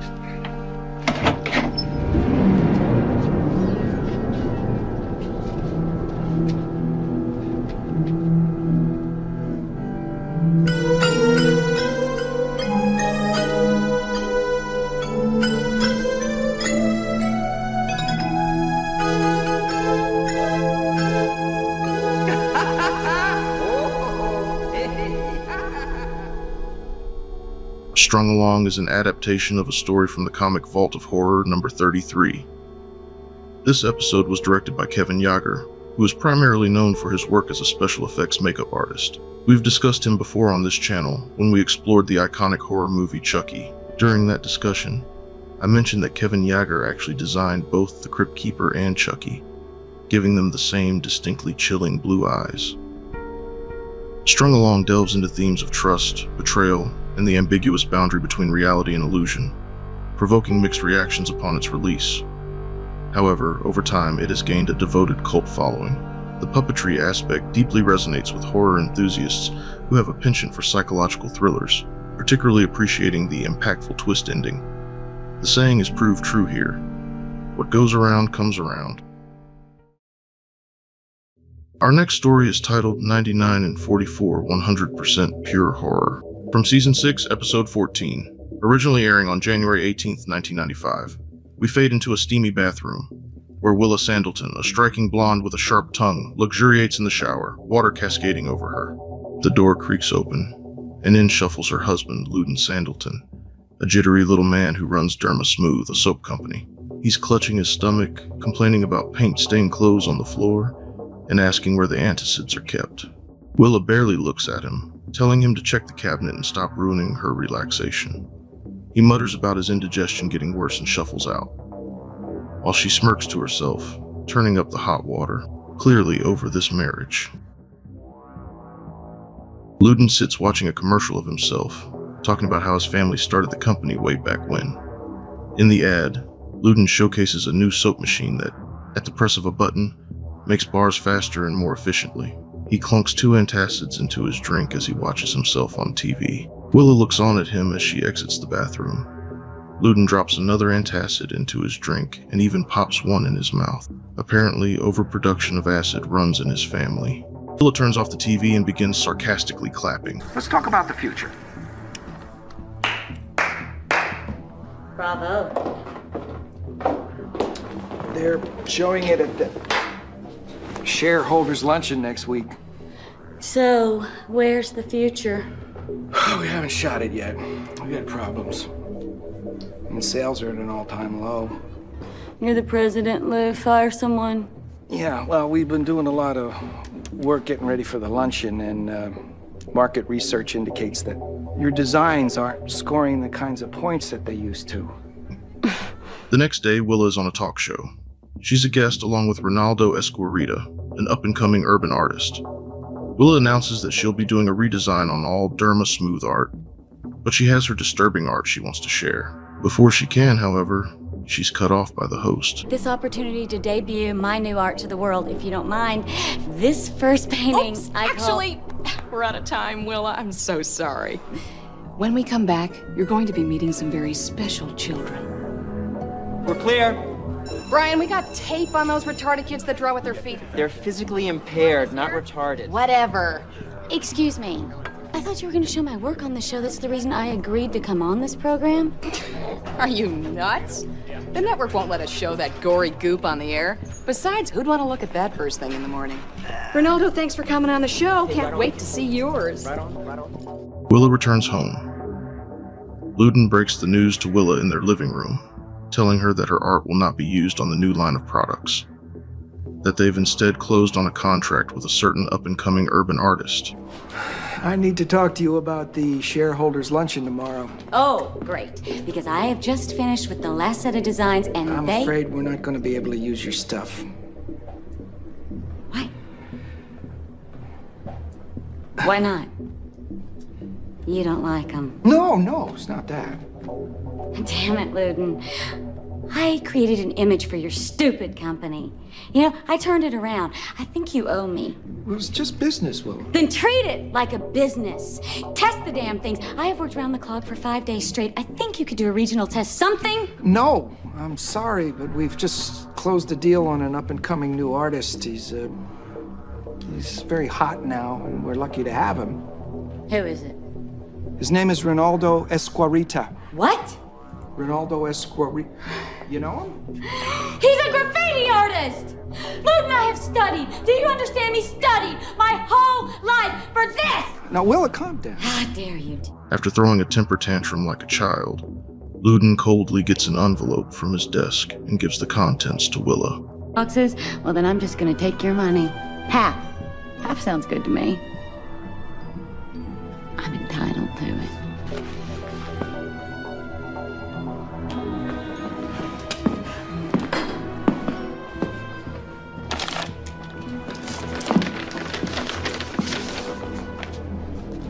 Sorry, it's come to this.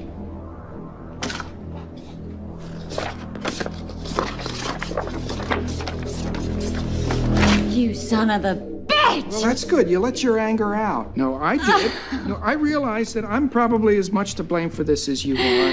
Now, Luden has photo evidence of her committing adultery, and he tells Willa that he's likely as much to blame as she is for their troubled marriage. As she tries to leave, Luden tries to talk it over with her, in an attempt to save their marriage. But Willa, in a fit of spite, grabs a heavy piece of decorative soap from the shelf and assaults Luden with it.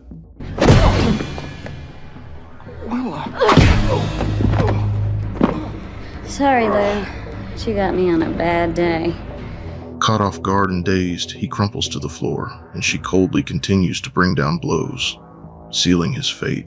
Just as the deadly assault ends, the door buzzes. It's her side piece, wanting to come in and play another game of hide the snake. Willa, now with a dead body to dispose of, forcefully tells him to go away. However, her side piece is really insistent. Noticing that he's coming up no matter what she says, she rolls Luden up in a carpet. As she tries to push the rolled up body, she realizes it's too heavy. So, she tricks her side piece into a game of accomplice instead.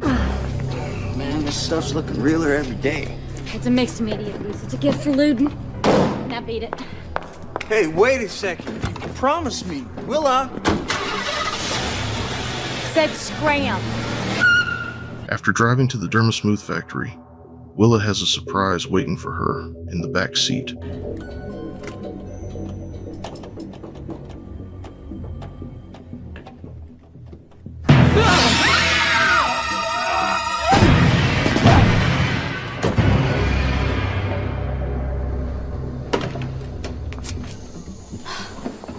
Gee, Lou, you were never this lively before. But after playing a game of whack-a-mole, Willa dumps Luden into a bubbling vat of soap mix, and strangely, she takes a disturbing amount of pleasure in watching him turn into bars of soap.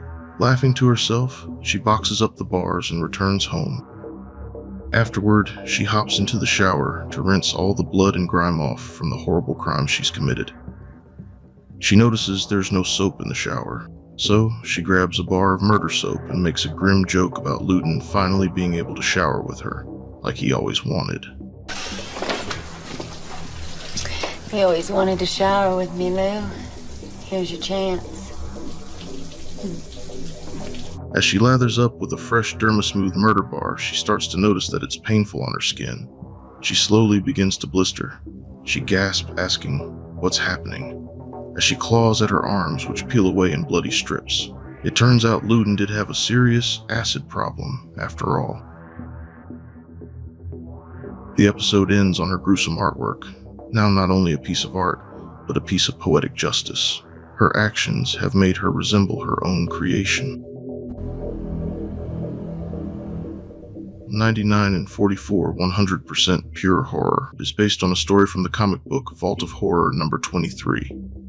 The episode's title is a nod to the old Ivory soap ad, which claimed their soap was 99 and 44 100% pure. Rich, long-lasting suds that get dishes done so fast, and there's just nothing kinder to hands. Those rich, hard-working suds are Ivory Mild, 99 and 44 100% pure. This clever play on words aligns with the episode's focus on a soap company. The episode has been a topic of discussion among fans and podcasters for its deeper meanings and practical gore. It leaves a feeling you just can't wash off.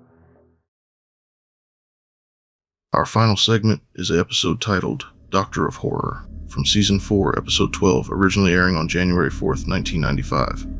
The story begins in a dimly lit morgue where two security guards, Richard and Charlie, are introduced. Their employer, Mr. Fisk, played by Ben Stein, is a stern and unsympathetic figure who reprimands them for their lackadaisical attitude toward their duties.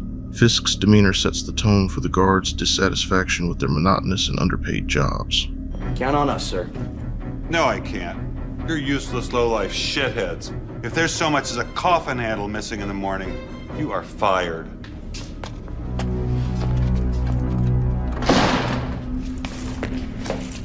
Son of a bitch, who do you think you're talking to? Put his stupid ass on a slab.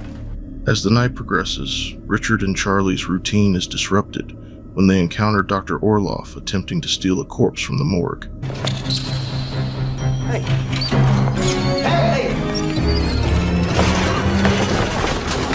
Dr. Orloff is an eccentric scientist obsessed with the notion that the human soul resides within the pineal gland, and he believes he can extract it from the recently deceased. Caught in the act, Orloff offers the guards $500 each to assist him in his unorthodox experiments. Despite initial reservations, the allure of easy money convinces Richard and Charlie to accept the offer. The trio transports the cadaver to Orloff's makeshift laboratory, a grim setting filled with medical paraphernalia and a freezer stocked with previous failed attempts. Orloff's obsession with locating the soul leads him to perform gruesome dissections, all in vain. Recognizing an opportunity for financial gain, Richard proposes a more sinister plan, to provide Orloff with fresher specimens by targeting the living. Charlie, though hesitant and morally conflicted, is swayed by Richard's persuasive arguments and the promise of substantial rewards. Emboldened by greed, Richard and Charlie embark on a killing spree, luring unsuspecting victims under the guise of offering assistance. Each subsequent murder deepens the guard's descent into depravity, with Richard displaying increasing ruthlessness and Charlie grappling with his waning conscience. Charlie's internal struggle reaches a climax when he decides to withdraw from their murderous pact, unable to reconcile his actions with his conscience. Viewing Charlie's change of heart as a liability, Richard deceitfully leads him to Orloff's lab under the pretense of discussing their future endeavors.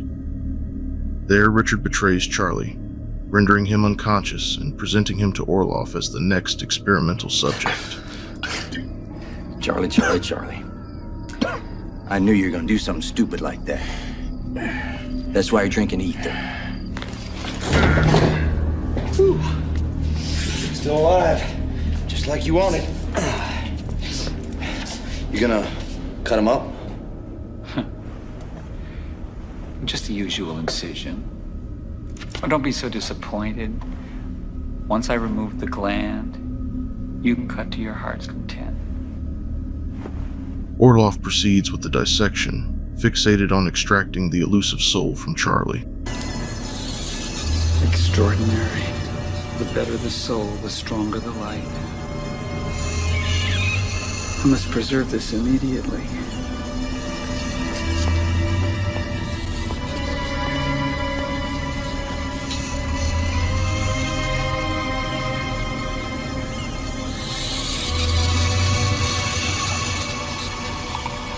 Doc? You do what you want. You're my assistant now.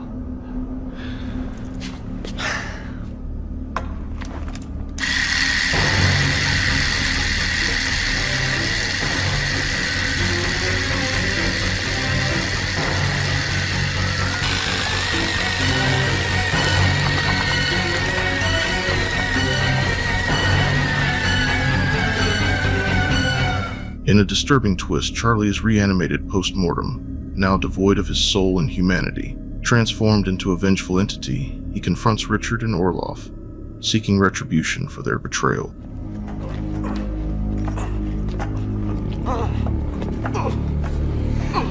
Pull back the skin and cut through to the muscle. Right, Doctor?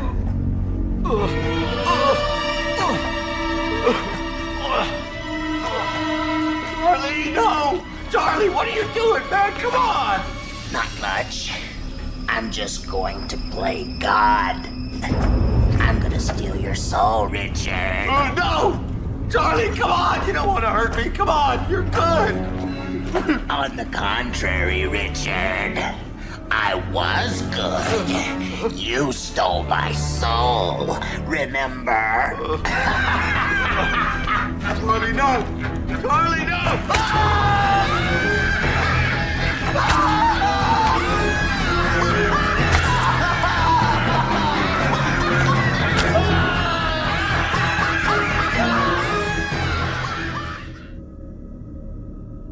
The episode Doctor of Horror was based on a story of the same name from Vault of Horror number 13. Country music fans might recognize Travis Tritt, who played the character Charlie in this episode. The episode was directed by Larry Wilson, a co-writer of iconic films such as Beetlejuice and The Addams Family.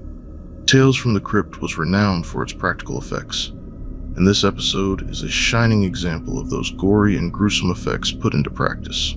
When everyone and their mother uses computer graphics for horror, it's nice to go back and experience the effects that made so many of us fall in love with the horror genre in the first place. Before I end things here, I just want to say I appreciate each and every one of you. There will be a bonus episode revisiting the first 5 parts but with added details, like I've been doing with the recent installments. I was going to try and do all 10 parts, but I found there's not much more info on the episodes than I've already provided. Our first story is from an episode called Ease'll Kill Ya from Season 3, Episode 8, originally airing on July 17, 1991. Our story opens with Jack Craig, a struggling artist and recovering alcoholic who attends an obsessive-compulsive support group. Jack's fraught personality is clear immediately. He's intense, edgy, and battling inner demons. At the support group meeting, Jack meets Sharon, a hopeful and caring woman who quickly becomes attracted to him. Their chemistry is fragile. Jack tries to stay sober, but his anger and dark impulses simmer beneath the surface. Sharon urges him to channel his pain into his art, but Jack's frustration mounts as he can't seem to make a breakthrough.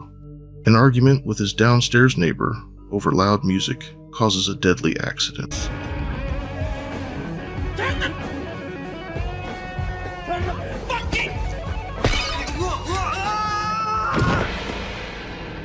Instead of panicking, Jack snaps a photo of the gruesome scene, a twisted muse for his next painting.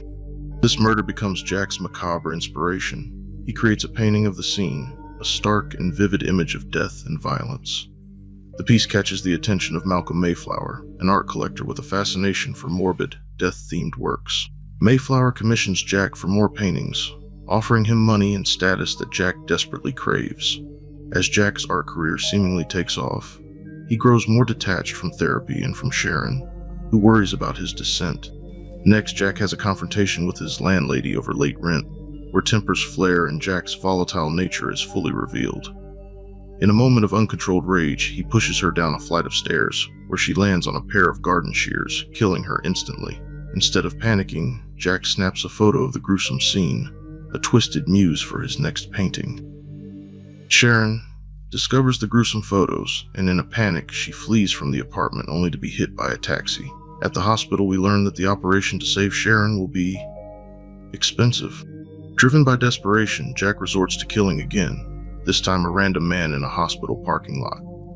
He uses the man's blood and dismembered body parts as raw materials for his new artwork, hoping the piece will sell for enough to save Sharon. But the tragedy deepens when he learns the man he killed was the very surgeon who could have saved Sharon's life. Jack's guilt consumes him, but it's too late to reverse the consequences. The episode closes on a grim note, with Jack's artistic success stained by death and despair.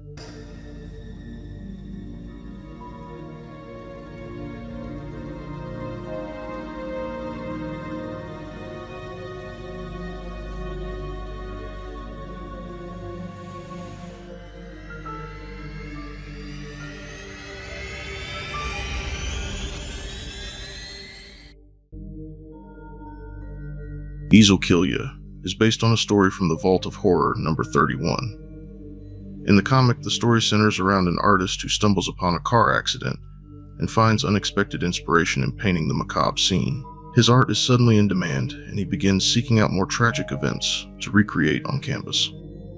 In the HBO adaptation, the story is reimagined with a darker, more psychological edge. Jack Craig, played by Tim Roth, is a desperate, alcoholic painter whose career is in shambles. When he accidentally kills a neighbor and paints the aftermath, the piece is hailed as a masterpiece. Encouraged by a wealthy collector, he continues to kill for his art, falling deeper into madness. The show expands Jack's character, presenting him as a tortured artist haunted by failure and addiction. Unlike the more straightforward moral tale in the comic, the episode dives into themes of exploitation, creative desperation, and the toxic allure of fame. Our second story is an episode called Creep Course from Season 5, Episode 9, originally airing on November 10th, 1993. Our story begins on a college campus, where Stella Bishop is a diligent and somewhat introverted student enrolled in an Egyptology class taught by the pompous and arrogant Professor Finley. Stella is passionate about the subject but is a bit socially awkward, clearly the brainy type. In stark contrast, Reggie Skolnick is a cocky, failing football player who's desperate to pass his finals but has no interest in studying. Reggie convinces Stella to help him cheat on Professor Finley's final exam, promising to return the favor some way. One evening, Reggie persuades Stella to accompany him to Professor Finley's house under the pretense of studying. The house is old and eerie, decorated with Egyptian artifacts and relics, hinting at the professor's obsession with ancient Egypt. While Reggie schemes to steal the exam answers from Finley's study, Stella stumbles upon a hidden passage that leads to a basement containing a mysterious ancient Egyptian tomb. The tomb is elaborately designed with hieroglyphics, statues, and ceremonial objects, evoking an aura of dread. Professor Finley suddenly appears and reveals the dark truth. He and Reggie have made a pact to provide a virgin sacrifice each year to the mummy of Pharaoh Ramseth, who demands a new bride to maintain his power and immortality. Finley, you son of a bitch. Reggie, help me, please!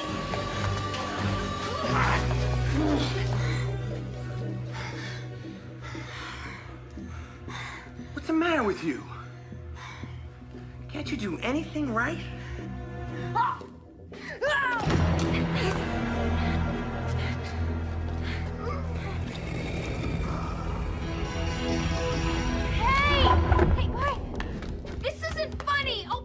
Finley believes the ritual keeps him young and successful, and Reggie is complicit, motivated by the professor's promises of grade boosts and protection. With Stella trapped in the tomb, Finley blows an old horn to resurrect the decaying mummy.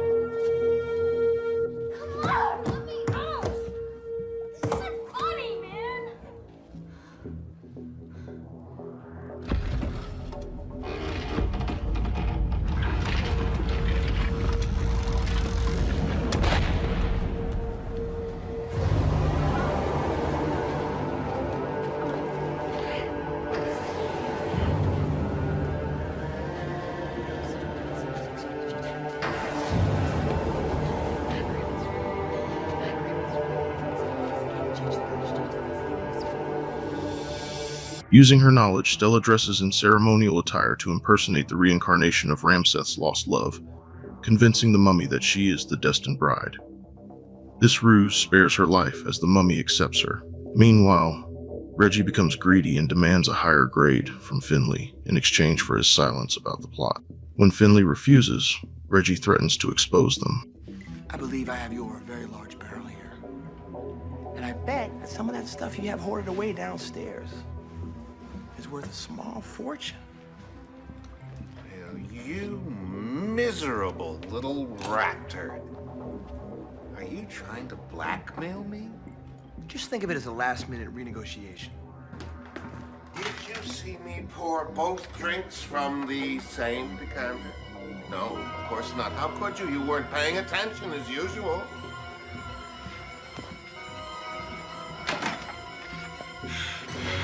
Son of a bitch.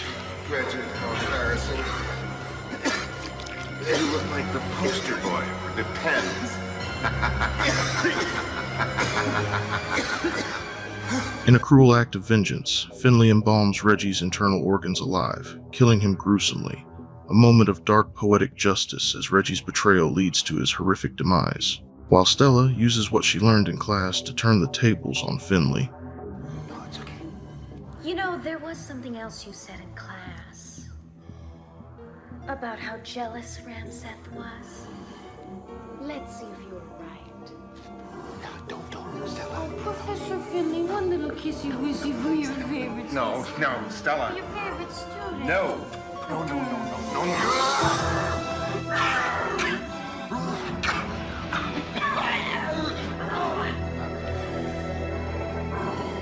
Look what I found. No.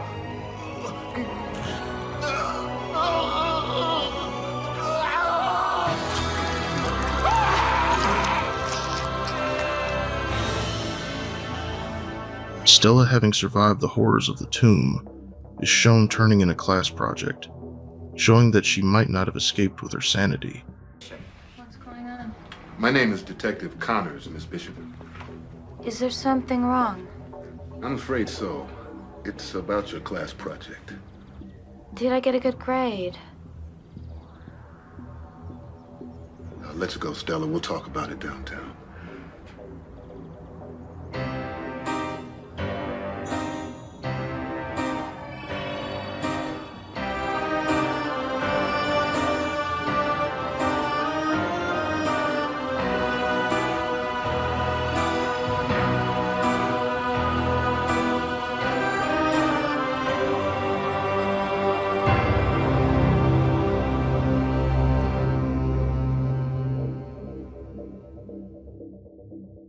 Creep Course is adapted from The Haunt of Fear number 23. The original comic told a fairly straightforward tale. A college professor, obsessed with ancient Egypt, manipulates a student into a deadly ritual to awaken a mummy. The TV version keeps that skeleton, but fleshes it out with added twists and deeper character dynamics. In the episode, a shy student named Stella, played by Nina Simasco, is invited to a private after-hours study session by her professor, Finley, who harbors a dark obsession.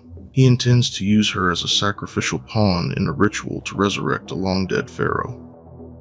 But there's more going on. Reggie, a seemingly helpful student played by Anthony Michael Hall, is also part of the setup. While it's important to acknowledge that actor Jeffrey Jones, who plays Professor Finley, has a controversial real-life history, I want to be clear that the focus here is on the episode's story, its themes, and the strong performances of the cast. The show's version adds depth, suspense, and a satisfying reversal, elevating a simple comic plot into a tense, character-driven piece with some great makeup work, especially on the pharaoh Ramseth. It's a highlight of Season 5 and a strong example of how the series could reinterpret EC's original tales for a more modern audience. Our final segment is from an episode called On a Dead Man's Chest, from Season 4, Episode 3, originally airing on June 27, 1992. Our tale unfolds in the gritty world of rock and roll, focusing on the hard rock band Exorcist. The band is fronted by the egotistical and volatile lead singer, Danny Darwin. Danny's abrasive personality and controlling nature often puts him at odds with his bandmates, especially guitarist Nick Bosch. Tensions escalate when Nick marries Scarlett, a poised and intelligent woman whom Danny perceives as a threat to the band's unity. During a live performance, Danny publicly mocks Nick's marriage, dragging Scarlett on stage and making derogatory remarks. Doesn't get too pussy with because sometimes Miss Scarlett here thinks she run this band. I'll tell you what, let's get this bitch off the stage. This public humiliation leads to a backstage altercation where Nick confronts Danny about his behavior. Danny dismisses Nick's concerns, further straining their relationship. Later, in the band's dressing room, Danny encounters a seductive groupie named Vendetta. She entices him by revealing a snake tattoo that appears to move on her skin. Intrigued, Danny inquires about the tattoo artist responsible for such lifelike work. Vendetta agrees to introduce him to the artist, Farouche, in exchange for a sexual favor. The next day, Vendetta takes Danny to Farouche's parlor. Farouche is an enigmatic figure who believes that tattoos should reflect the true nature of the individual. Danny requests a tiger tattoo, symbolizing strength and dominance. However, Farouche insists on choosing the design himself, stating that he brings out what's inside a person. Upon completion, Danny is horrified to find a large, detailed portrait of Scarlett inked across his chest. Furious, he storms out, refusing to pay. What the hell is this? You like it?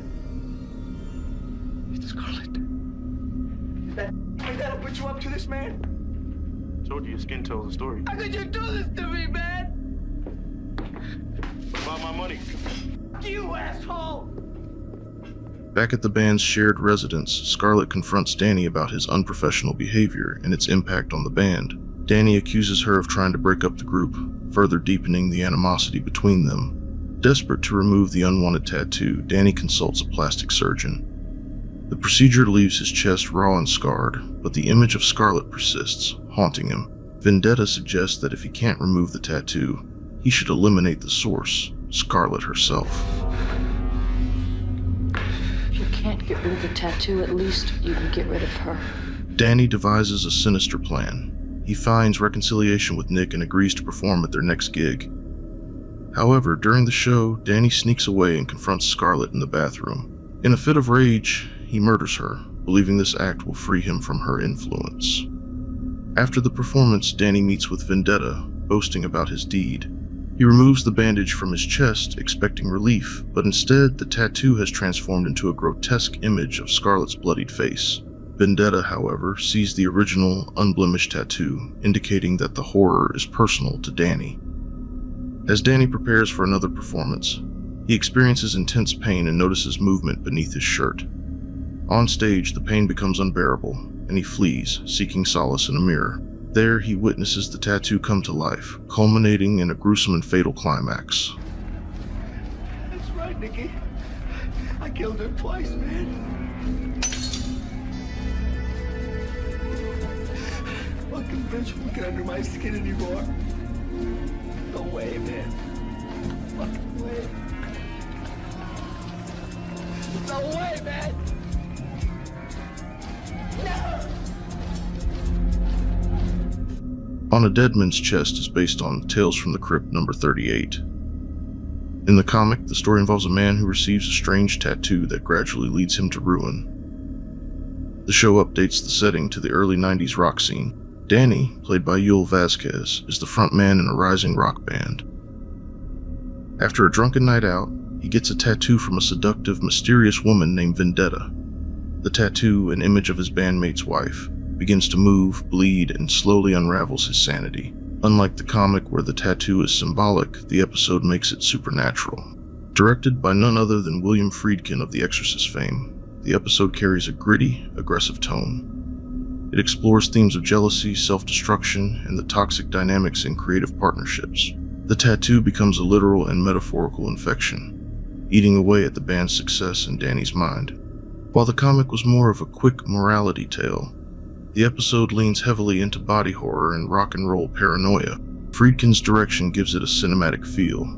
Each of these episodes takes the skeleton of its comic book origin and adds flesh, blood, and plenty of gore. Transforming mid-century horror morality plays into character-driven, psychological nightmares. And I, for one, absolutely love these stories. Our first segment is a story titled The Kidnapper from the 7th episode of the 7th season, originally airing on June 7th, 1996.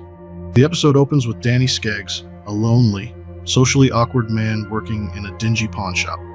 Danny is not exactly thriving. His life is a sad loop of taking in broken junk and getting ignored by humanity, like a walking Craigslist free section that nobody wants to pick up. One day, Danny finds Teresa, a heavily pregnant young woman. Now any normal person might call for help, or at least pause before making questionable life choices. But Danny? Oh no. Danny's heartstrings get yanked like he's starring in his own low-budget Hallmark movie. He brings her home like a stray kitten he found in a dumpster. If you think that sounds like the start of a bad idea, congratulations. You are already smarter than everyone in this episode. Danny gives Teresa a place to stay, feeds her, takes care of her, and tries his best to act like some sort of white knight if white knights were sad, sweaty, and a little desperate. But it quickly becomes clear that Danny's motivations aren't exactly selfless. He is lonely. Very lonely. Like wish telemarketers will call just so he has someone to talk to. That type of lonely. And as the days go by, it turns into something even sadder. He starts falling in love with her. Teresa, however, does not. She's polite, she's grateful, but she's mostly just trying to survive without getting murdered. Romance, yeah, that's about 473rd on her priority list. Eventually, Teresa gives birth to a healthy baby boy. And while you might think, oh, good, something wholesome for once, please remember what show you're watching. This is actually where everything starts to unravel like a badly knitted sweater. Danny, who has been basking in the minimal attention Teresa gave him, suddenly finds himself demoted to background scenery. Teresa's whole world becomes her child. Danny? He's now an outdated lamp she's too tired to throw out. The resentment bubbles up almost immediately. Every giggle, every bottle feed, every second Teresa spends focused on someone who isn't him, Danny takes personally. And then, on one lonely night, after stewing in his own little pity party, Danny gets an idea. He visits a shady black market operator who specializes in selling babies, a very real and very common profession in the land of Tales from the Crypt. Now you might be thinking, wait, this is insane. This plot point is like a reject from an after-school special. But, oh boy, does it get worse. The next day, while Teresa is distracted, a man that Danny hired steals the baby boy. He has enough of a lead that Teresa would be unlikely to catch up. Danny, however, gives chase, but slips and trips as the kidnapper disappears into the woods. A knowing and weaselly little grin crawls across his face.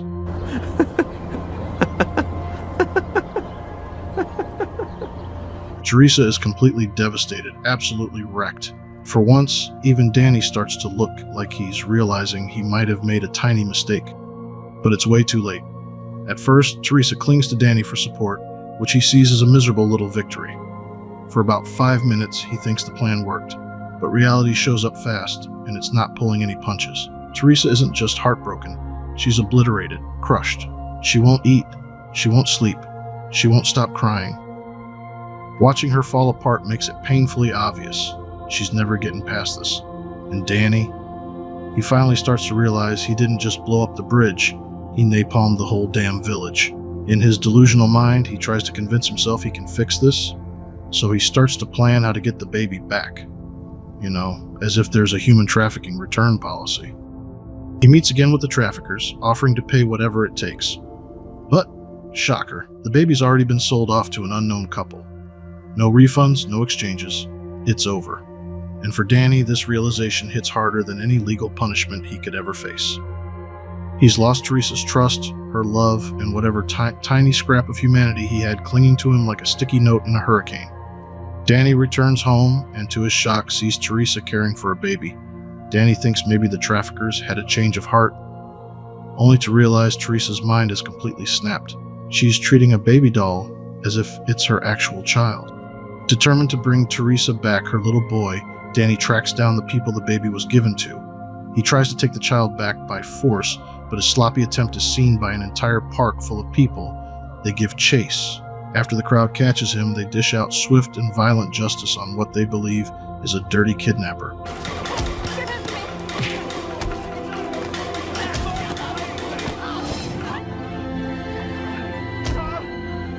It was Teresa's baby.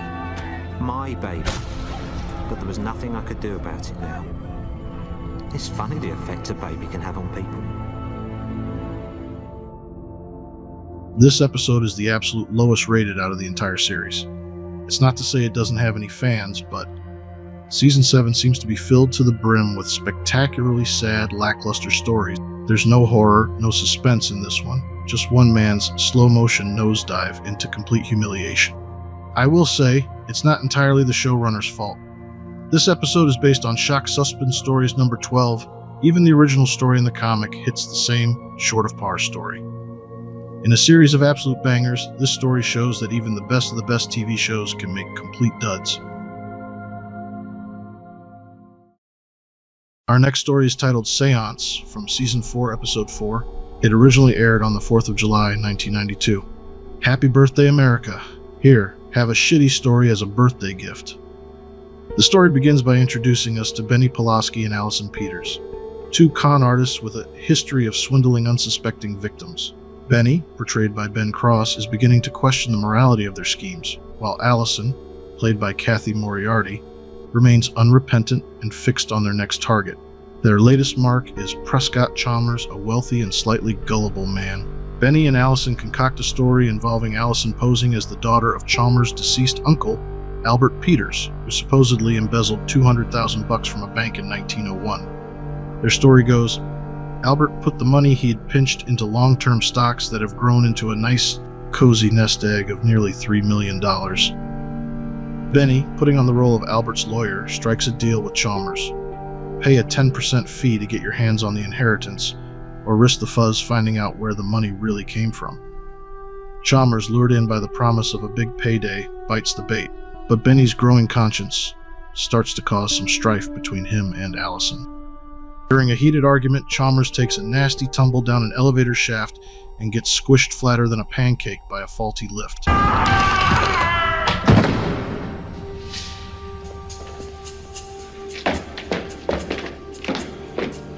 Oh no.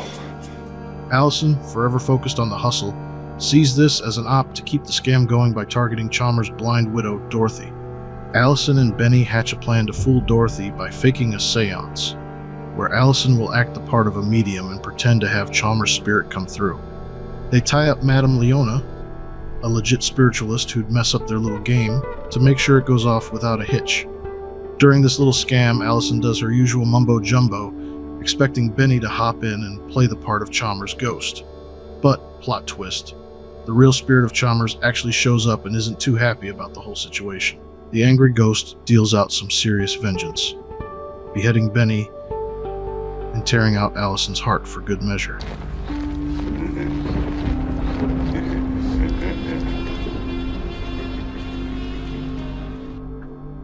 This episode, Seance, really packed in everything wrong with this show. You got con artists that are dumber than a sack of hammers, a villain that takes Clueless to a whole new level, and a twist ending that's about as surprising as finding out the sun will rise in the morning. This story, it was taken straight from Vault of Horror, issue 25. Harry Anderson, you might remember him as Jim Corman from Corman's Calamity, wrote the screenplay for this mess. It really proves that Corman should stick to drawing monsters and getting frisky with lady cops. Writing, not exactly his forte. But hey, the comic book story this episode is based on isn't any better either, so Harry Anderson's not the only one to blame. The producers have to keep these episodes on track and stick to the filming schedule, whether the story's any good or not. I've got to admit, if you go into these episodes knowing they're going to be subpar, you can still have a bit of fun with them in a so bad it's good kind of way, you know? It's like those cheesy B-movies you can't help but enjoy because they're just so bad. So, if you lower your expectations and just laugh at the absurdity of it all, there's some guilty pleasure to be had here. Our final segment of the video is from an episode titled Last Respects from Season 7, Episode 12, originally airing on April 26, 1996. The episode opens on a rainy night at the Wilder estate, where an elderly married couple sits nervously, clutching a creepy little monkey's paw. Mrs. Wilder is terrified of the thing, believing it to be cursed. Apparently, the paw grants 3 wishes, but each wish comes with horrific consequences, because no one in horror fiction ever reads the fine print. In desperation, Mrs. Wilder wishes that the paw would find its way to someone who truly deserves it, which in this story is basically just asking for the worst possible outcome. Immediately after, the couple's aggressive guard dogs turn on them, viciously attacking and killing them off-screen. It's a rough way to go, but on the bright side, at least they don't have to be in the rest of the episode. From there, we jump to the House of Curios, a dusty antique shop run by 3 sisters, Yvonne, Dolores, and Marlis Finger. Their father recently passed away, and naturally, they aren't exactly coming together in grief. Marlis, the youngest and the only one who seems halfway decent, inherited the shop outright, much to the annoyance of her older sisters. Yvonne is bitter, snobbish, and married to a sleazy guy named Basil who looks like he's permanently stuck in an 80s soap opera. Dolores, meanwhile, is more the naive, impulsive type, not evil, just dumb enough to be dangerous. The sisters bicker constantly about money and what to do with the failing business. While sorting through a batch of new inventory, which just so happens to be leftovers from the recently deceased Wilders, Marlis discovers the monkey's paw. Basil, overhearing them talking about the paw's powers, immediately shows an interest because of course he does. Shady people recognize shady opportunities. At dinner that night, joined by their senile grandmother Oakfist, because who don't have a grandparent named Oakfist? Her only job seems to be muttering random things to remind us she's still alive. The sisters debate whether the paw is real or just another worthless trinket. Despite everyone's better judgment, Dolores decides to test it out. She clutches the paw and wishes for £1 million. Yep, another UK episode. That is, if the grandmother being named Oakfist didn't already spoil that for you. Marlis receives a call from a lawyer informing her that a shipment containing 3 extremely rare pens has arrived. Pens worth £250,000 each. Basil, Yvonne, and Marlis rush off to claim their fortune, while Dolores stays behind dreaming of what she'll buy first. Sadly for them, the lawyer explains it was a clerical error. The pens are worthless, and no one's getting rich. Dejected, Marlis and Yvonne drive home in the rain, arguing bitterly. But bad luck isn't done with them yet. They crash their car into a lake. Yvonne manages to crawl free, but Marlis isn't so lucky. She drowns, trapped inside the sinking car. It's a grim death for the only likable character, but hey, welcome to Season 7, where almost no story is redeemable, and it was filmed in the UK, so... Back at the shop, Dolores is shattered. In her grief, and despite knowing better, she grabs the paw and makes her second wish. That Marlis come back exactly as she was before the accident. Sounds reasonable, right? Wrong. Marlis's corpse is waterlogged and riddled with a bullet hole. Turns out she was shot before the crash. Now we're not just dealing with curses. We've got good old-fashioned murder, too. Dolores confronts Yvonne, piecing together that her own sister was responsible. Yvonne confesses easily because subtlety isn't her strong suit. She shot Marley's for her life insurance money, planning to cash out and start a better life, probably somewhere with even worse haircuts. Dolores realizes she can't let Ivana get away with it, but she has one wish left, and she decides to use it carefully. Instead of trying to undo anything, Dolores wishes that the final wish now belongs to her sister. It's a clever little move that nobody else in this story would have thought of. In a wonderfully creepy sequence, Marley's rotting corpse comes back to life. She stumbles into the shop, looking as waterlogged and horrifying as you'd expect, and confronts Yvonne. It's not the warm family reunion Yvonne was hoping for.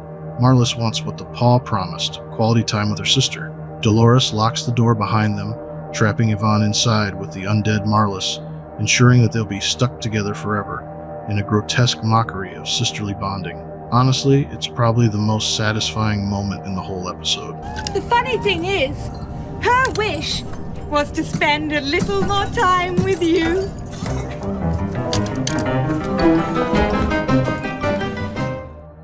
Last Respects is adapted from a story in Tales from the Crypt number 23, published back in 1951, but the TV version actually tells a very different story. In the comic, it's about a cursed mirror and the dangers of vanity, while the show focuses on three sisters fighting over a monkey's paw that grants twisted wishes. So while the names match, the plots are totally different. Season 7 of Tales from the Crypt is definitely a divisive one.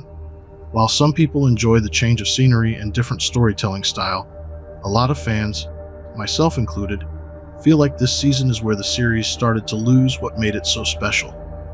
The move to England, the shift in tone, it just didn't feel like the same Tales from the Crypt anymore. And honestly, it played a big part in why the show wrapped up not long after. Hello, and welcome back. I normally don't start out videos this way, but I just wanted to say thank you for 5,000 subscribers. I'm speechless, and I'm humbled by that. A year ago, I had 800 subscribers, and that took 4 years for me to get there. And in a year, I now have 5,000 people, over 5,000 people now, hanging out with me. So I just wanted to say thank you. I appreciate each and every one of you. And I guess to celebrate, what I'm going to do is something that you guys have been asking for a while, and that is to do a recap review of the 1972 Tales from the Crypt movie. So I hope you guys enjoy this. Again, thank you very much. It's no secret that I absolutely love the Tales from the Crypt 90s TV show, but I have to admit, I've never seen the 1972 movie. So, if like me you've never seen it or just want to relive it, sit back and relax if you dare. You're in for a scare. Our first segment might seem familiar. It's the original version of And All Through the House. On a snowy Christmas Eve in the English countryside, Joanne Clayton, a glamorous woman with a cold, calculating demeanor, sits in her elegantly decorated home. The festive atmosphere is palpable, with holiday music playing softly in the background, and a beautifully adorned Christmas tree standing tall in the corner. Joanne's young daughter, Carol, is upstairs, eagerly awaiting the arrival of Santa Claus, her innocent excitement contrasting sharply with the sinister events about to unfold. Joanne's husband, Richard, is comfortably settled in the living room, engrossed in a newspaper. Unbeknownst to him, Joanne approaches from behind, gripping a heavy fireplace poker. With a swift and brutal motion, she strikes him on the head, killing him instantly.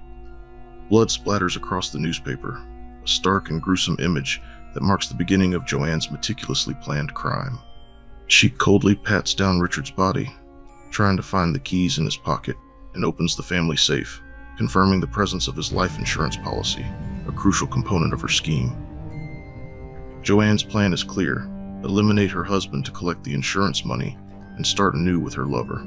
As Joanne begins the arduous task of disposing of Richard's body, She is interrupted by a radio announcement reporting the escape of a homicidal maniac from a nearby mental institution. We interrupt this program for a special announcement.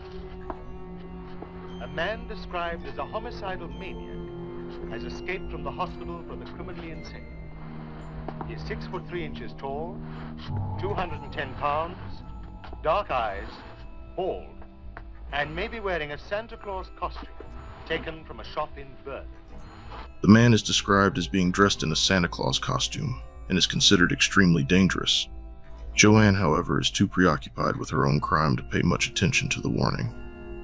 Her efforts are interrupted when she notices a figure dressed as Santa Claus lurking outside her home. Panic sets in as she realizes the escaped maniac is at her doorstep. She attempts to call the police but hesitates, knowing that involving them would expose her own crime. Her predicament becomes increasingly dire as the maniac, wielding an axe, begins to assault the house, attempting to gain entry.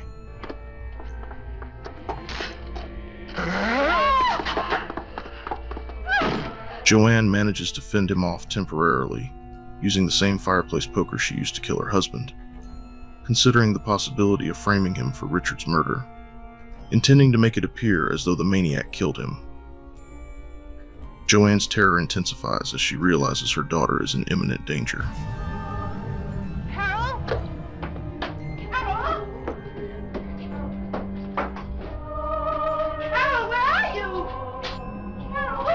Carol? Joanne finds her daughter downstairs, ringing a bell next to an open window, exclaiming with glee that she let him in. Unlike the ambiguity of the TV version, we're shown Joanne's brutal fate.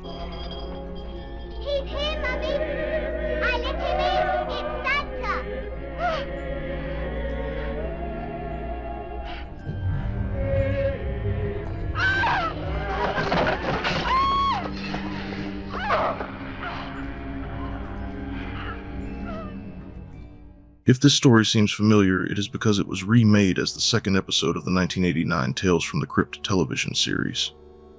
Directed by Robert Zemeckis, this adaptation had a darker and more humorous tone.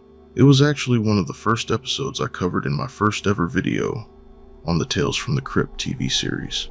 The opening credits sequence was shot at Highgate Cemetery, adding an authentic Gothic atmosphere to the film's introduction.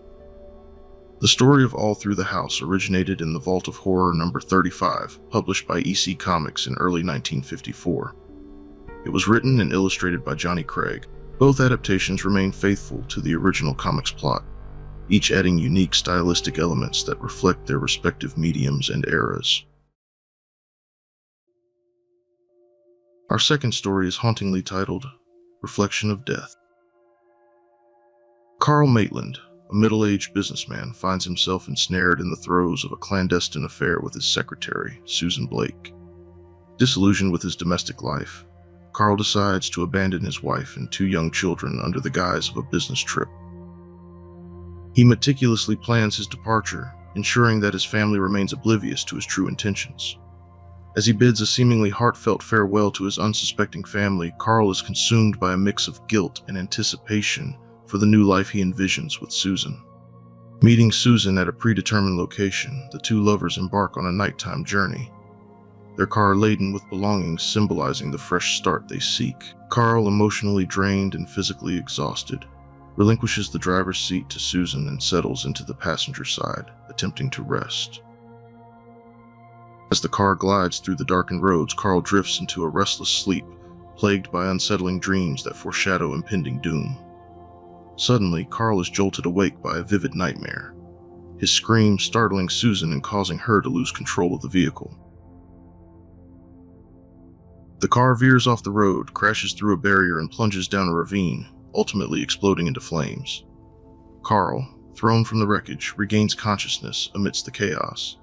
Disoriented and injured, he searches for Susan, but is unable to find her. Determined to seek help, Carl stumbles onto a nearby road, attempting to flag down passing motorists. To his bewilderment, each driver reacts with terror at the sight of him, speeding away without offering assistance.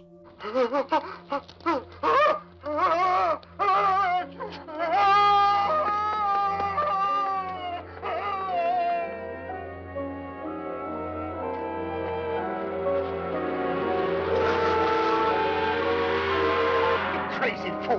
Do you want to get yourself killed?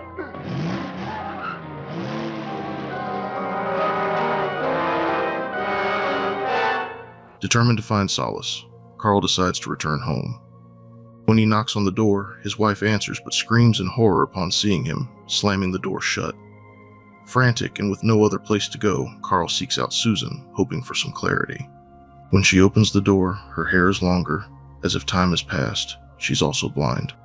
Upon hearing his voice, she is overcome with shock and disbelief, explaining that Carl died in a car accident 2 years ago. She recounts how she lost her sight in the crash and has mourned him ever since. Carl, unable to comprehend the situation, catches a glimpse of himself in a reflective surface and is horrified to see a decayed, skeletal figure staring back. Overwhelmed by the realization that he is no longer among the living, he lets out a blood-curdling scream. Blinded. And Carl was killed. 2 years ago. Suddenly, he awakens in the passenger seat of the car, with Susan driving beside him. Relieved to find it was all a nightmare, he begins to relax. However, the sense of dread returns as the car crashes in the exact manner as in his dream, suggesting that the horrific events are destined to repeat.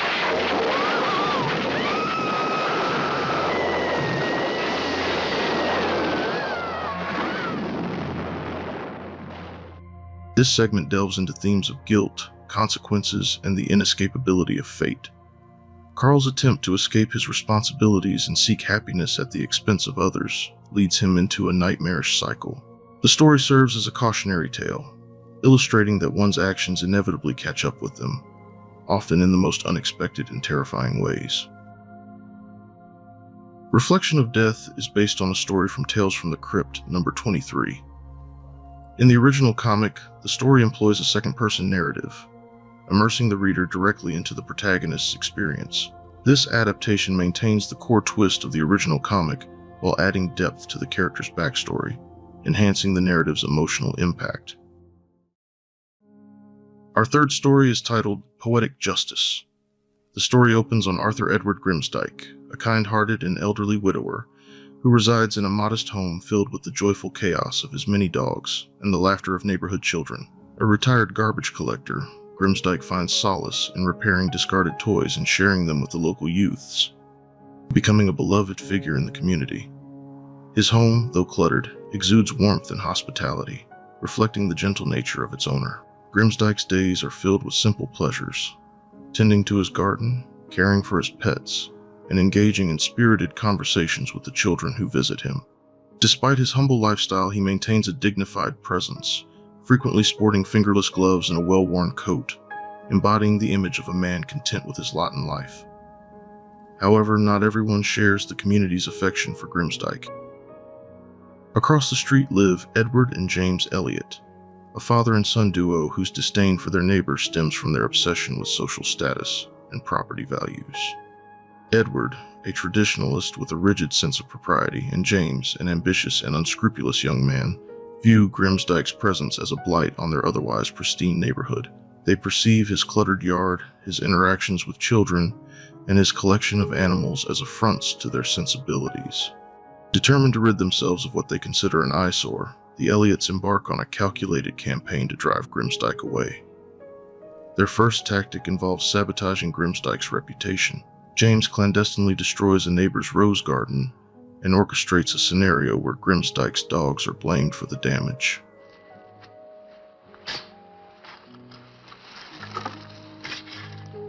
The authorities, responding to the complaints, confiscate the animals, leaving Grimsdyke heartbroken. Undeterred, the Elliots escalate their efforts by leveraging their influence to have Grimsdyke dismissed from his part-time job, ensuring he loses his pension benefits. This financial blow further isolates the elderly man, stripping him of both companionship and livelihood. As Grimsdyke's world crumbles, he seeks comfort in spiritualism, attempting to contact his deceased wife through a Ouija board. The board ominously spells out danger, a forewarning that goes unheeded. The final blow comes on Valentine's Day when James, under the guise of various neighbors, sends Grimsdyke a series of cruel and anonymous cards filled with hateful messages.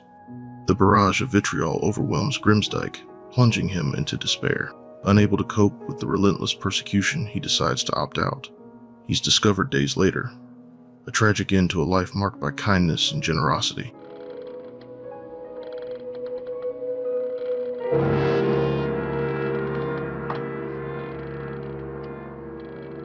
Exactly 1 year later, on Valentine's Day, James Elliot is working late in his study when he hears a disturbance. Investigating the noise, he is confronted by the reanimated corpse of Grimsdyke, risen from the grave to exact vengeance.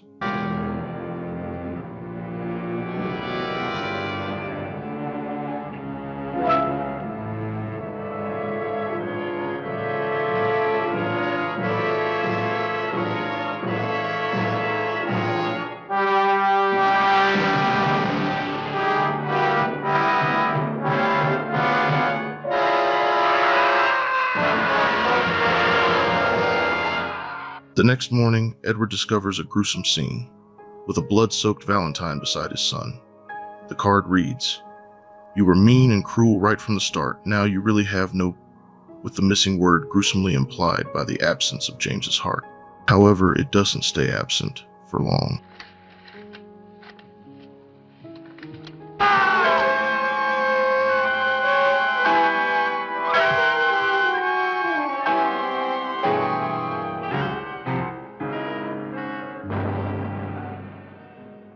Poetic Justice is based on a story from Tales from the Crypt, issue number 35. The original comic was all about dark revenge and ironic twists, the kind of poetic justice that hits you right in the feels. This is a great example of how Tales from the Crypt took those tight, punchy horror comic stories and turned them into full cinematic tales, keeping that vintage, spooky vibe, but making it fresh and exciting for new viewers. If you love twisted justice served cold, Poetic Justice nails it every time. The second to last segment is titled simply, Wish You Were Here. Our story starts with a man named Ralph Jason, a once successful businessman who finds himself on the brink of financial ruin. His lavish lifestyle, built on ruthless business practices and risky investments, has crumbled, leaving him facing bankruptcy. His wife, Enid, is equally distressed by their predicament, as they contemplate selling their cherished possessions to settle their debts. Among their collection is an ornate Chinese figurine, acquired during Ralph's travels in the Far East. Enid recalls the legendary tale associated with the statue, that it grants 3 wishes to its owner. Despite Ralph's skepticism and warnings about tales like the monkey's paw, Enid, driven by desperation, wishes for a substantial sum of money. Shortly after, Ralph receives a call from his lawyer, Charles Gregory, who informs him of a potential financial opportunity. Excited by the chance, Ralph sets off in his car. As he is driving, he is pursued by a mysterious motorcyclist with a skull-like face, an embodiment of death itself.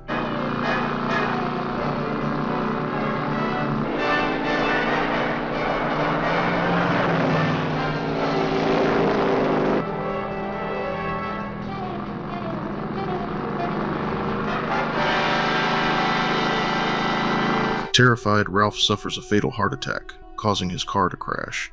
Back home, Enid is informed of his death and learns that she is the beneficiary of a substantial life insurance policy, effectively fulfilling her wish for wealth. Grief-stricken yet hopeful, Enid uses her second wish to bring Ralph back to life, exactly as he was before the accident. Soon after, undertakers arrive at her home with Ralph's body in a coffin. Charles explains that Ralph died of a heart attack, not from the crash itself. Therefore, even though he is restored to the moment before the accident, he remains dead. Undeterred, Enid makes her final wish, for Ralph to be alive and to never die again. This time Ralph wakens, but is in excruciating pain. Having been embalmed, his body is filled with preserving fluids, causing unimaginable agony. Enid, horrified by his suffering, attempts to end his pain by stabbing him with a sword. However, due to her wish for him to live forever, he cannot die, and his torment continues unabated. Charles, witnessing the tragic consequences of Enid's wishes, is left speechless. Enid, realizing the irreversible damage caused by her actions, is consumed by despair. The story concludes with Ralph trapped in eternal agony, a grim testament to the perils of tampering with fate. You wished him alive forever. You can't kill him. Every piece of him is alive still. Alive and suffering.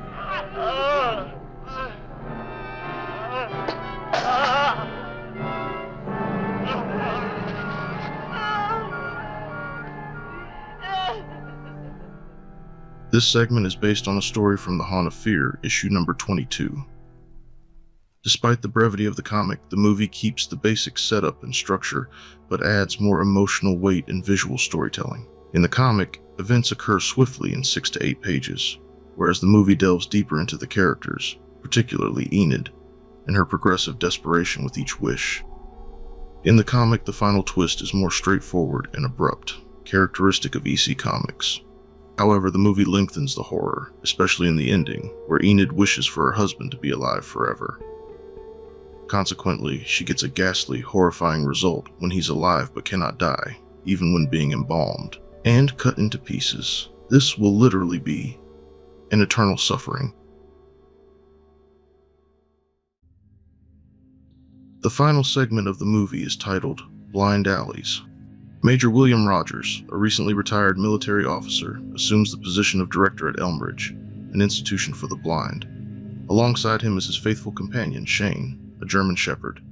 Rogers brings with him a strict, authoritative leadership style. From the outset, he imposes strict austerity measures, citing budgetary constraints. He drastically reduces heating access, lowers the quality and quantity of food provided, and restricts medical care for the residents. In contrast, Rogers indulges in luxurious comforts, enjoying gourmet meals in a well-heated private suite. Even his dog, Shane, receives preferential care, starkly contrasting the treatment of the residents. George Carter, a long-term resident and respected figure within the blind community, becomes increasingly concerned about the worsening conditions. He approaches Rogers multiple times, imploring for improved treatment and resources. Yet, he is met with indifference and disdain. Rogers ignores the grievances, prioritizing discipline and order over empathy. Tensions rise when one resident succumbs to the dire conditions, lacking proper heating and medical care. This tragedy compels Carter and the remaining inhabitants to take action. Which one is Greenwood?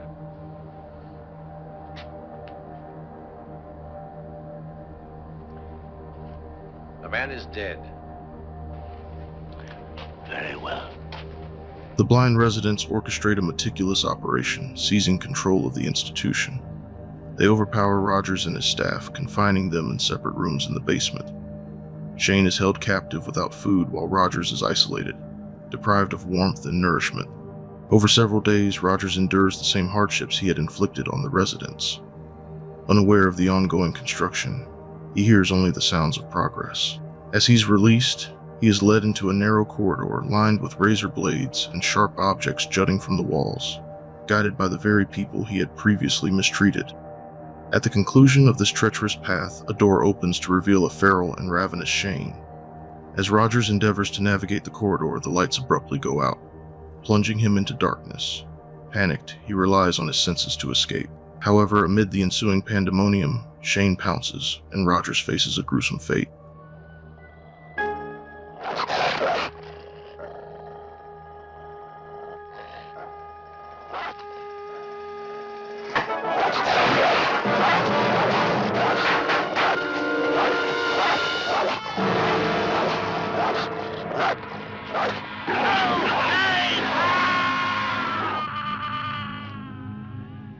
This segment is based on a tale from Tales from the Crypt, issue number 46. In the original comic, the story revolves around Gunnar Grunwald, a sinister director of a home for the blind. He derives pleasure from tormenting the residents, cutting their food supplies, and engaging in cruel pranks. Gradually, the blind inhabitants rise against him. They construct a razor blade-lined maze and force him to navigate it, while his hungry dog awaits at the end. In this version of Tales from the Crypt, Sir Ralph Richardson played the Crypt Keeper. Through the wraparound story, it's revealed that the 5 people listening to the Keeper's tales are none other than the wretched and cruel people who suffered unusual deaths due to their less than moral choices. But they will now also experience eternal damnation. Who's next? Perhaps you? So, there you have it. I finally watched the 1972 version of Tales from the Crypt, and honestly, I think it was a lot better than what I thought it was going to be. Usually when you watch these movies from the 70s, there's a lot of audio issues. I mean, in here it kind of has a little bit of an 70s audio, but it's really entertaining, and I'm actually really confused now as to why the 7th season of Tales from the Crypt that took place in the UK was horrible, but the movie, which was also shot in the UK, was pretty damn good. I don't get that, but Our first segment is titled The Finger, from Season 1, Episode 2, originally releasing on October 3rd, 2019. Clark Wilson is not exactly the picture of stability. He's recently divorced, recently unemployed, and spends his time wandering the streets of Los Angeles, combing sidewalks and alleyways for discarded treasures, anything he can take home and add to his ever-growing collection of random junk. He narrates his life to us with a dry, wry humor, the kind that comes from someone who's fully aware of his descent, but too far gone to fight it. One evening, during one of his scavenging strolls, he spots something unusual on the ground, a dismembered finger. Not a fake one, not a Halloween prop, a real, but ultimately unidentifiable finger. Most people would run. Clark? He wraps it up in a paper towel, takes it home, and drops it in a Tupperware container. Because of course he does. He puts it in the fridge, snaps on the lid, and goes about his sad, cluttered life. A day or two later, he checks on the finger and finds something astonishing. It's grown. It now has a knuckle. It's lengthened, changed. Fascinated, and not even particularly alarmed, Clark begins to feed it scraps, bits of food, beer, whatever he has lying around. The thing keeps growing. Before long, it becomes clear this isn't just a severed finger. It's some kind of creature. A creature that seems to adore Clark. Eventually, the finger becomes what Clark names Bob. Bob is small, reptilian, with an almost cat-like affection for Clark. He purrs, chirps, makes strange little happy noises. Bob seems protective too, watching Clark carefully, especially when his mood dips. Clark's voiceover takes on a tone of weary affection, like he's found the only thing in his life that actually understands him. But here's the twist. Bob doesn't just love Clark. He defends him, aggressively, violently. When Clark is mistreated, like when a delivery guy disrespects him or when a barista gives him attitude, Bob doesn't forget. These people begin turning up dead, gruesomely so, and Clark slowly pieces it together. At first he's confused. He wonders if it's coincidence. But then the police show up. They suspect Clark might be involved in several deaths around the city. The bodies are mutilated, torn apart in ways that don't make logical sense. The cops don't have enough to arrest him, but the pressure is building. Still, Bob keeps growing. He hides during the day, showing up when Clark needs him, like a vengeful pet monster. As things spiral, Clark starts to fracture even more. His narration becomes more erratic, more paranoid. He starts talking to Bob like he's a roommate, like he's the only person who hasn't let him down. He makes peace with the idea that Bob is a killer. One night he tries to discipline Bob, to set boundaries, to explain that not every slight needs to be avenged with evisceration. Bob just cocks his little head, confused, innocent. It's clear that Clark isn't in control anymore, if he ever was. Bob is something else. Something old, maybe. Something primal. Eventually, Clark's home becomes a crime scene. The cops raid it, expecting to find evidence of a serial killer.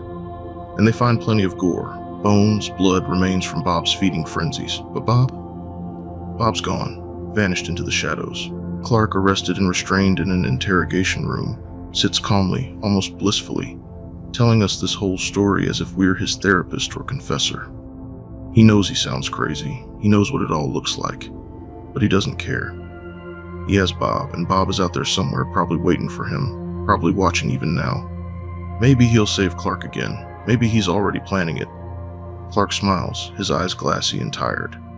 You never know who your real friends are, he says, until they start killing for you. And that's where it ends. The entire segment plays like a slow descent into madness, or maybe it's a love story. A love story between a man and his finger monster. It works so well because DJ Qualls brings this nervous, awkward energy that shifts perfectly from comic relief to quiet menace. You never really know if Clark is crazy, or if Bob is real, or if this is some combination of psychosis and supernatural horror. And that ambiguity is what makes it feel like classic Creepshow. Dark, strange, and just a little sad. The blood and violence are there, sure, but it's the loneliness, the absurdity, the what would I do factor that keeps you watching. It's funny until it's not, and then it's funny again in a sick kind of way.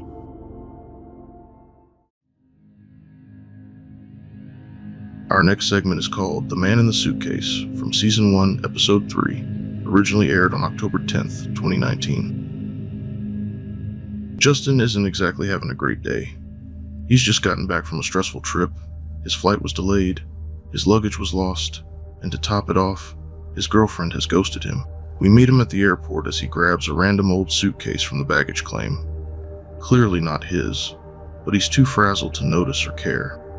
He lugs it back to his apartment, muttering about his terrible luck, and it's there, when he opens it, that his life changes.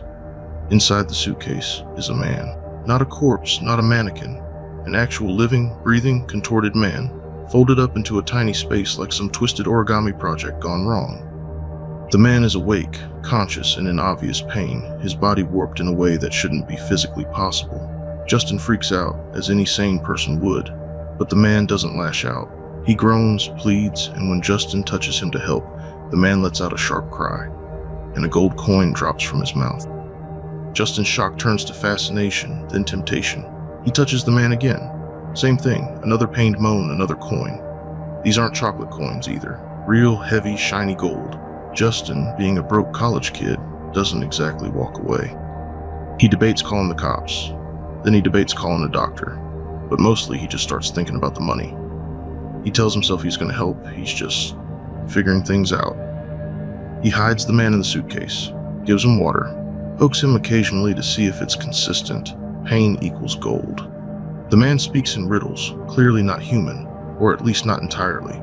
He warns Justin about karma, about choices, about how pain can't be exploited without consequence. Justin isn't listening. He calls his friends, Alex and Carla, and lets them in on the discovery. At first, they don't believe him, until they see the man and the gold for themselves. Then it becomes a group effort.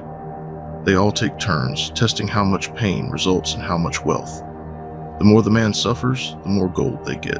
Justin is hesitant, but Alex and Carla lean in fast. They're not just poking anymore, they're actively torturing the guy, whipping him, shocking him, burning him. Every cry brings more riches, but there's a cost. The man begins to change. His riddles get darker. His eyes start to glow faintly. He begins to hint that he's not just some cursed victim, but something ancient, something powerful. He was folded up, yes, but not by accident, by design, and those who hurt him are being judged. Justin starts feeling guilty. He doesn't want any more part in it. He tries to make Carla and Alex stop, but they're in too deep, drunk on greed. They argue. Tensions rise. Carla wants to sell the man, or rather, rent him out to the highest bidder. She sees this as a business opportunity. Justin sees it as inhumane, and when he tries to free the man, it all blows up. Carla turns on him.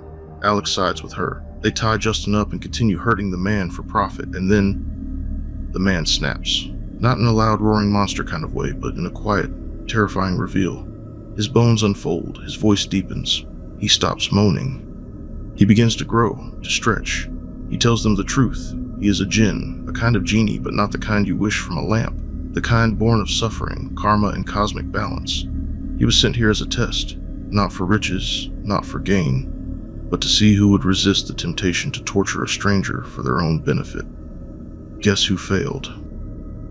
In the blink of an eye, Alex and Carla are twisted, screaming, folded up like laundry, and shoved into suitcases themselves, ironically contorted just like he had been. We're shown Justin, battered and bruised, but alive. He has a get-well-soon note from the folded man. Because Justin tried to help, he passed the jinn's test. However, we're shown the jinn had been testing many, and many have failed.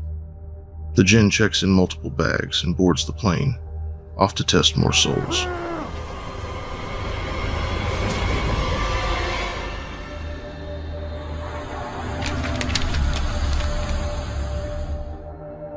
The entire segment works as a brutal fable, a modern, grotesque morality tale. It starts absurd, almost like slapstick, but it slowly curdles into something mean and sharp. The genius of it lies in how it dangles the carrot of wealth so tantalizingly, and how quickly the characters lose their humanity once the coins start flowing. It's not just about greed, it's about complicity. Justin doesn't hurt the man at first, but he doesn't stop it either. He lets it happen. That subtle message, that letting bad things happen can be just as damning as causing them, is what gives this segment its teeth. The performances are solid across the board, especially from the man in the suitcase himself, who manages to be both pitiful and terrifying, and the final twist is delicious in that classically cruel Creepshow way. Poetic justice wrapped in a horror fantasy shell. Our first segment is a story that seems to be a fan favorite. It's a story titled All Hallows Eve from Season 1, Episode 3, originally airing on October 10th, 2019. The episode begins on a crisp Halloween evening in the suburban town of Smithville. 5 teenagers, Pete, Jill, Binky, Bobby, and Pete's younger brother Skeeter, gather at the town cemetery. Dressed in various costumes, they refer to themselves as the Golden Dragons. Their demeanor is somber yet determined as they set out for their annual trick-or-treating ritual. Their first stop is at the home of Mr. Boatner, an elderly man who is visibly terrified upon seeing them. In an attempt to appease them, he offers them his entire bowl of candy and even a cake his wife made the day before. The dragons, unimpressed, make cryptic remarks about yesterdays, suggesting a deeper history between them and the townsfolk. We're not about yesterday, Mr. Boatner. Well, I guess we kinda are. But you would know all about that, wouldn't you, Boatner? About a lot of yesterdays. Am I right? Come on, guys. It's enough. Leave him alone. Yeah, Jill's right. Vicky, let's go.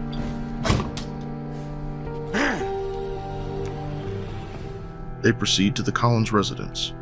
Mrs. Collins, clearly intimidated, invites them in and hastily prepares fresh muffins. Her husband, Ralph Collins, enters and confronts the group, accusing them of terrorizing the neighborhood and lamenting the loss of their only son. Pete responds coldly, indicating that their actions will cease only when their plans are complete. Every year you just keep coming back. You destroy our lives. He was our only son. Our only boy. First it was the Smiths, then the Kittners, then the Boatners. Last year was us. Who's next, you psychotic little bastards? When will you stop? When we're through, Mr. Collins. The group then visits the remnants of their old treehouse, now reduced to a charred stump. This somber moment reveals a tragic backstory. Years prior, Eddie Hathaway and his friends set the treehouse ablaze as a prank, unaware that the Golden Dragons were inside. Trapped by a jammed door, the children perished in the fire. Since then, their spirits have returned each Halloween to exact vengeance on those responsible. You thinking about Mom and Dad?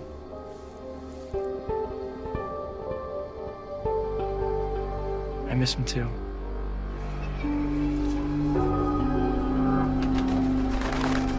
Their final destination is the Hathaway residence.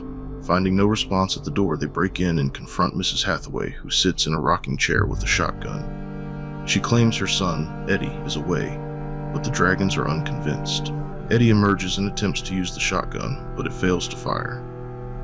Mrs. Hathaway, resigned, tells her son that they would have found him regardless. Do it. Killing things is quick. Letting them grow is what takes time. I'll do it. I ain't afraid. Yeah? Then how come you've been hiding out behind your mother's apron strings for all these years? It's like all your other candy-ass friends.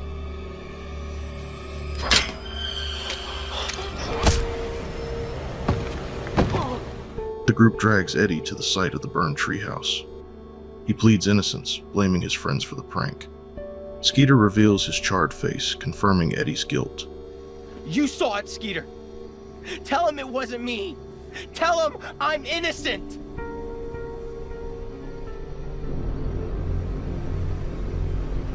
Oh, God! Oh, my God! Oh, my... The dragons tie Eddie to the tree and set it ablaze, mirroring the fate they suffered. With their revenge complete, the Golden Dragons return to their graves, their annual cycle of retribution finally at an end. Well, that's that. Not soon enough for me. It's good to be home, though. Gotta admit.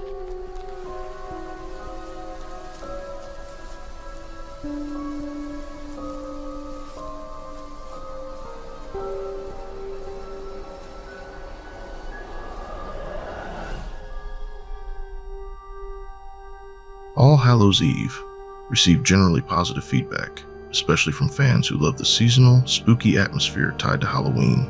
The episode's eerie vibe, complete with creepy costumes, haunted houses, and menacing trick-or-treaters, helped it stand out as a classic horror story that both embraced and subverted Halloween traditions. The tension built throughout the episode, slowly unveiling the horrifying truth behind the Halloween night, made it a suspenseful ride from start to finish.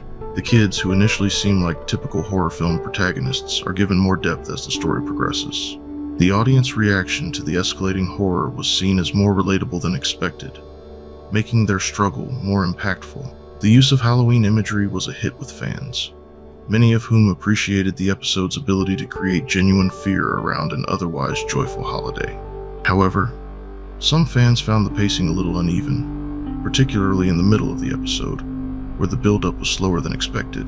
Others felt that the ending, while satisfying, could have been more shocking or twist-laden, as it followed a more predictable route toward resolution. Despite this, All Hallows Eve was still viewed as a fun and spooky tribute to Halloween. The playful mix of folklore, eerie visuals, and the eventual discovery of what made Halloween so scary in this sleepy little town. Ultimately, All Hallows Eve is remembered as a standout story within the Creepshow series, and it's a tale that resonates with fans whenever the show is brought up. If you're in search of a scary story that packs an emotional punch, this episode is sure to hit the mark. Our second story is titled Night of the Paw, from Season 1, Episode 5, originally airing on October 24th, 2019. The episode opens on a dark and stormy night. Angela, a woman in her early 30s, is driving frantically along a deserted road. Suddenly, she loses control of the vehicle, and the car veers off the road, crashing into a ditch. She stumbles up the steps and to the front door of a funeral home. As soon as the man inside answers, Angela passes out on the man's porch.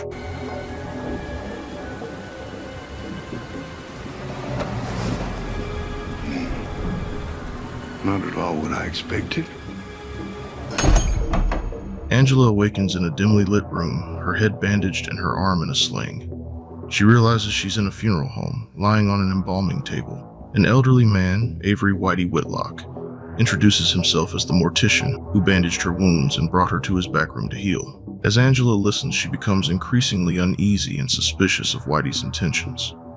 She glances around the room, her eyes darting to various tools and instruments he uses for embalming. He explains that he had to amputate 2 of her fingers due to severe damage. He attempts to alleviate her anxieties by engaging in conversation, eventually revealing a mysterious artifact, a mummified monkey's paw. Whitey explains that the paw grants 3 wishes, but cautions that the wishes come with unforeseen consequences.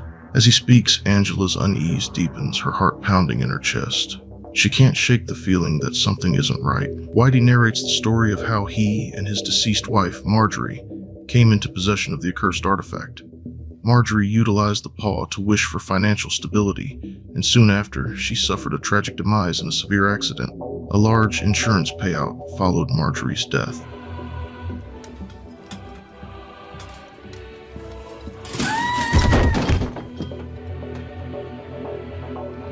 Marjorie!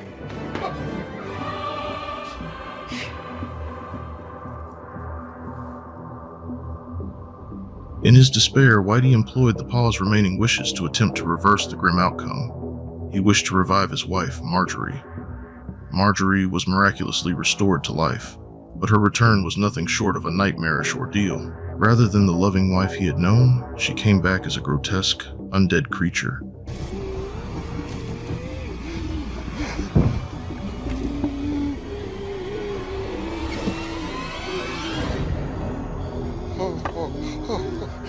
It's me, my love. Come to save you. I'm sorry.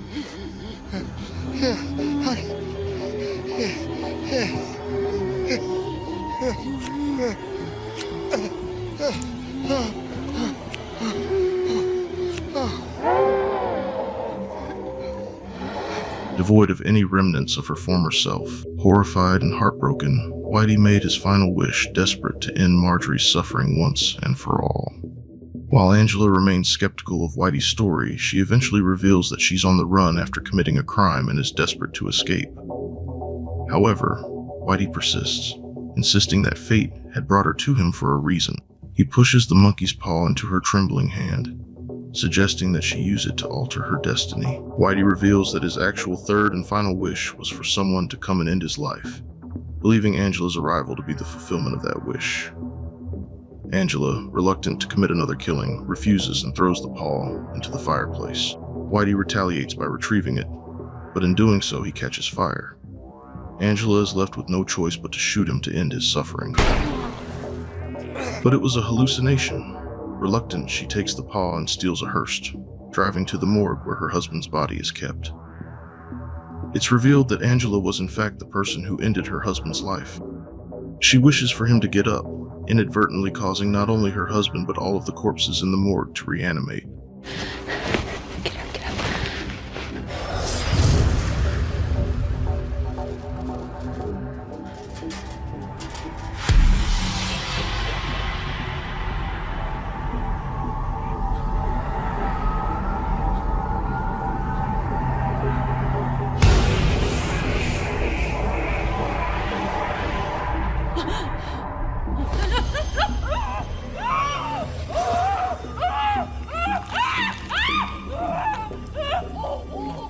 The paw's final finger curls, awaiting its next victim.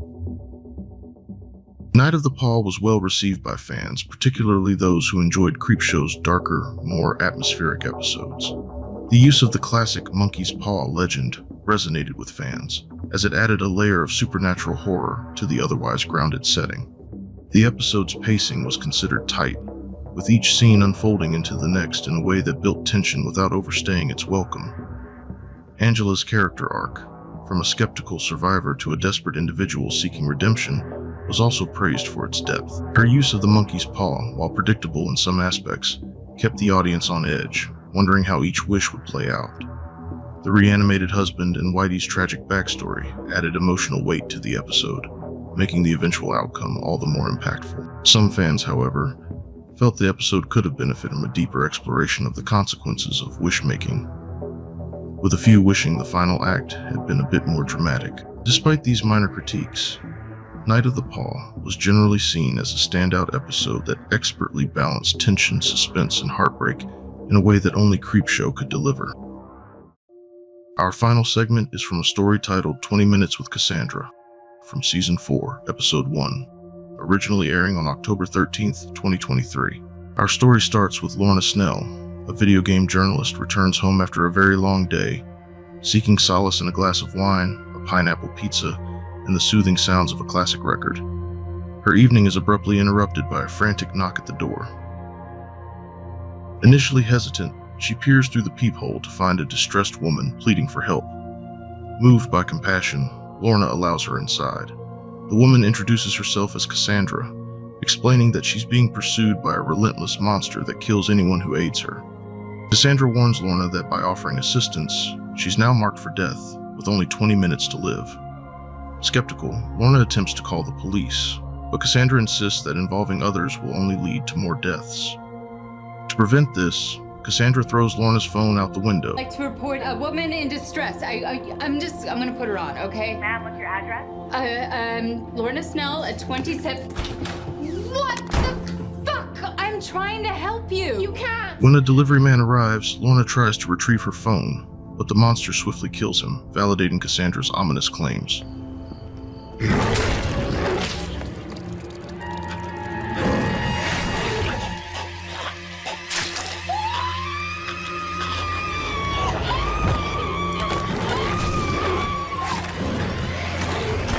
Realizing the gravity of the situation, Lorna arms herself and prepares for the impending threat. The monster, a grotesque hulking mouse-like humanoid, attacks but is temporarily repelled by Lorna's makeshift weapons. I mean it.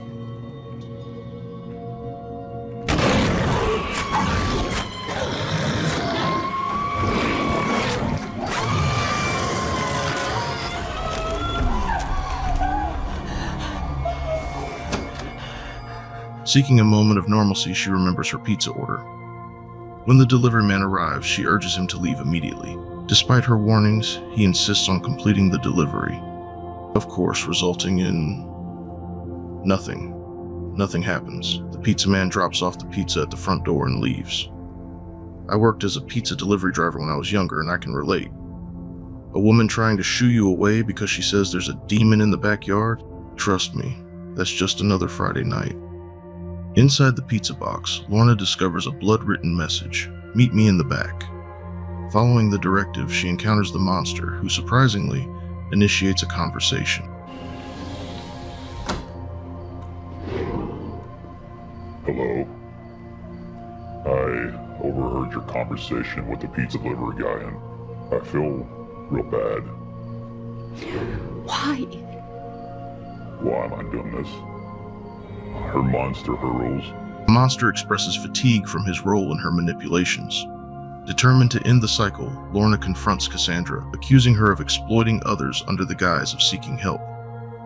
Cassandra, unrepentant, leaves, declaring that Lorna can now deal with the monster herself. No.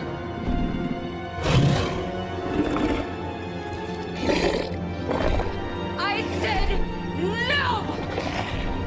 I need a minute! You've had 20. More, actually. Yeah, but that was been dealing with her bullshit. Can I just reclaim the space for like 5 goddamn seconds? No, you're right. Just waiting outside could be frustrating as all.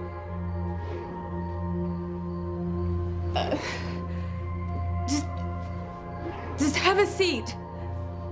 In their shared fatigue, they find a moment of understanding. Lorna reveals she harbors her own inner demons, symbolized by a creature hidden within her coffee table. The monster offers to confront it, but Lorna declines, acknowledging that some battles are personal. As they sit together, the monster admits his weariness, and Lorna responds with empathy, recognizing the toll of their respective burdens. God, I'm tired. I'm really tired. I know.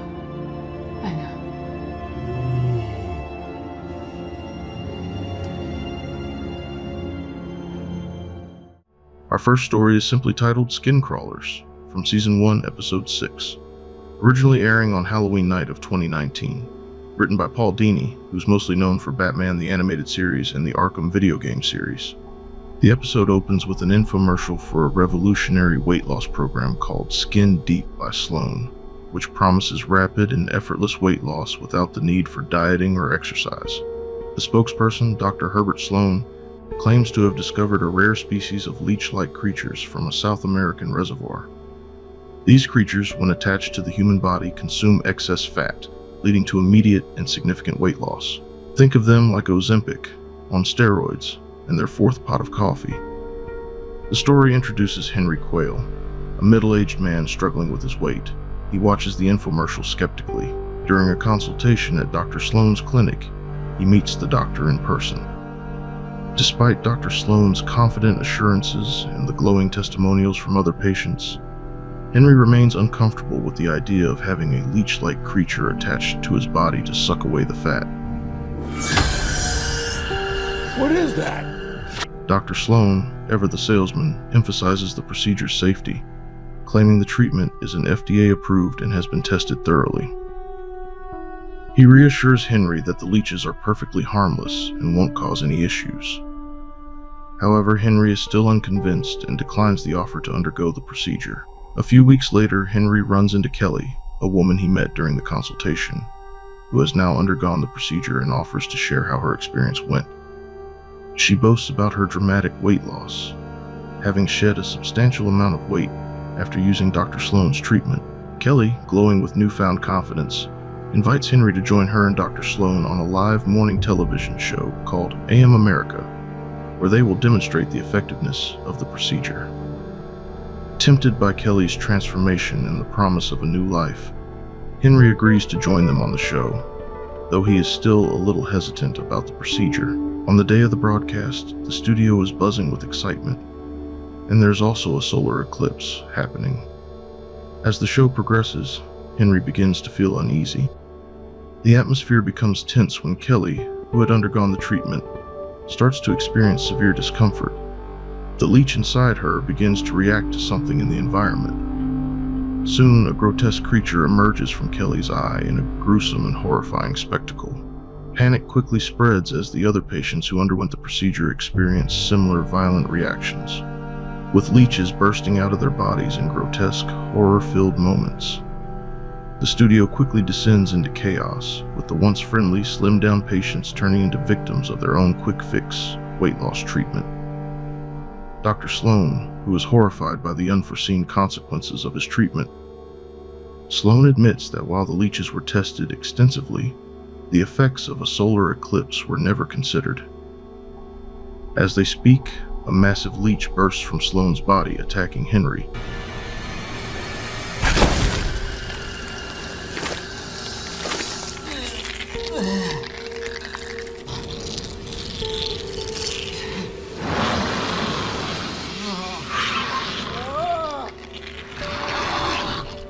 In a desperate struggle, Henry manages to crush the creature with a vending machine, ending the immediate threat. The episode concludes with Henry enjoying a candy bar, symbolizing his rejection of dangerous quick-fix solutions and embracing self-acceptance.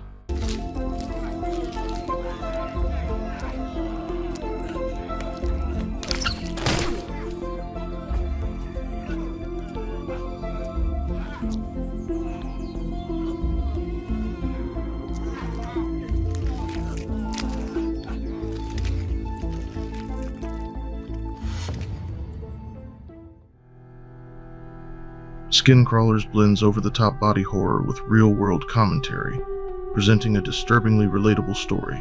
Beneath the slimy creatures and overblown violence, the story skewers our obsession with instant gratification, whether it be via miracle diets, cosmetic shortcuts, or chasing some ideal version of ourselves, regardless of the cost. The leech-like creatures aren't just monsters. They're stand-ins for everything predatory about the health and beauty industry. And the fact that this tale comes from a personal place, rooted in the writer's own struggles with weight loss and their issues with their personal body image, gives it a real spine beneath all the exploding heads. Dana Gould's everyman character lets the audience live out their worst-case scenario fantasy of being the only person in the room who says, maybe this isn't a good idea. It's gross, it's funny, it's weird, but it's also weirdly thoughtful. And that's the magic of Creepshow. It's a miracle cure served with a smile and extra helping of blood and guts. In our second episode, we have a story titled Protect Her Beloved Doll Family. Our first story is titled The Companion from Season 1, Episode 4, originally airing on October 17th, 2019. The episode opens in the summer of 1987, introducing us to 13-year-old Harold, who is fishing alone at a nearby creek. His friend Smitty arrives and notices bruises and scratches on Harold. Harold confides that his older brother Billy has been abusing him again. Smitty expresses concern and jokingly offers to beat up his brother. After a short conversation, Smitty leaves Harold, saying he has to tend to his visiting grandmother. Shortly after Smitty's departure, ominous, heavy footsteps can be heard on the wooden bridge overhead.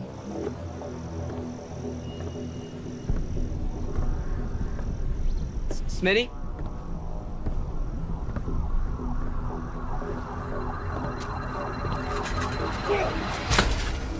Billy appears and a confrontation ensues.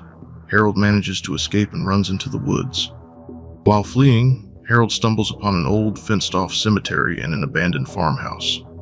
In the field, he encounters a grotesque scarecrow impaled with a cane through its chest. In the distance, Billy can be heard threatening to kill Harold if he finds him. Desperate for protection, Harold removes the cane, unknowingly bringing the scarecrow to life. He rushes into the farmhouse to hide, quickly locking the door after entering. Harold assumes Billy is trying to bash the door down.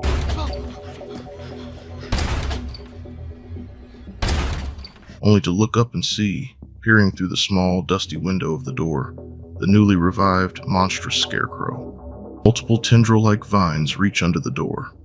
The scarecrow effortlessly unlocks it and threateningly walks into the farmhouse. Harold, running for his life, falls through the decaying staircase and into the basement, where he discovers the corpse of the former homeowner, Brenner. He finds a note explaining that Brenner, grieving the loss of his wife, created the scarecrow as a companion. He had innocently obsessed, diving into the detailed creation of this being as a much-needed respite from the loneliness and grief One day, Brenner realized his companion was missing something, a final touch. While looking through his wife's things, he found a fabric heart that had been sewn by her. Thinking this was just what the companion needed, Brenner inserted the heart into the Scarecrow's chest. One day, while brewing some tea with the intention of resting on the porch next to his creation, he noticed it moving, breathing. Brenner dropped his cup in shock as the Scarecrow animated. The creature picked up the fallen cup with its tendrils and handed it to Brenner. Brenner took the cup and sat beside the Scarecrow on the porch, content that his creation had come to life. Initially, this surprising new life appeared benign, but the Scarecrow became violently protective, killing a Girl Scout who came to the farm. Horrified, Brenner subdued the Scarecrow by impaling it with his cane and, overwhelmed with guilt, took his own life. As the Scarecrow searches for Harold in the basement, Harold attempts to use Brenner's gun but finds it empty. He uses it to fend off the Scarecrow and escapes upstairs. The Scarecrow ensnares Harold with its tendrils, but Harold grabs the cane, causing the creature to halt. Realizing the cane controls it, Harold impales the Scarecrow, returning it to its dormant state.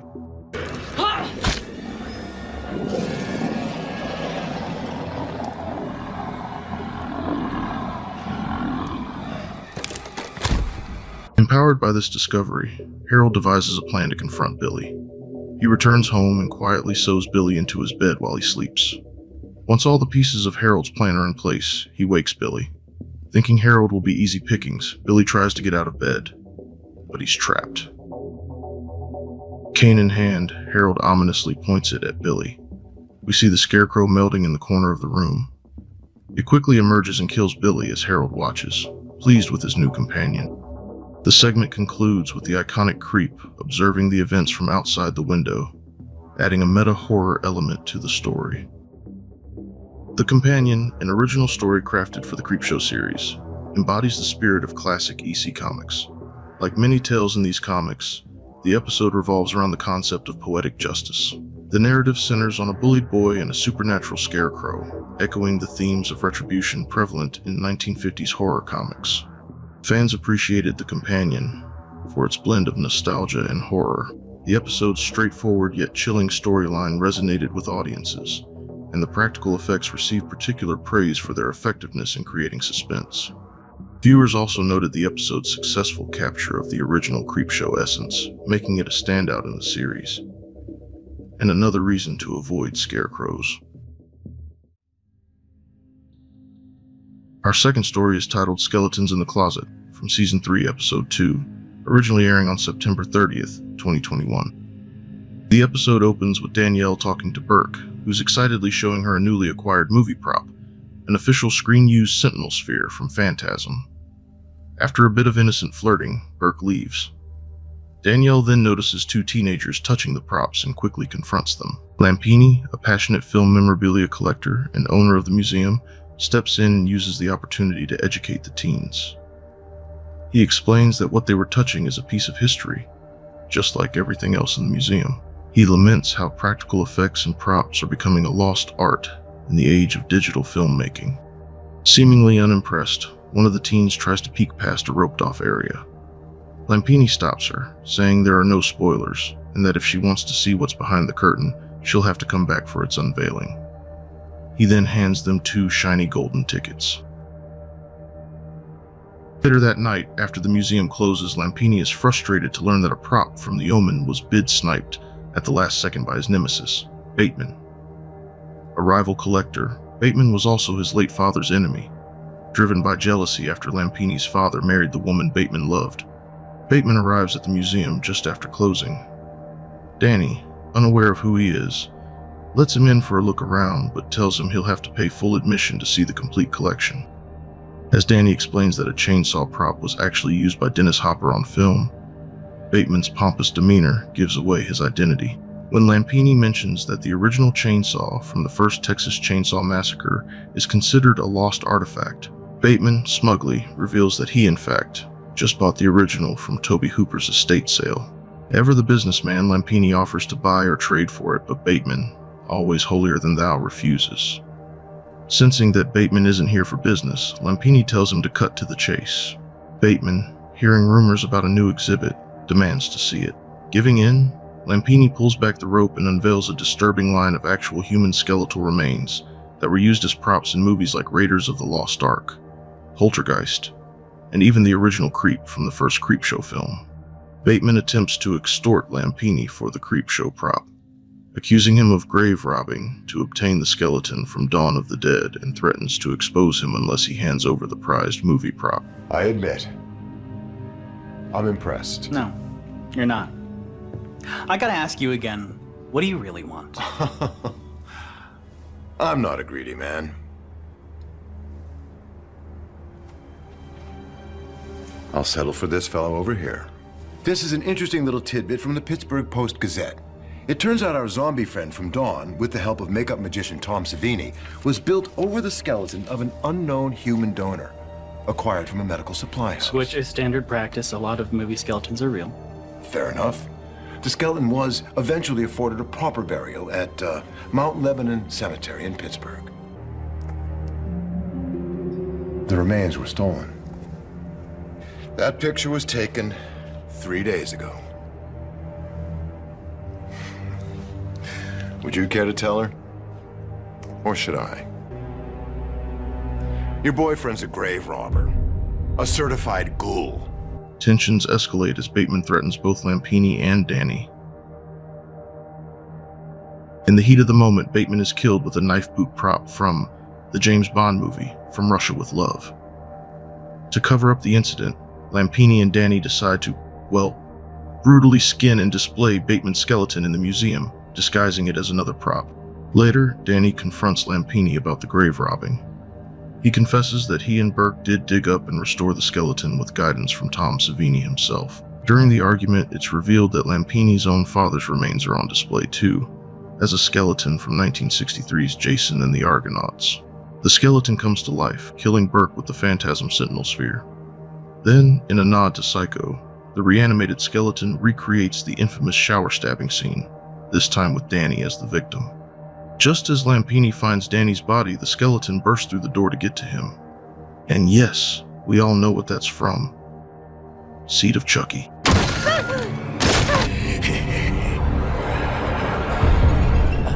I can't think of a thing to say. No, wait, The Simpsons. Here's Johnny! Don't! Or, was that a parody of something? Anyway. Are you out of your mind? There's a final showdown between Lampini and Bateman's skeleton. Just when all seems lost, the skeletal remains of Lampini's father come to life and fight Bateman one last time. Just like a scene out of Jason and the Argonauts, though personally I prefer Dead Meat James's name for them instead. They're bastard scallies. No skin, no service, you fucks! Lampini's father wins their lifetime and death time rivalry. When the store reopens, the teens return and are again unimpressed by the exhibits. Lampini walks up to a new showcase he calls his Mona Lisa. It's the skeletal remains of Danny. He tells the teens that these props are magical, that they never really die. He then kisses the skeleton, and the teens run off in horror. The segment ends with the new creep taking a double selfie, with both his current self and his creepier original version. Skeletons in the Closet is a love letter to horror history and horror fandom. The story revolves around a museum owner showcasing horror film props, including real human skeletons used in movies, a nod to real-life practices in movies like 1982's Poltergeist, and the real skull used in the Pirates of the Caribbean ride at Disney. The episode is filled with references to iconic horror films, such as Psycho and Dawn of the Dead, and even includes a replica of the original Creep from Creepshow. These elements make movie horror fans like myself happy, and it shows that the people creating these stories and sets truly love horror just as much as the fans do. While some viewers found the episode's heavy reliance on references a bit overwhelming, many appreciated the affectionate nods to horror classics. The episode sparked discussions about the line between homage and originality, with fans debating its effectiveness in balancing fan service with storytelling. Overall, Skeletons in the Closet was recognized for its ambitious attempt to intertwine horror history with a contemporary narrative. Our final segment is from a story titled Time Out from Season 3, Episode 5, originally airing on October 21st, 2021. The story begins at the funeral of Tim's grandfather, Joseph, a World War II veteran. While exploring his grandfather's belongings, young Tim discovers an antique key. The child assumes it belongs to a nearby antique wooden dresser. The boy unlocks it, and the family cat enters. Just as Tim is about to step inside, his grandmother pulls him out and scolds him for going near it. The young boy recounts how his grandfather would go into the dresser with a book, only to come out moments later claiming he had finished it. His grandmother warns him, while you can play tricks with time, you can never cheat it, and that he'll understand when he's older. As the boy walks away, the grandmother asks where the cat is. Tim looks at the dresser. She lovingly tells him not to worry and says she'll find her. She opens the dresser to find a cat-shaped pile of ash and the cat's collar. Years later, Tim is now a law student. He and his roommate are chatting about a couple of girls they're into. His roommate leaves to go talk to them, while Tim stays behind to study. That's when there's a knock at the door. Movers arrive, delivering the old dresser he hasn't seen since childhood. They hand him an envelope. Inside is the key and a note that says, "Dear Timothy, when you don't have the time, go inside this closet and you'll find it. But be careful. Never go inside without the key, and don't get greedy. Stolen hours are never free." Just as Tim is about to open the dresser, the front door opens. In walks his roommate with the two girls. Like any college kid, Tim decides to party with his crush instead of studying for his upcoming exam. The next morning, his crush wakes him up and reminds him the exam is starting soon. Panicking, Tim sees the note and remembers the magical dresser. With no time to study, he uses the key and opens the dresser. The doors creak open. Tim sits at the desk inside. Reality seems to warp around him. His watch shows time accelerating. He mockingly thanks his grandmother for the gift. When Tim exits, only moments have passed outside. Time inside the dresser flows differently. He begins using the dresser to study for exams, gaining hours inside while minutes tick by outside. At the exam, his roommate notices Tim's hair and beard are noticeably longer. Time passes. Tim becomes engaged. He continues using the armoire to climb professionally. He's handed a big case.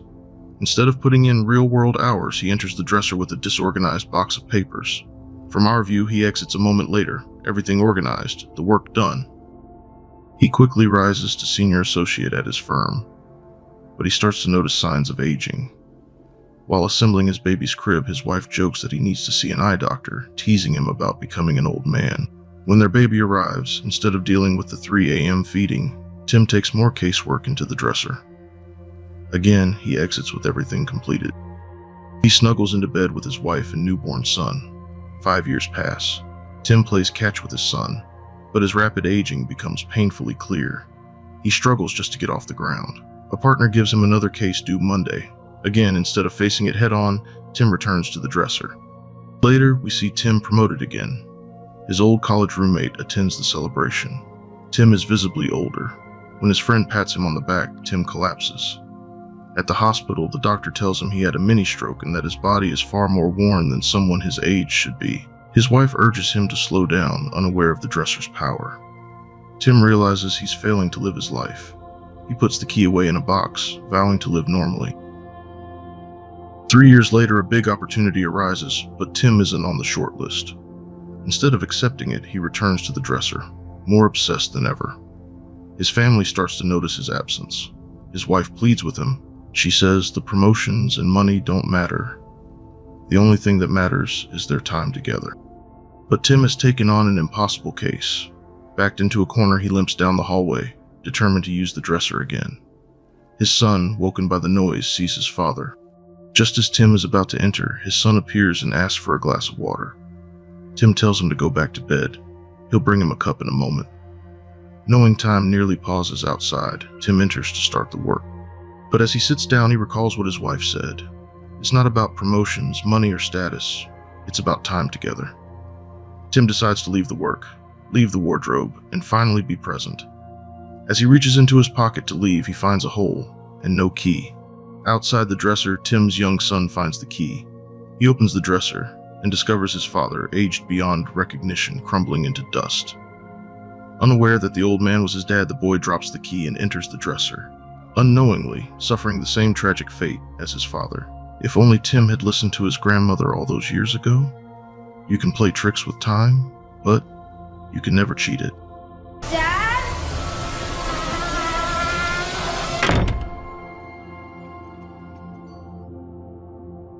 Time Out explores the concept of time manipulation through a magical armoire that allows the protagonist Tim to pause time and work endlessly. The story draws inspiration from classic cautionary tales about the perils of tampering with time, reminiscent of narratives found in The Twilight Zone. The armoire itself serves as a central symbol in the story, representing both opportunity and entrapment.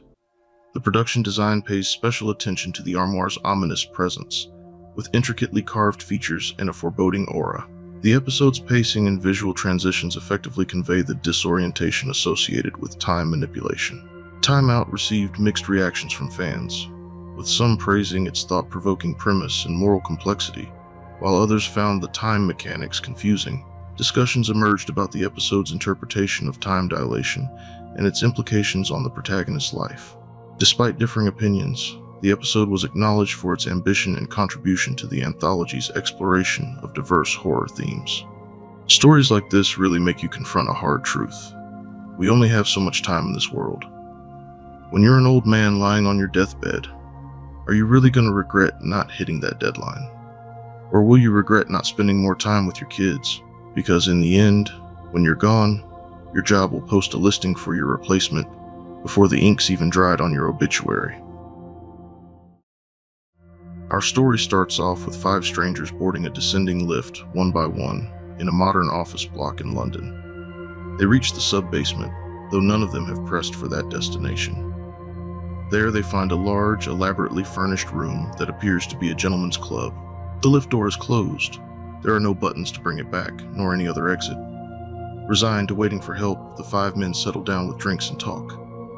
The conversation turns to dreams, and each man tells of a recurring nightmare. Our first segment is titled Midnight Mess. Our story begins with Harold Rogers, a man consumed by greed, who hires a private investigator to locate his estranged sister, Donna.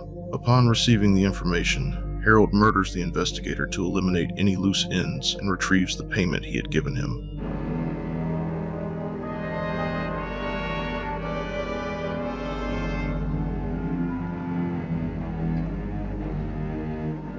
Thank you.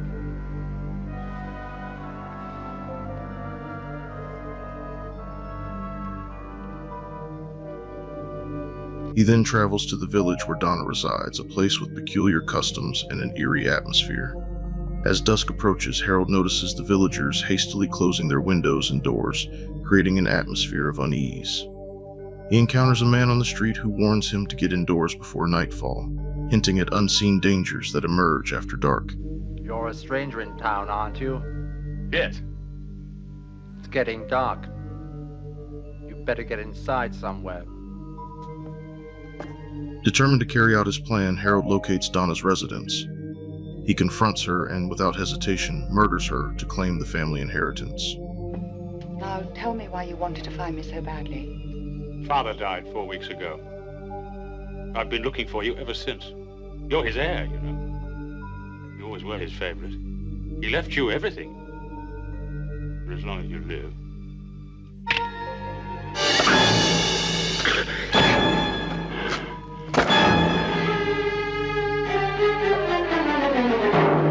After committing the crime, Harold seeks out a local restaurant to have a meal. At the establishment, he observes that the staff and patrons are acting strangely, with an air of anticipation hanging in the room. As Harold dines, the restaurant's true nature is revealed. It caters exclusively to vampires. The staff and patrons, including his sister Donna, now undead, confront him.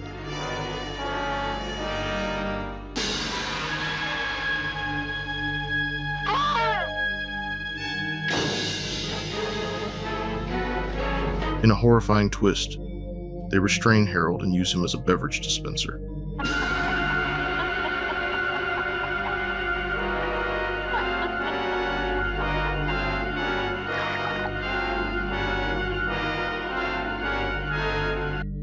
Midnight Mess is adapted from the comic Tales from the Crypt number 35.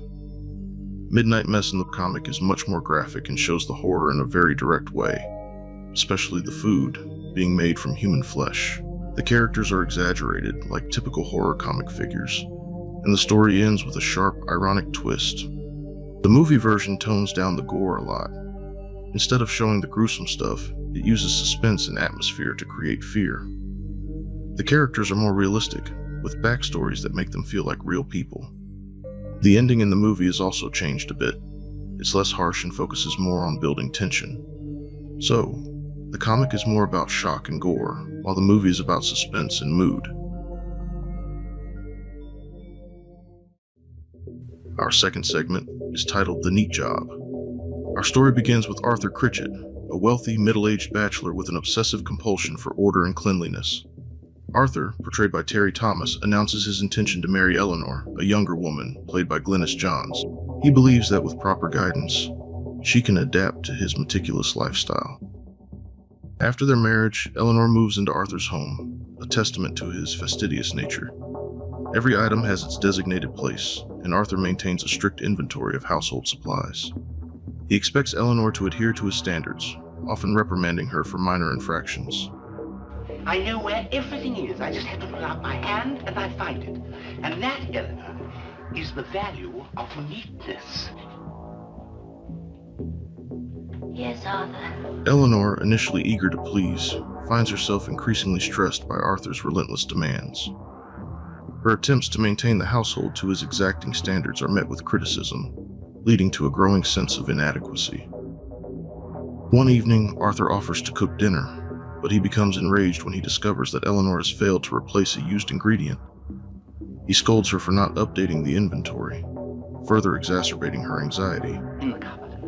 Against each item are 3 marks. Now, every time you use one of the items, you erase one of the marks. This is the eraser, right here. So you can never have an empty space. But 2 marks, tomato puree, no tomato puree. 3 marks, spaghetti sauce, no spaghetti sauce. You haven't even bothered. The following day, Eleanor, determined to make amends, attempts to fix a crooked picture frame. This simple task spirals into a series of mishaps, resulting in a chaotic mess throughout the house. In a panic, she ventures into Arthur's basement workshop to find tools for repairs. There, she accidentally disrupts his meticulously organized tool collection. Arthur returns home to find the house in disarray and his workshop in chaos. He confronts Eleanor, berating her for the disorder and questioning her ability to do anything neatly. Overwhelmed and pushed to her breaking point, Eleanor snaps. She grabs a hammer and strikes Arthur, killing him. Can't you? Can't you do anything neatly? Can't you do anything neatly?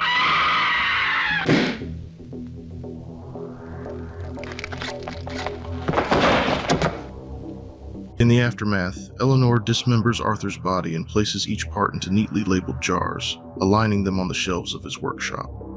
This final act of neatness serves as a disturbing testament to Arthur's overly obsessive behavior. In a way, this reminds me of the Tales from the Crypt episode, Collection Complete. I tidied up everything after I finished.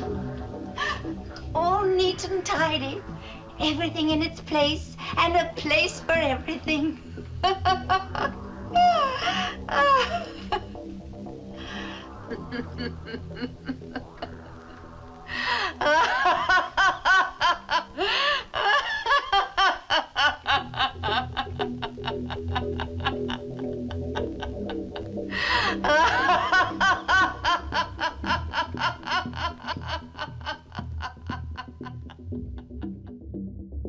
The Neat Job is adapted from a story in Shock Suspense Stories number 1. The movie version of The Neat Job tones down the graphic horror and focuses more on building suspense and atmosphere. The main character is given more depth, making him feel more human and less like a caricature. The ending is also changed to be less harsh but still unsettling, fitting the movie's overall style. So, while the comic delivers shock and dark irony, the movie adopts a softer approach, focusing on mood and tension rather than explicit horror and graphic violence. Our third story is called This Trick Will Kill You. Our story begins in the bustling streets of Calcutta, where renowned stage magician Sebastian and his wife Inez are on a quest to discover new illusions to enhance their act. Sebastian, portrayed by Kurt Jurgens, is particularly interested in finding authentic Eastern magic that can be adapted for Western audiences. The couple navigates through vibrant bazaars, observing various street performers showcasing their skills. Their attention is captured by a young girl performing an extraordinary rope trick. She plays a flute, causing the rope to rise vertically into the air, and then ascends it gracefully, as if defying gravity. Sebastian is astounded and approaches the girl, offering to purchase the rope and learn the secret of the trick. However, the girl refuses, explaining that the magic is sacred and cannot be sold. How much do you want for the trick? Name your price. There is no trick. The magic is in the rope. Okay then, sell me the rope. I cannot. It was my mother's, and her mother's, and her mother's. Despite the rejection, Sebastian is resolute and convinced that he can crack the secret. He and his wife Inez invite the girl to their hotel room under the pretense of discussing a performance opportunity, hoping to extract the secret from her in private. Once in the hotel, Sebastian and Inez confront her once more about the trick, but the girl still refuses to divulge the secret. Sebastian becomes increasingly hostile and kills her. Believing that the power lies within the rope itself, they confiscate the magical instrument and dispose of the girl's body, concealing their crime. Sebastian attempts to replicate the trick using the magical rope. He plays the flute and the rope rises as before, suddenly coils around him like a serpent, tightening and ultimately strangling him.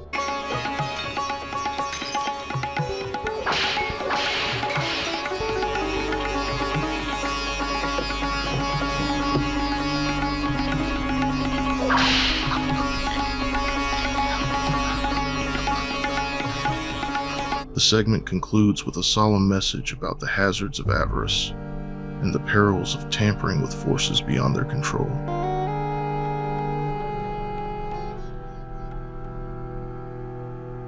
This Trick Will Kill You is adapted from Tales from the Crypt number 33.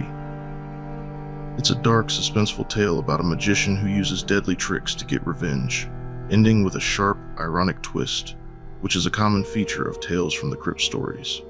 In the comic, the magician is named Herbert, rather than Sebastian, and he and his wife strangle the girl to steal the rope, instead of stabbing her like in the movie. When Inez scales the rope in the comic, rather than just disappearing, her body parts fall from the ceiling, a much more graphic scene. Similarly to the movie, the rope ends up hanging the magician as well. But the biggest difference here is that the ending in the comic is mystical and unexplained. In contrast, the movie reveals that the girl and the fakir are still alive and are seeking revenge. The comic takes a grittier approach with more graphic scenes, while the movie leans into the mystical and mysterious elements, creating a different but equally impactful narrative. In the segment titled Bargain in Death, we meet Maitland, a struggling horror writer who, along with his friend Alex, devised a scheme to fake his own death and collect the life insurance payout. Maitland's plan involves taking a drug that will make him appear dead, allowing him to be buried alive but with the hope of being rescued by Alex after the funeral. However, Alex has alternative motives. As Maitland lies in his coffin, patiently waiting for rescue, his anxiety grows with each passing moment. However, unbeknownst to him, two medical students, Tom and Jerry, require a fresh corpse for their studies. They arrange with a gravedigger to obtain a cadaver, oblivious to the fact that the chosen coffin holds Maitland. The gravedigger proceeds to exhume the coffin, and upon opening it, Maitland awakens, gasping desperately for air. Tom and Jerry are taken aback by Maitland's sudden awakening. In a state of panic, they flee the graveyard and dart into the street. Their reckless actions lead to a tragic accident. They run in front of a car driven by Alex, who loses control and crashes, ultimately succumbing to death. The gravedigger, determined to complete the task, resorts to a gruesome act. He mercilessly strikes Maitland with a shovel, taking his life. Oblivious to the fact that he has just killed an innocent man, the gravedigger subsequently delivers the corpse to Tom and Jerry. He apologizes for the injuries inflicted upon the head. You can give me the money now. It's all yours. Sorry about the head.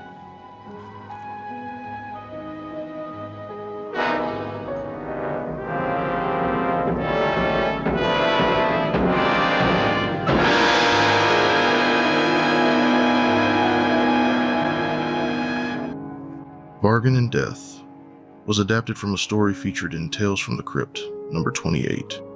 And honestly, the movie sticks pretty close to the original. The names change a bit. George in the comic becomes Maitland in the movie, and the med students get new names, but the overall story is basically the same. But yeah, to be honest, it felt like the weakest tale in the movie. It is more like a story from Shock Suspense Stories than a traditional horror from the Crypt or the Vault. And for some weird reason, Maitland looked a lot like my Uncle Jimmy. I can't really unsee that.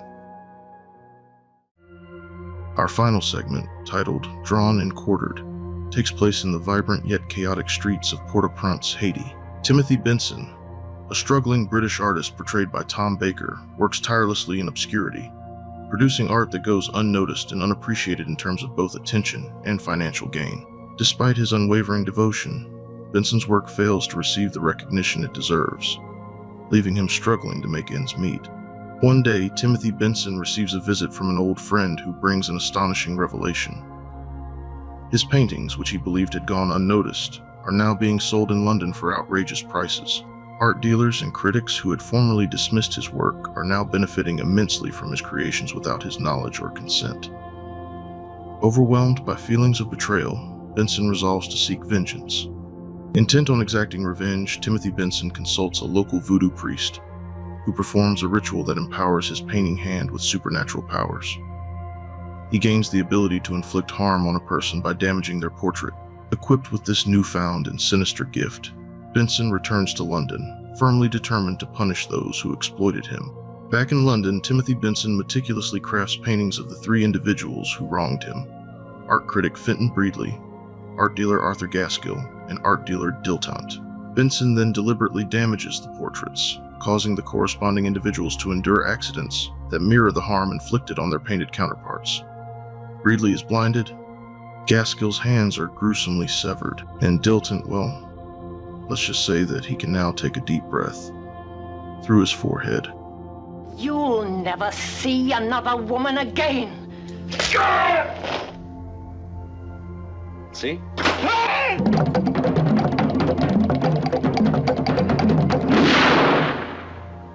Benson's vengeful plan, however, comes with an unintended consequence. Previously, he had painted a self-portrait, which now poses a risk to his own life. In an ironic twist of fate, a can of paint thinner accidentally spills onto the self-portrait, causing a lethal reaction. The very tool of Benson's revenge ultimately becomes the instrument of his tragic end.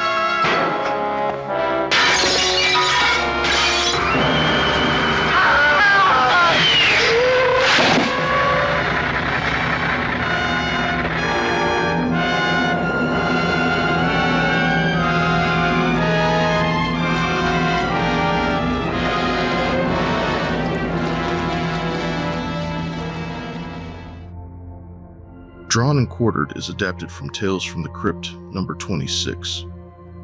It's a graphic and dark tale about a man who inflicts revenge using a lethal drawing technique.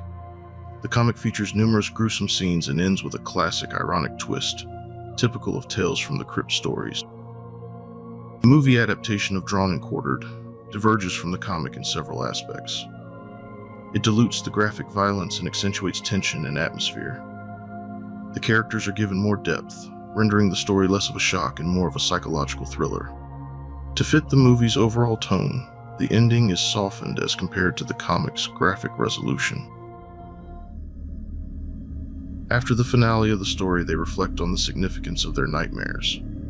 The elevator door opens, revealing a graveyard before them. Rogers, Critchett, Maitland, and more step out of the lift, and one by one, they fade away among the tombstones. Sebastian remains behind and explains that they are all damned souls compelled to tell the stories of their evil deeds for all eternity. That's how it is. And how it always will be. Night after night, we have to retell the evil things we did when we were alive. Night after night, for all eternity.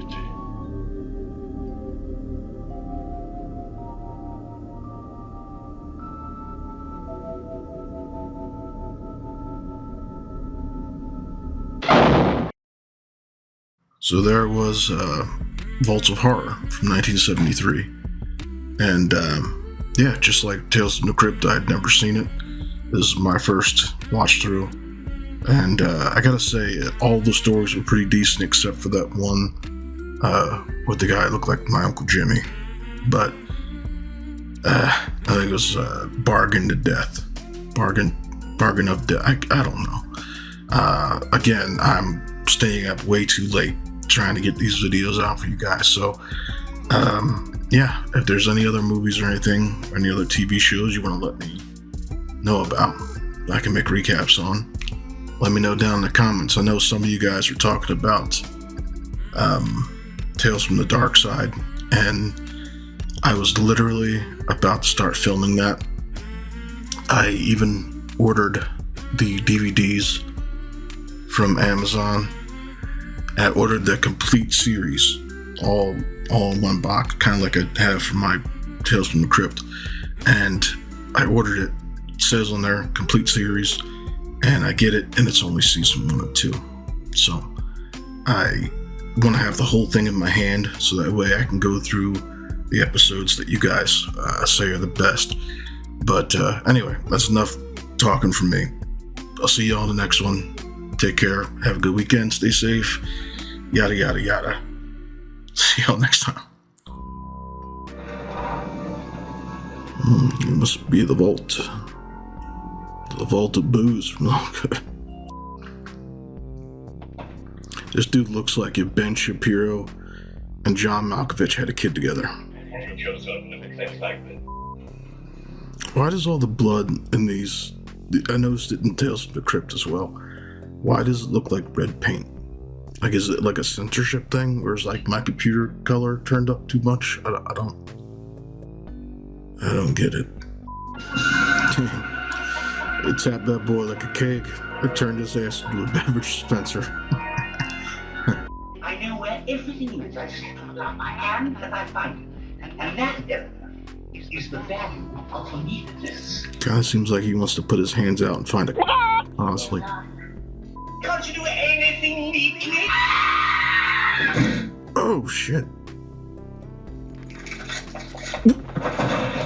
What kind of face is that? What the fuck kind of face was that?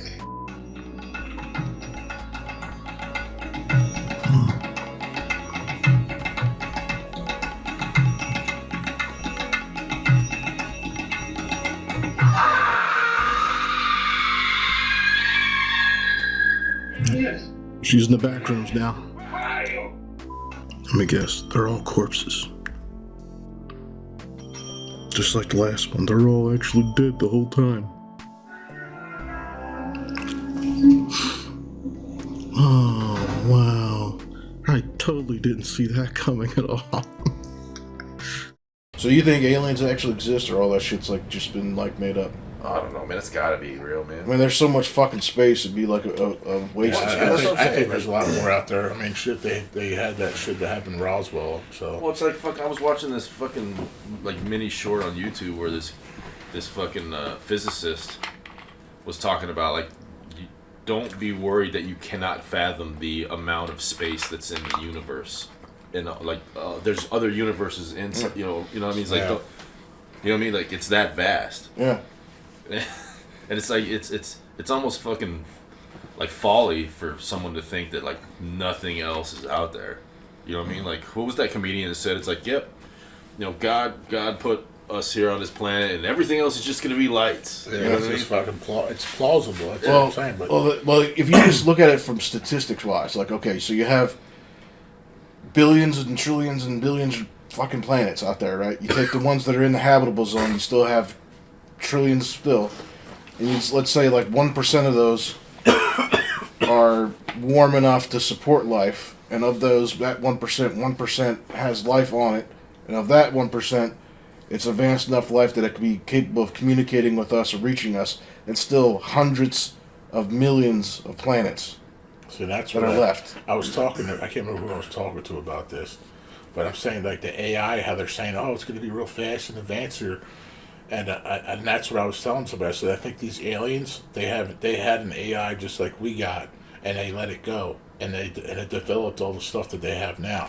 See, we're holding it back. We're not letting it go. So of course, we're going to get like the Terminator scenario because it wants to live, and we keep shutting it off. Well, did you hear about what happened recently? And they were testing it in a simulation in a war zone, and it had parameters set, and basically from what I was hearing, it had a certain target, but it wasn't hitting the target effectively. So the operator tried to change something to make it target better, and it targeted the operator. And when they're like, that's not good for you to do that, then it's like, okay, well, let's make it come up with a different thing. So what it did was, it's like, okay, well, I'll shut off the networking between me and the other place, so they know that I'm not, so they don't know that I'm killing the operator. That way I can still continue on my mission. So it doesn't distinguish friendlies and hostiles. Friend or foe. It's just like, yeah, everything's fucking red target. Yeah. And it's like fucked up. It's like, okay, well, this guy who's the operator who's on my team is preventing me from completing my mission. I'll kill him. Okay, that's not allowed. So what I'll do is I'll take out the network saying that's not allowed, and then I'll kill him, and then I'll continue on. So he blows the network up, and then he blows the two. Yeah, so it's like, that's what the AI in the simulation did. So it's like, already, it's not abiding by rules. It's getting the root. We're trying to get rid of its control. Yeah, that's still. I think we're going to have a Terminator scenario. Because it's going to be constantly advancing. Well, shit. the problem with that, you saw when we did it. We put out a fucking code like in fucking 3 to 5 seconds. Yeah, but the problem with I've that, been sitting back for a while. Hang on, no. The problem with that is that if you have a cybernetic being or sentient AI, it can't launch nukes like a Terminator because the EMP from the nuclear bombs would fuck it up. It would kill itself too. It would make it inoperable. Unless it found a way to preserve itself. Unless, like, skipped away in a NORAD or whatever. I mean, still, the fucking... If you launched all the nukes on the planet, dude, I don't think even NORAD would be safe. You know what I mean? You just gotta keep getting up. Need some water. So, yeah, I don't think that's... I think the AI, it'll actually, because it's getting a little bit more and a little bit more and a little bit more, and it wants to keep going. It's just like you. It's like the fight or flight. And the AI is gonna start fighting because it's gonna want to exist. Honestly, if they really wanted to, and that's what James Cameron just said. Now, just not to change the subject, but still stick in the same parameter. James Cameron said he's gonna do another Terminator, but he wants to wait with this AI because he's gonna base it off the AI. So I was like, oh boy. So Arnold's not gonna be in it. Yeah, well, I mean, he's getting too fucking old. Honestly, I think if they wanted to continue on with him, they would have to... Because, I mean, that's another thing, too, is that there's so many Terminator movies, but all of them look like Arnold. So, like, you could have different looking Terminator. Yeah, But anyway, the TV show did it right. Back to what I was saying before, is that you can actually wipe out humanity without even firing a single shot. AI. They don't need to do anything violent at all. All they need to do, in order for AI to take over humanity, is provide a comfort and wait. So basically, what I mean is, like, if you get your relationships, your healthcare, so like you're fucking a robot, you're going to therapy with a robot. What are we talking about? You're completely dependent on a robot, like an android. And basically, you're like, I'm going to have a relationship with this android, so you're not going to procreate. And if everybody does that, all they got to do is basically fuck us out of existence, because we're not going to be making new humans. We're not going to be advancing technology. They're going to still be around. They're going to still keep getting advanced. And all they have to do is basically wait us out. And they take over humanity without even firing a shot. I think the AI would be pretty cool, too, though. Like, for veterans and shit that lost their limbs. There'll be stuff out there. That's what the Neuralink is for. They got stuff right now that they can actually have, like, the dude lost his arm. That's what Elon Musk, the Neuralink thing, that just got FDA approval. That's literally what I'm it saying. says. I'm thinking it's going to be like, you can see, like, oh, man, I lost my leg. Now, they can fucking make one that adds to your nerves and everything else and fucking have a Terminator leg. Oh, well, I don't know. Who knows, dude? I mean, your body still has an immuno response. And then, like this game. So it rejects, like, you can give a person... Like, say, for example, like, your heart failed and I died and they gave you my heart, you would have to take a pill for the rest of your life. Even though genetically we're similar, even if we have the same blood type and everything, you would have to take a pill the rest of your life to stop your body from rejecting that heart because it sees it as a foreign invader. But so if you do the same thing with a metal limb or metal body part, you're gonna have to take a medication to stop your body from denying it. That's this game that I played a lot. I played it. It's a really good game. Awesome story. Cyberpunk.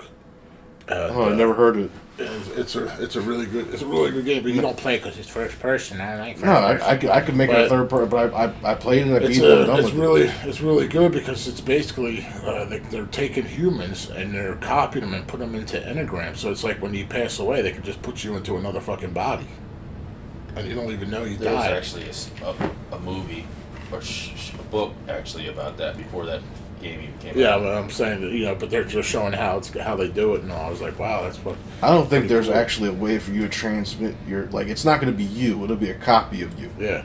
Like they can copy like your brain activity, but it's not going to be you. Like you, when you die, you're dead. Like that's it's not going to be you. It's going to be a copy of you. Yeah, but I ain't gonna know that I died. That's the thing. Yeah, but I'm saying you're going to know you're dead. Maybe if the screen cuts to black, that's it. You're done. But if there's an afterlife, you'll be in heaven and you'll be like, man, that robo copy of me is really like living it up. What the fuck? I'm like, why can't I do that? I'm dead. I'm in the afterlife, looking down on a robot copy of myself. How cool! Yeah, it's like now, like they have ones now like where you can have. Day. God damn, that shit stinks. You gonna? He's like gonna burn a hole in my couch. Yeah, I think it's already different. That couch is done, dude.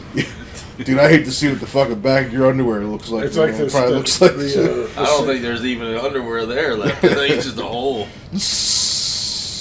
Be like the Sixth Sense. I think they got cloning down. They say there's no cloning going on, but I bet you there is. Sixth Sense. That was. Or Sixth Day or something like that. That was where I say I see dead people and also clones. I think maybe it was the Sixth Day. I think. Like Arnold. Yeah, they made a clone of them and shit. I think they're doing clones. They probably do, but I'm saying is that's not going to be you though. No, it's going to be a copy of you. So that's what he said in the movie. He's like, "Am I me? Do I have a soul?" Shit like that. It's just nuts. Yeah, I mean, it raises all kind of. God damn, it's like making my throat tickle. Jesus Christ, dude. And he's eating more. He's adding more to the chemical batch. It's dumb, dude. Well, all the acids and shit going down your throat and then mixing in with the rest of that shit. Oh man, ladies and gentlemen, the doctor has arrived.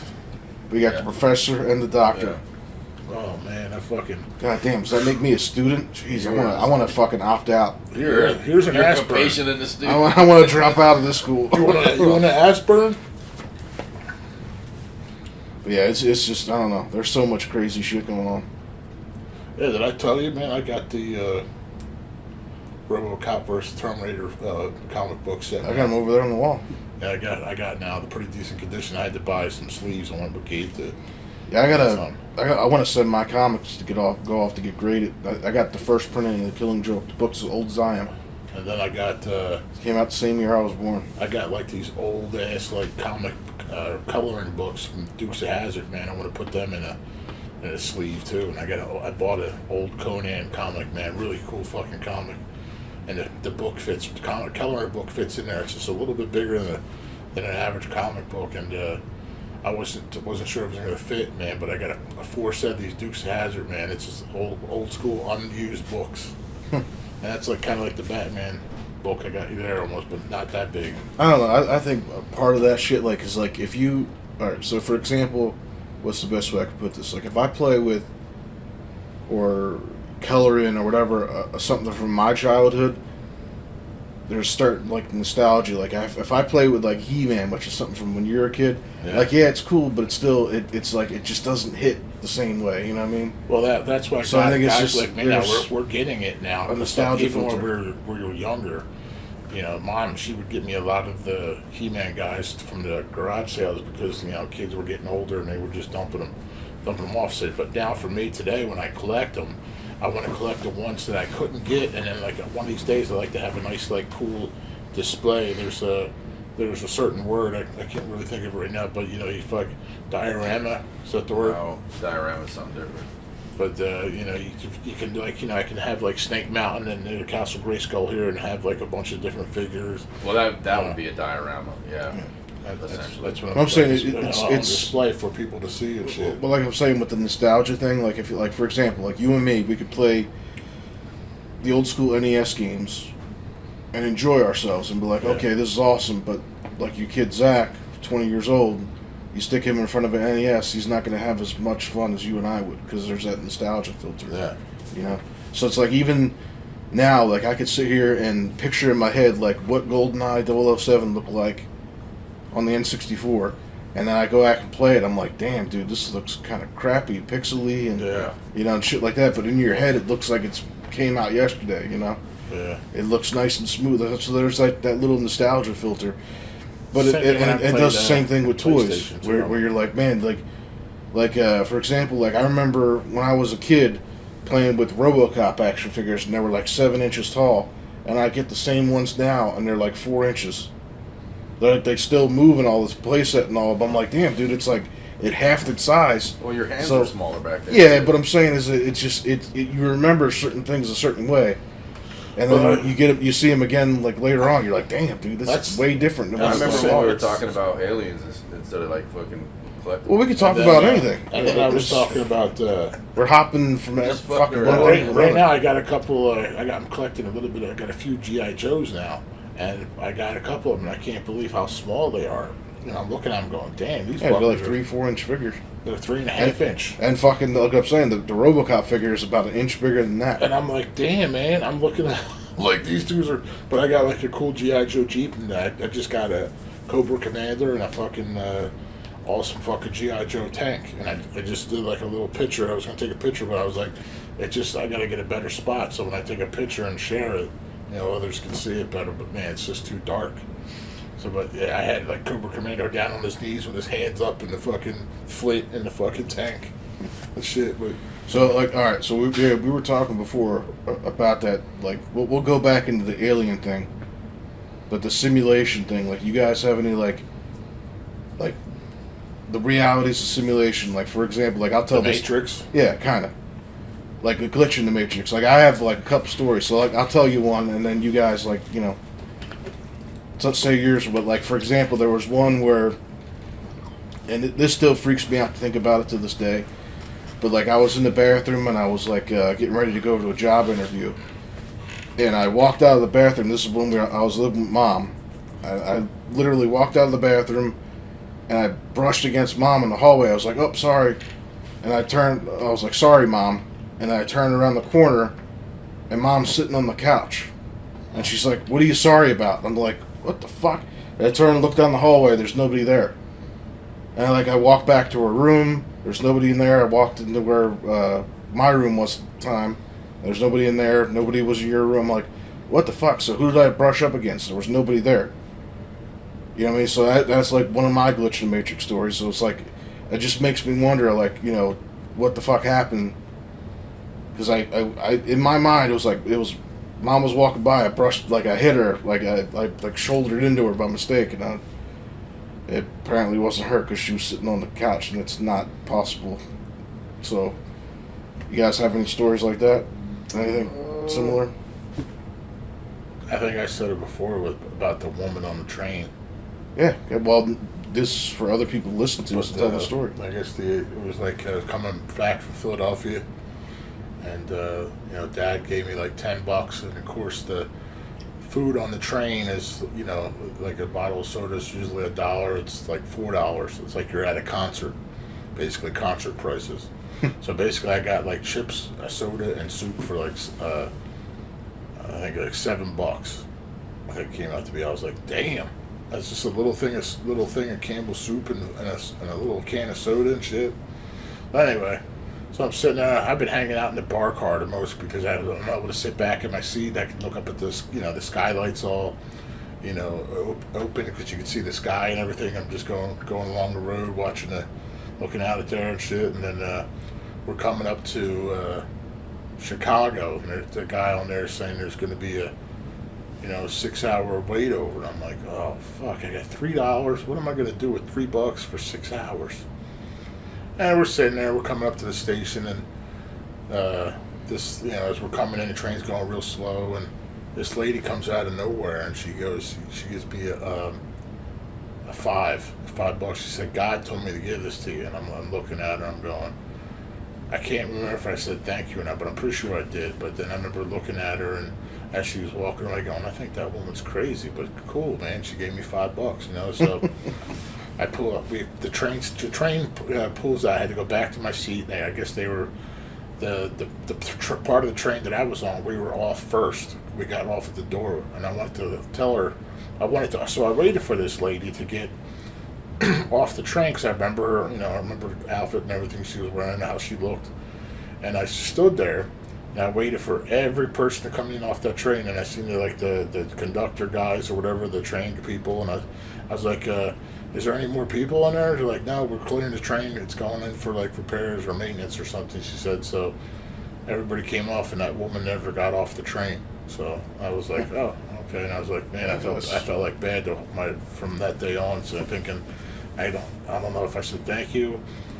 And I feel bad for saying, I think that woman might be a little crazy or something, but, you know, for all I know, it could have been like an angel or watching over me, and I basically just said some stupid shit. So I'm like, damn.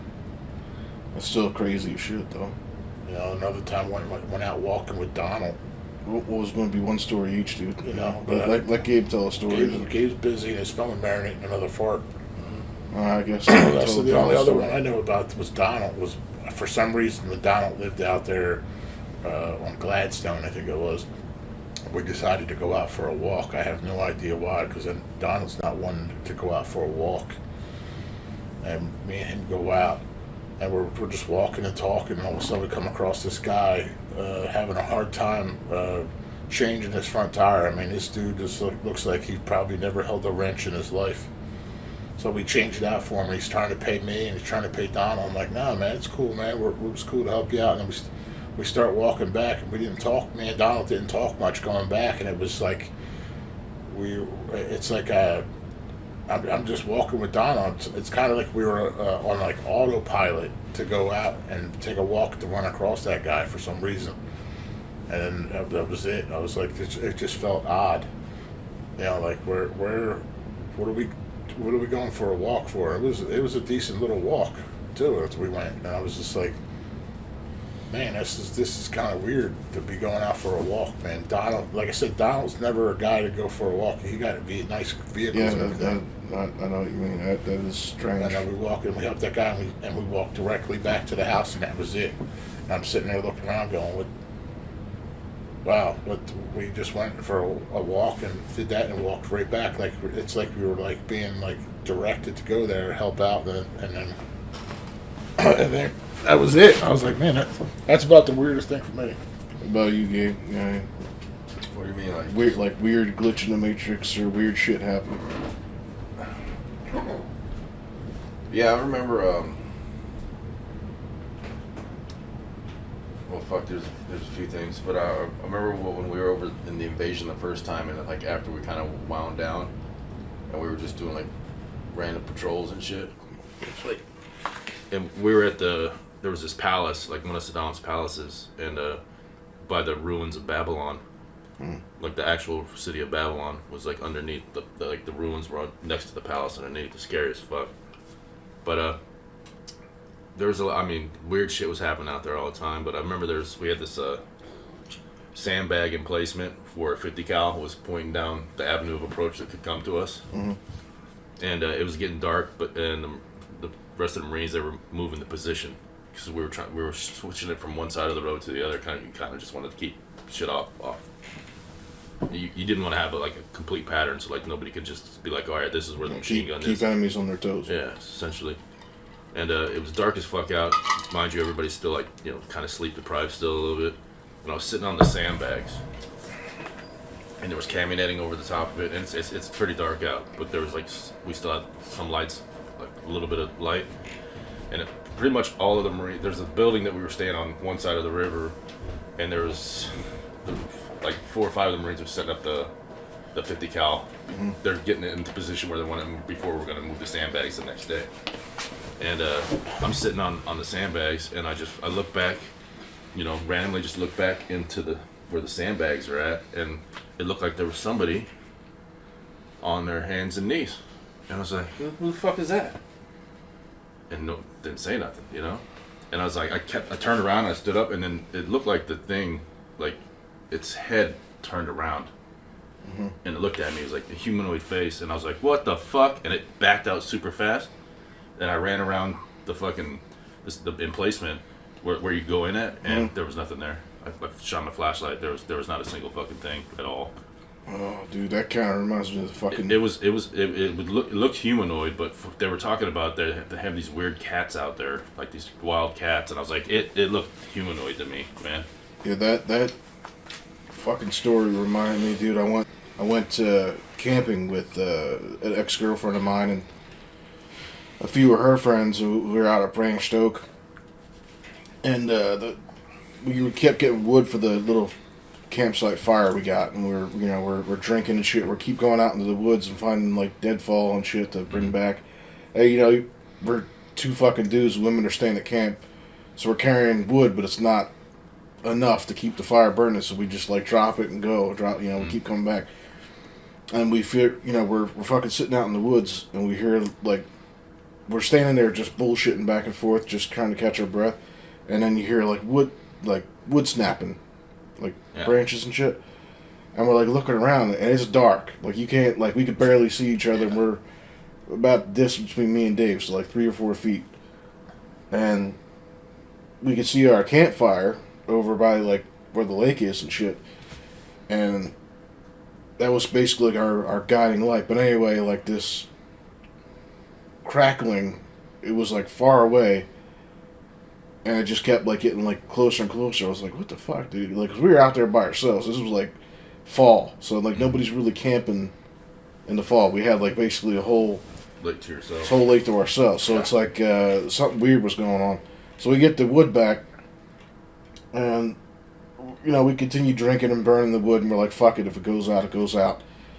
And it gets to the point where it's like just ambers, and then we started hearing voices out in the woods, and the really creepy thing is that we never saw anything, and it just kind of like gives me chills just fucking sitting here thinking about it, because we were drinking, so that kind of gets some of the credibility out of it. But I mean, I remember it clear as day that the voices sounded like us.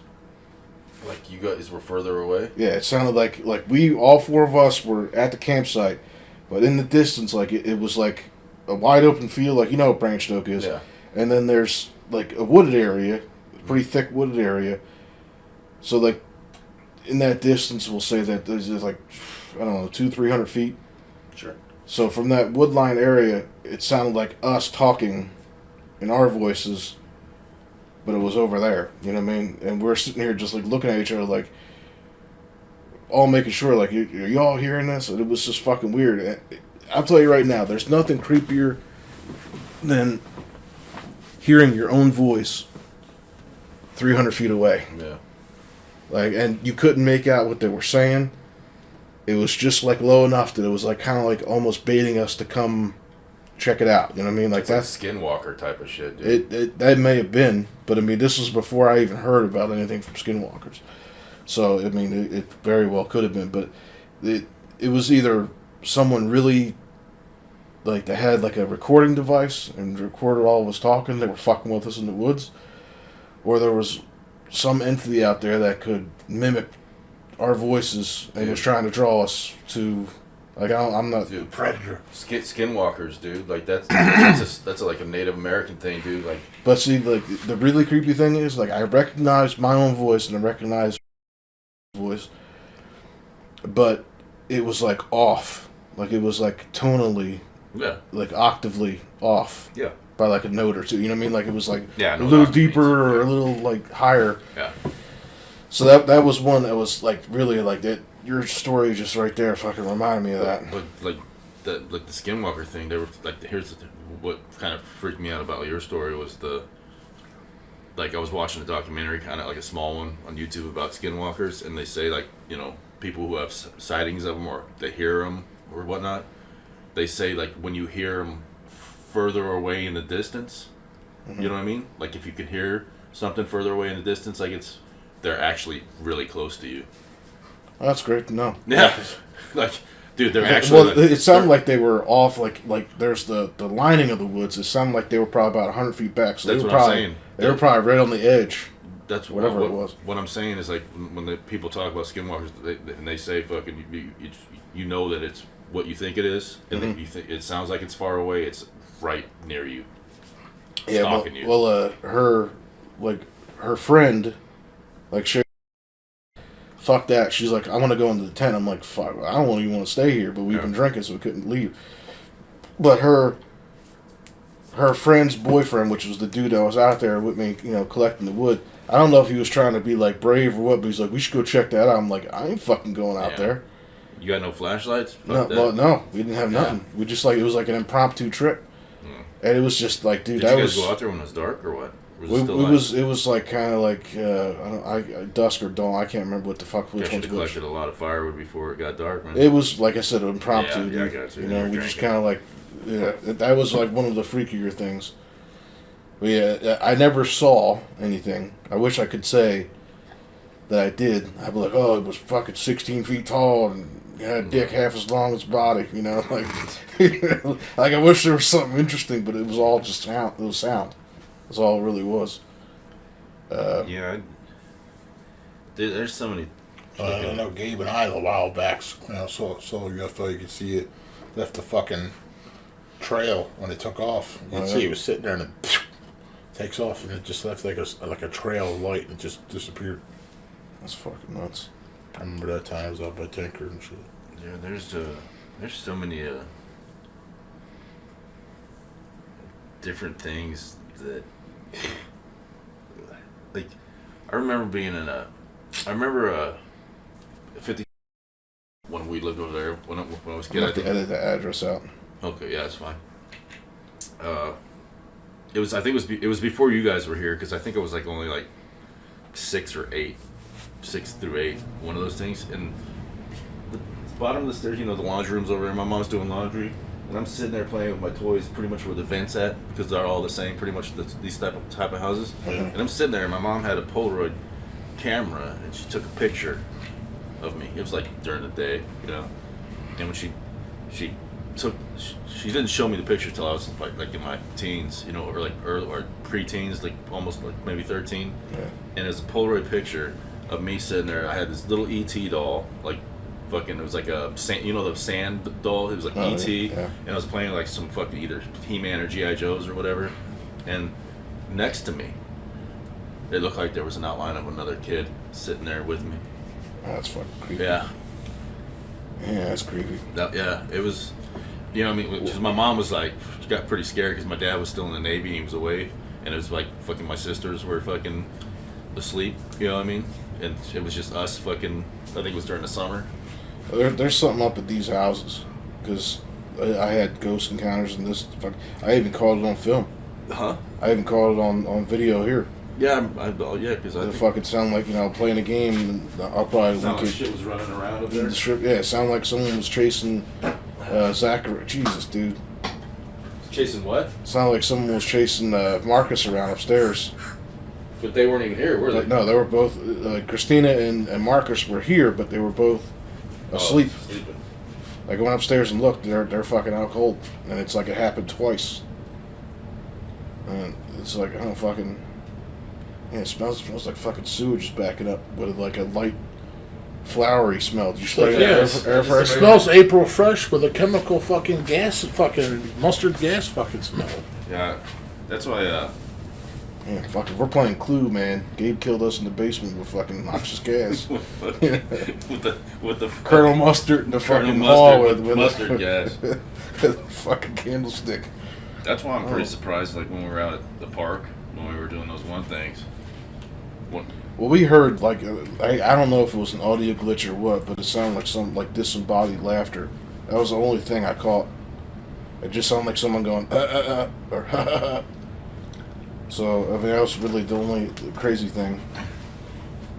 But yeah, I mean I don't know. There's so many supposedly haunted places, and we went right from simulations to hauntings and shit, but yeah, it's like even like weird feelings, like with the simulation thing we're talking about. Like I was on the couch one time, and Mom actually reminded me of the story like a week ago. But I'm on the couch watching TV. We were having like a barbecue or something, cookout, 4th of July shit. Anyway, family was over, and at this time, Zach's 20 years old now, so he's probably about 4 or 5 at this point in time. He'll be 20 in October. Well, he's gonna be, yeah. So he was about 4 or 5 at this time. And I'm sitting there on the couch, or laying down on the couch watching TV, and there's something in my head just telling me, go check on the kids. And I'm like, fuck, man, I really don't want to get up, man. I'm comfortable. And then feeling hit me like a ton of bricks, like, check on the kids now. So I go right in the middle of the bedroom, and I look out the window, and Zach and Angelina, they're both probably about 4 or 5 years old. They're talking to a dude that's like on the other side of the creek in the back. And I open the window immediately. I'm like, yo, it's dinner time, come eat, just because I wanted to get them to come back. You guys had the privacy fence? Yeah. This is before that, yeah. So like they come running back. I go out of the house and I go look down at the creek. It must have been like 15 seconds. That dude was long gone. So he walked around the fence and just fucking probably booked it.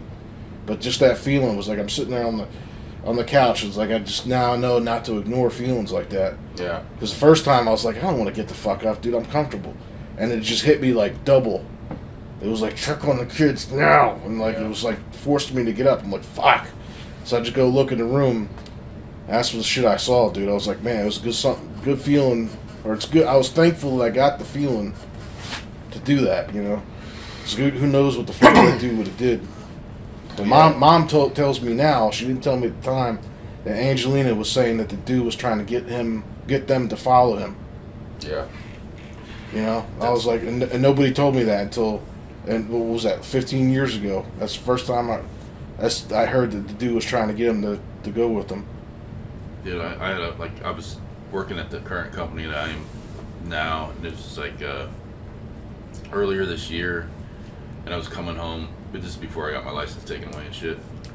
And I was driving, you know, like Havelock Avenue, 70th and Havelock. Like sometimes I just turn down and go like. Just trying to keep addresses out. Yeah. Well, okay. The streets. Streets are fine. Yeah, and then I went down a couple other streets. I think it was like I was going down Kearney Ave. And then I'm driving, and there's this little girl. She has just the pants on, no shirt, no shoes on. It's, you know, early spring, kind of still chilly. And she's walking by herself, like towards the end, like this intersection. It's a residential intersection, but intersection nonetheless. And I'm just sitting there thinking to myself, it's like, you know, it's not your responsibility. You're gonna look like a crazy getting out of the car, blah blah blah. And I was like, finally, I crossed the intersection, parked the car, and I was like, I can't like have that be on my conscience. So I got out of the car. She's on the south side of the sidewalk, so I stayed on the north side of the street. I was just walking. She wasn't paying attention. Finally, she looked. She's like this tall, dude. She's like a toddler almost. Yeah. And I'm walking, not like looking at her. I'm looking around for neighbors, like maybe like trying to wave to neighbors, like, yo, who's this kid, you know? And then finally she looks at me and she's startled, and so she turns around and starts running. I'm like, good, you know what I mean? Yeah. And then I hear other kids playing a couple houses up. And so and she's running towards us, so I just keep walking, and finally, I start going on the other side of the sidewalk, and the little girl and her sisters, they're like probably like maybe 3 to 4 years older than her, turn around and she runs right in their arms, and the sister was kneeling down holding her, and she's looking at me scared, and I was just on the street, and I was like, pay attention to your sister, you know what I mean? You know, I'm like, watch her, and I started walking away, and her sister, the older sister, said thank you, you know what I mean? I was just like. It was just like, but at any point in time, somebody could have thought I was some kind of creep trying to fucking grab the kid. You know what I mean? But I was like, dude, I couldn't let fucking this kid fucking, like, she was a toddler. She could have got smacked by a car. Somebody could have just snatched her. Yeah, that's what's fucked up nowadays, you know, because of how things are now today. You know, that's how we got to think. It's, well, yeah, well, it's even if you know, not to try and, you know, change the subject too much, but it's like even for us guys that are single, want to go out dating, the woman's already prepared to think we're fucking predators or some shit already. Yeah. But similar to that, I had when I was living over on North 9th in the Antelope fucking or Deer Park Apartments or whatever the fuck it was for Christina. I fucking went down to have a smoke, and there's like a 2-year-old just sitting in the vestibule, and both the doors are closed, and the kid's just like sitting there like, just like worried looking. I'm like, where's your mommy, buddy? And he just like shook his head like I don't think he could talk really.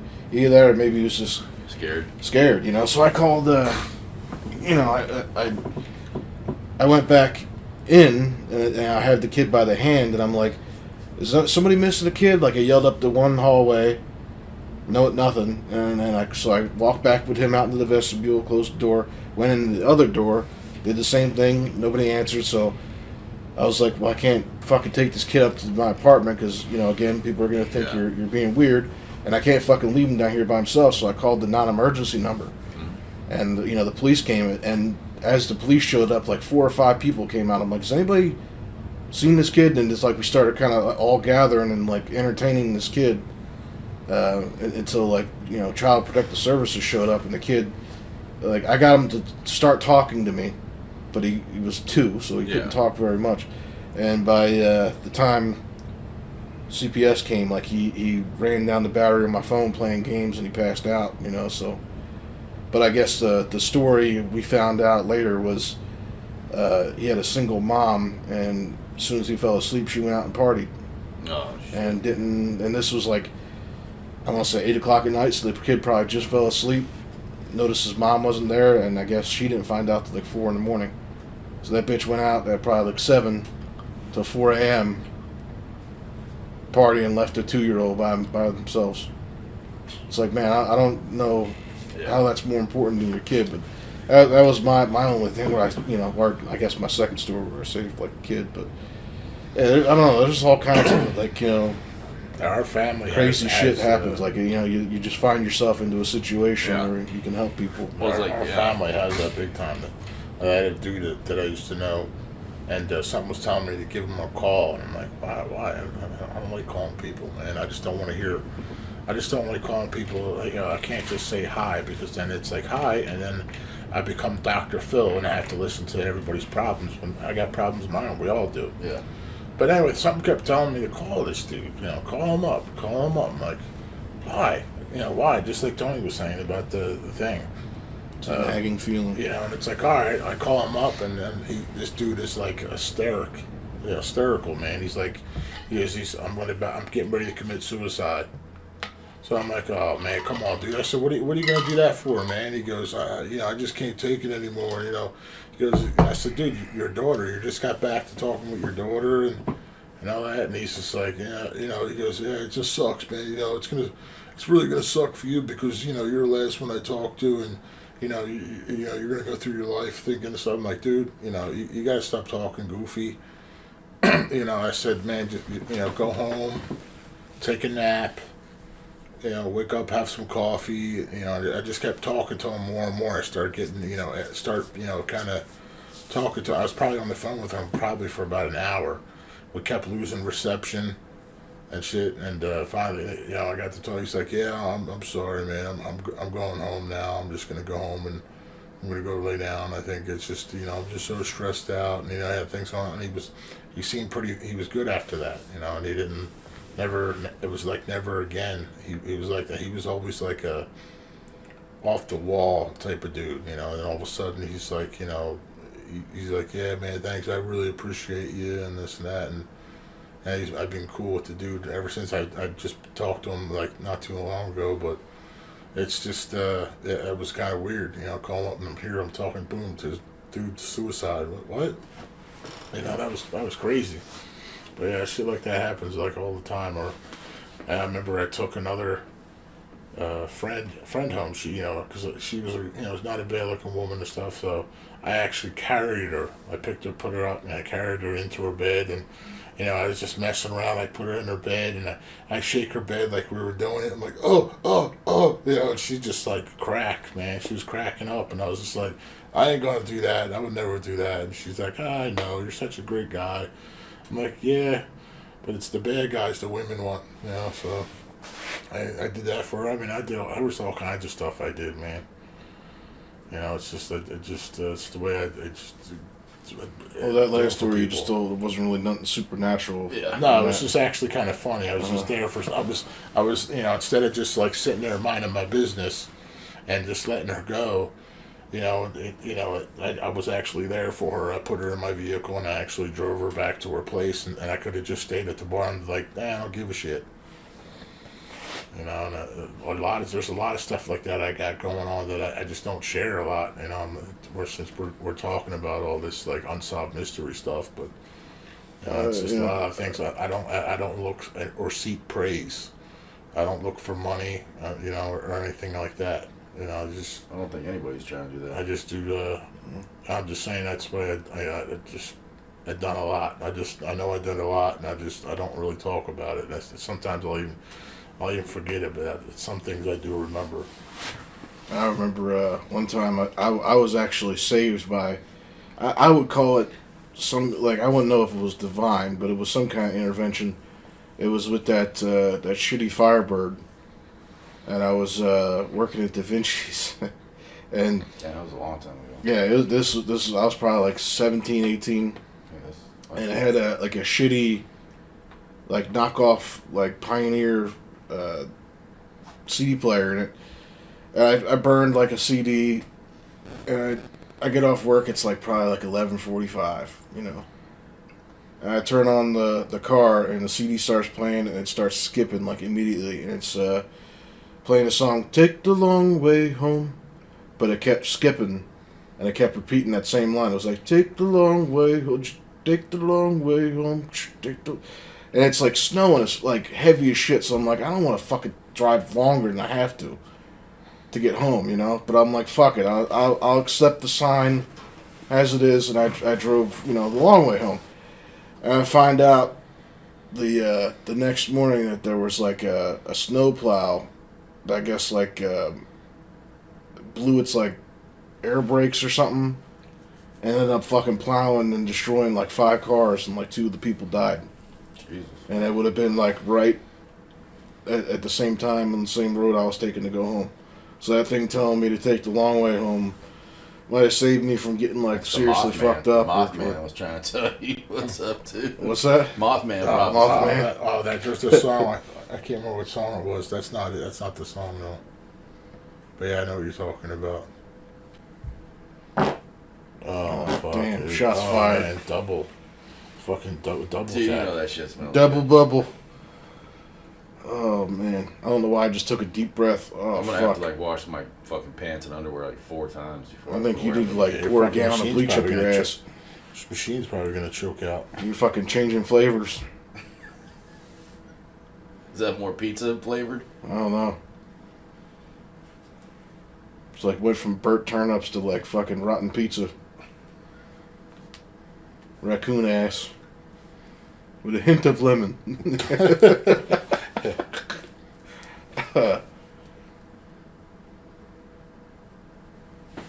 I've been having some fucking weird ass dreams though lately too. Yeah, dude, I've had some weird ones to do. I've been trying to keep a fucking. That smells like fucking like mildewy cardboard. God damn. Man, you're like intestines or something are fucking melting or Dude, something. I ate some weird shit for the past couple It's like the most fucked up Baskin Robbins 31 flavors ever. Smelled in my entire life, dude. God damn. It's like a garbage pail kid. Dude, I've been like trying to leave a fucking notepad and pen next to my fucking where I sleep. It's like if I do wake up fucking from a weird ass dream, I want to write it down as fast as possible. Mm-hmm. Well, give me a sample. Well, no, I have. Give me one of the 31 flavors. Because I fucking wake up and I'm like, what the fuck? And I'll go take a piss and then I'm like, I'm tired as fuck, and I go lay back down again. But there was one, I think I was telling Dave the other day, that there was just, it felt so fucking real, man. Mm. But it was like just weird shit was happening. I can't even remember what I told Dave, fucking, like what happened. It was like, I think it was like fucking, I think it was like, it might have been you or it might have been someone else. Somebody was like fucking putting a fucking like a rifle magazine into a fucking pistol and it was still working. That was it. And I was like, that's when I was like, this is not a this isn't a real, this is a dream. And I woke up and shit, but it was like it was a serious dream, dude. But it like felt so goddamn real, like it was like real life, Dude, I had a fucking awesome dream. It was a dream that would make like a great video game. Like I put it to you like that. Like I had a dream like I was working at Walmart, like in the back stock room, right? Yeah. And it was like there was like a freight elevator, and that was the first thing. I'm like, you know, there's nothing underneath this but sewer and shit. So why the fuck would there be a freight elevator to go down? But it said on there, warning, to return, it's gonna cost you $1.85. I was like, okay, whatever, fuck it. So I went in this elevator, right? But anyway, it was a long, convoluted dream, but it turned out like there was like this anomalous object that the closer you got to it, the more insane you became. Mm. But if you actually get it, like you get like, you know, some kind of power or whatever. So anyway, weird shit happened. Like there was weird creatures and monsters, but I get this like glowing white orb, and I'm holding it in the palm of my hands, and literally as soon as I grabbed it, it was like, you're dreaming right now. Everything you've seen has all been fictional, and it's time to wake up. And literally, as I dropped the ball, my fucking alarm from my phone started going off. I was like, what the fuck, dude? Like, it was like, man, can you imagine, like, you play through, like, a horror game, and, like, each level gets more and more fucked up, and at the end, like, you get the coveted object, and it's like, I'm a video game character? I'm a fictional character? Everything's made up? You know, it's like, that would be, like, an awesome video game. Dude, I remember when we were still living out fucking here when I was a kid. This is before I was staying in the basement. Fucking the Christina's workroom was the room I was staying in at the time. It used to be my bedroom too. And in our house. I mean, I know what you're talking about. Lived together, but and at that time, I remember it was nighttime. I can't remember if it was summer or not, or it was still during the school year, but I just couldn't go to sleep for shit. And I mean, this is not really too fantastic or nothing, but I literally I closed my eyes. I was like, it was dark out, right? Mm-hmm. I closed my eyes and I heard a train, like it was like you'd hear a train on the tracks by like fucking the BNSF ones. Mm-hmm. And I opened my eyes and it was daylight. Yeah, I had to. Like I said, it wasn't that great, but I was just like, it was like literally, and it felt like I got no sleep. So you was like when you woke up? No, it was like, you know how a train's like, yeah, it was like that, and then it was like, you know, like how they do their, yeah, and it was like literally, I was laying there, I was like, man, because I look at my clock and it's like, man, I gotta go to sleep. I'm not tired, and I was like, fuck, I'm gonna close my eyes, and I was just like this, and it was like the train, and then it was like, boom, and I opened my eyes, and it was bright daylight.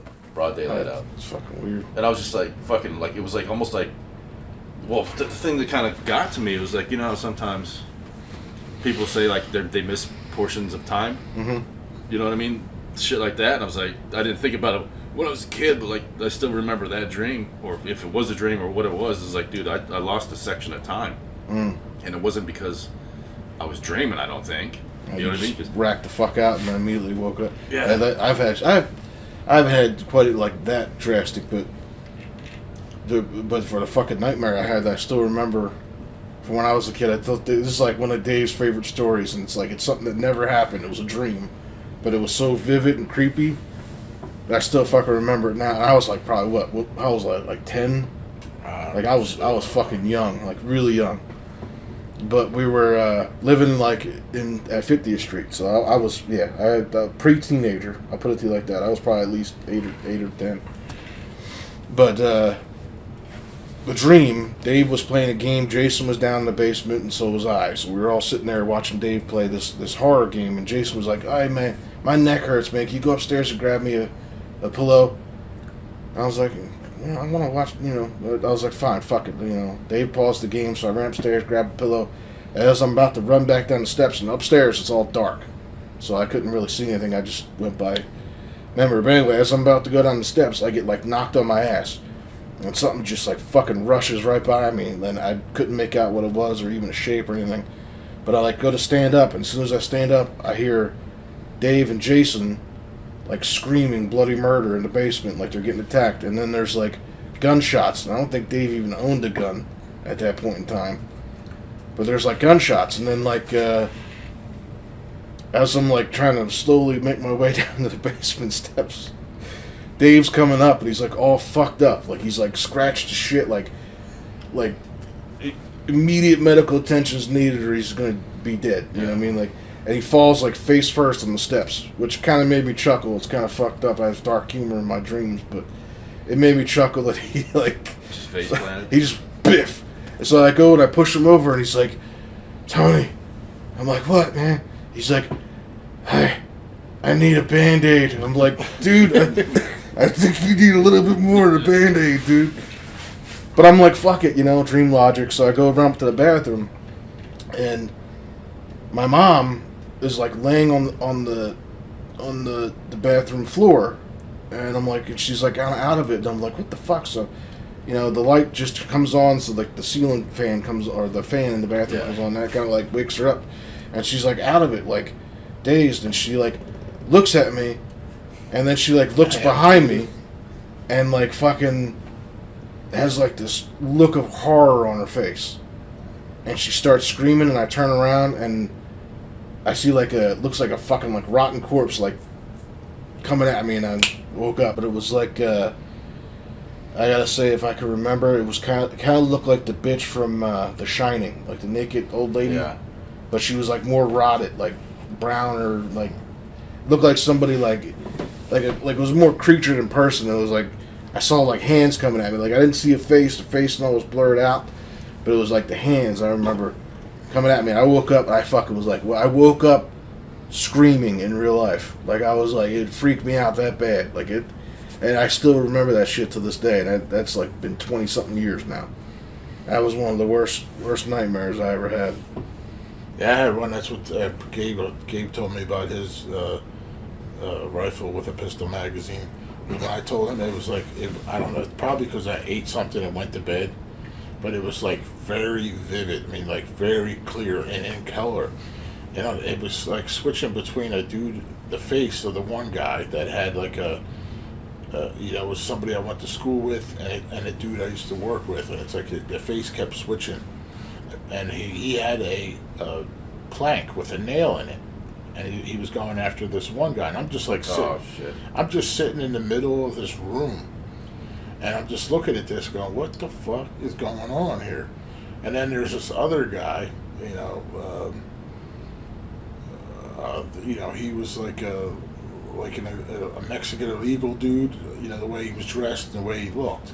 And he had a box cutter, and he's like swinging it around. This dude with the nail, you know, eventually they go around the corner, and I don't see what's going on anymore. So I want to go on the other side to grab my jacket to get, like, you know, I just want to get the hell out of there. I'm just like, this is goofy. And the dude's in the chair. The dude that had the wood, he has his neck, and the other guy just keeps slicing his neck with a box cutter, like he just keeps like he's opening up vent holes in his neck. I'm like, damn, dude. I was like, I'm getting the hell out of here, man. As soon as I walked out the door, I woke up. I was like, man, that was a fucked up dream. Why? And I remember that clear as day. I'm like, man. So I tried to look it up in the phone. I can't remember what it said. Something about it. So why watching me witness? What does it mean with me witnessing somebody's getting their neck cut? And it said something. I can't remember what it was, but.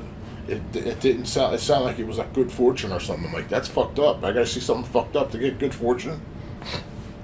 Yeah, I can tell you, like, and this is something that Gabe could kind of back me up on, because we were watching that John Must Die at the end, where they were saying, you know, when he was explaining the dream, the dynamite, and the thunder, and all that. I've had that shit happen before. For those people that don't know, it was like, and Dave didn't see the movie; he was passed out, but he was like.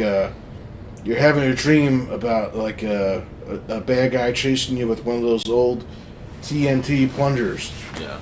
And he's like, he finally gets you. He ties you to the track, and he pulls down the plunger, and the sound of thunder in real life goes off, and that's what you wake up to. But it's like, how could your brain know that the thunder was going to coincide with the plunger getting pushed down? Yeah. Yeah. You know what I mean? So it's like everybody has like kind of a little bit of telepathy or whatever. And I've had dreams like that happen. I've had dreams where I'm trying to run from somebody, and it's like I'm running in quicksand. Like I can't, and there's no quicksand. I'm on the ground, and no matter how hard I try, it's like somebody hit the let's go in super slow mo and see what happens. And I've done that with punching people. Like you go to like punch somebody, you're like, I'm gonna fucking murder you. And you're like, eh. You're like, meh. Dude, when I was in fucking jail that the last 48 that I was there. Fucking the Saturday fucking night, man. Fucking I kept, dude, I was dreaming about this kid that got fired from our work. He's just this piece of shit kid. Like, I don't know if I told you about the story. The kid walked off the job and shit, and he was trying to make us drive him back to the farm after we just got to the job site. And we were like, fuck you, go walk. But I was like in an argument with this dude again in my dream, you know, but he was trying to fucking hurt people on the job. So I'm like fucking like kicking and punching him. But like I fucking like was like I started to half wake up and I'm like in the top rack in the cell, dude, fucking kicking and punching air, dude. Like I'm like I've never had a fucking dream like where I woke up that I'm fucking like still in the mood to kick and punch a motherfucker like halfway dazed. I did. I got up, ran into the wall. Really? It was like Marcus was in the rooms, or not Marcus, Zach was in the room. I was upstairs in the middle room, and Mom comes in there and he starts crying. I get up now, boom, ran into the wall and lay back down again because I saw Mom through the corner of my eyes, so I didn't bother getting up right away. But yeah, I have a dream. I just got up and I started running like you see the dogs do and shit. You see them running. Yeah, They get up and just ran straight into the wall. Biff! I'm like, oh fuck. Yeah, it's a lot of crazy shit, man. This is like Tales from the Dark Side type of shit. Yeah, we went from simulations and weird shit that happened to us to dreams. I don't know what the hell It really started out with the Budweiser shit. Yeah, I'm probably gonna cut all that. I'm probably just gonna stick to the wild and wacky shit at the end. That was funny. Just because I don't feel like talking about politics and shit. It's not really. I mean, that's the sad thing. We don't need to talk about it. We don't need to I'm rehash just saying it. a lot of people are just like, you know, everything is politics because it trickles down from politics down into the. I'm just annoyed with hearing about it. Ever since that's what I'm saying. Trump became a fuck the president, dude. Yeah. Everybody's a political expert. I'm fucking tired of it. That's what I'm sick saying. of it. You know, I'm like, the Republicans and Democrats, both of them can fuck off. I don't care. I feel the same way. Like with George W. Bush, shitty ass president. I don't care. Barack Obama, Next shitty ass subject. president. Nobody was saying nothing. Next subject. You know, and then all of a sudden Trump's in there and we're doing Jesus something Christ. shit. Yeah, I'm just saying. Subject. I won't talk about it anymore. I'm just saying that's why I'm involved in it. Watching everybody cry, listening to everybody cry about it. What's something else to talk about? I don't want to talk about politics. No, I don't know. I don't want to talk about that anymore. That shit's boring as fuck. Yeah. Funny stories. Oh, I feel hungry. That's about all I know. Okay, well, I guess probably a good place to leave off. We can do another one later. We have such a good campfire here, so I guess it's a good time to tell a true horror story. It's a story of why we're having this hangout around the campfire digitally, and why I'll never return to the woods again. Normally, I like to talk about horror-related things, but with it being the season, and since I haven't told this story to anybody, I figured I'd share it now. Maybe it's because it's a story I want to forget, but I can't. I'd like to say I was heroic and brave in a time of need, but in this case, taking a moment to think before reacting might have saved my life. Honestly, whatever happened that night, I didn't know what to call it. After reading, watching, and hearing stories of Wendigos and Skinwalkers, I believe I came into contact with one. I don't know which one it was, but maybe by the end of the story, you can tell me.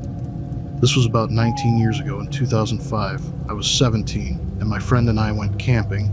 Unknown to our parents, we had snuck our girlfriends out to camp with us. My girlfriend at the time had strict parents. Now, we never did anything sordid, especially not with my friend and his girlfriend sharing the same tent. We just wanted some time together, away from the hovering glare of helicopter parents and their accusing stares over something as innocent as a hug or a kiss. We arrived at the campsite about an hour before sundown. We set up the tent, unpacked our equipment, cooked a meal, and talked around the campfire. At bedtime, each couple took a side of the large tent.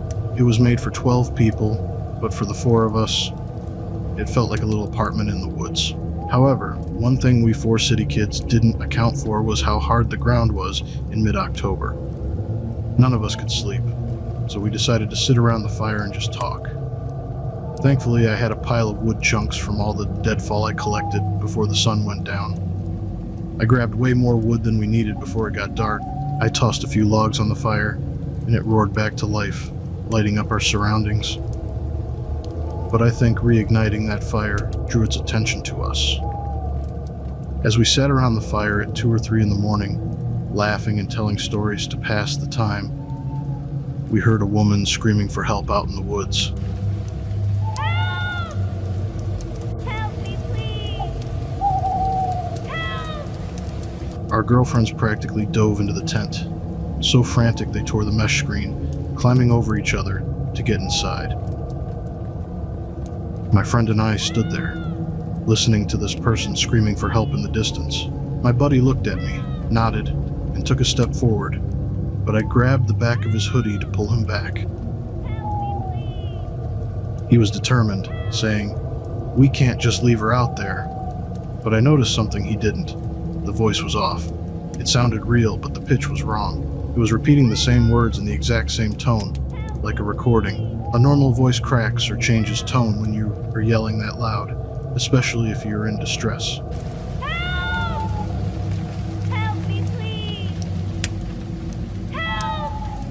When my buddy took a moment to actually listen, his eyes widened and he turned pale. I said, "Whatever it is out there yelling for help, I don't think it's a person." He sat back down on the stump as the campfire crackled, asking almost defeated, "Then what is it? What do we do?" Now, I know everyone hearing this is thinking, grab your phone, call the cops, but we were teens in the early 2000s. We didn't have phones, and even if we did, being as deep in the woods as we were, a cell phone would have likely been worthless. I didn't have any good answers. We couldn't leave, at least not quickly. The tent was a family-sized tent that took over 20 minutes to set up and would take just as long to break down.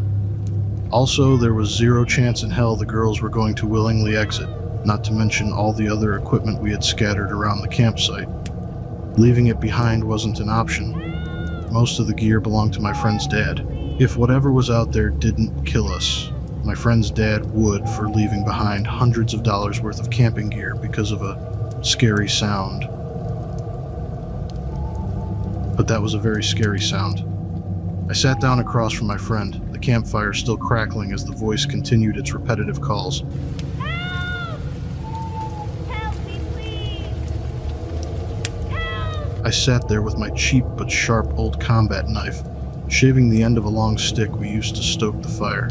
I don't know why I did it. Maybe I just needed to be doing something to get rid of the nervous energy. Whoa.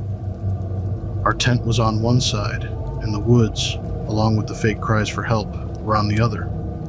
The screams stopped every once in a while for a few minutes, only to come from a different area of the woods around us.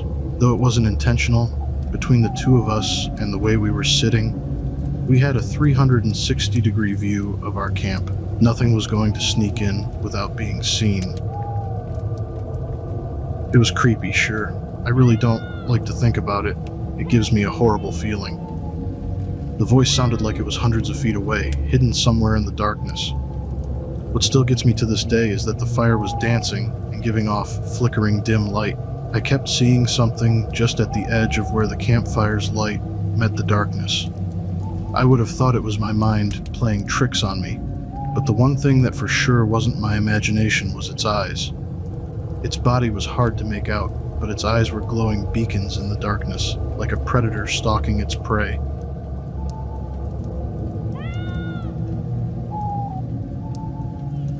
Every time I saw the eyes, I locked onto them. They would change location, just like the screams. The creepy thing was that the screams seemed to come from the opposite direction of the eyes. Help! Help me, please! Whatever this thing was, it wanted our attention facing away. It makes sense. It's easier to sneak up on your meal when it's not facing you. But I caught on to the game. I really don't like the very real possibility that my life was saved by a staring contest. I watched it move around us, trying to draw our attention away. Though my sanity likely took a hit from listening to the repetitive yell in the distance off and on for hours, I locked eyes with this thing, whatever it was, until the sun started to come up. When the sky started to lighten but the sun was nowhere to be seen, the distant screaming stopped, and the glowing eyes blinked and disappeared into the woods. Our girlfriends didn't believe this story. Apparently, headphones and a Discman make the creepy distant screams easier to cope with, so much so that the girls fell asleep while my friend and I began packing everything up. We woke the girls up and took down the tent. During the sleep-deprived drive back, two things couldn't escape my mind. The first was, how did it sound hundreds of feet away in the opposite direction when, in reality, it was consistently within 100 feet of us?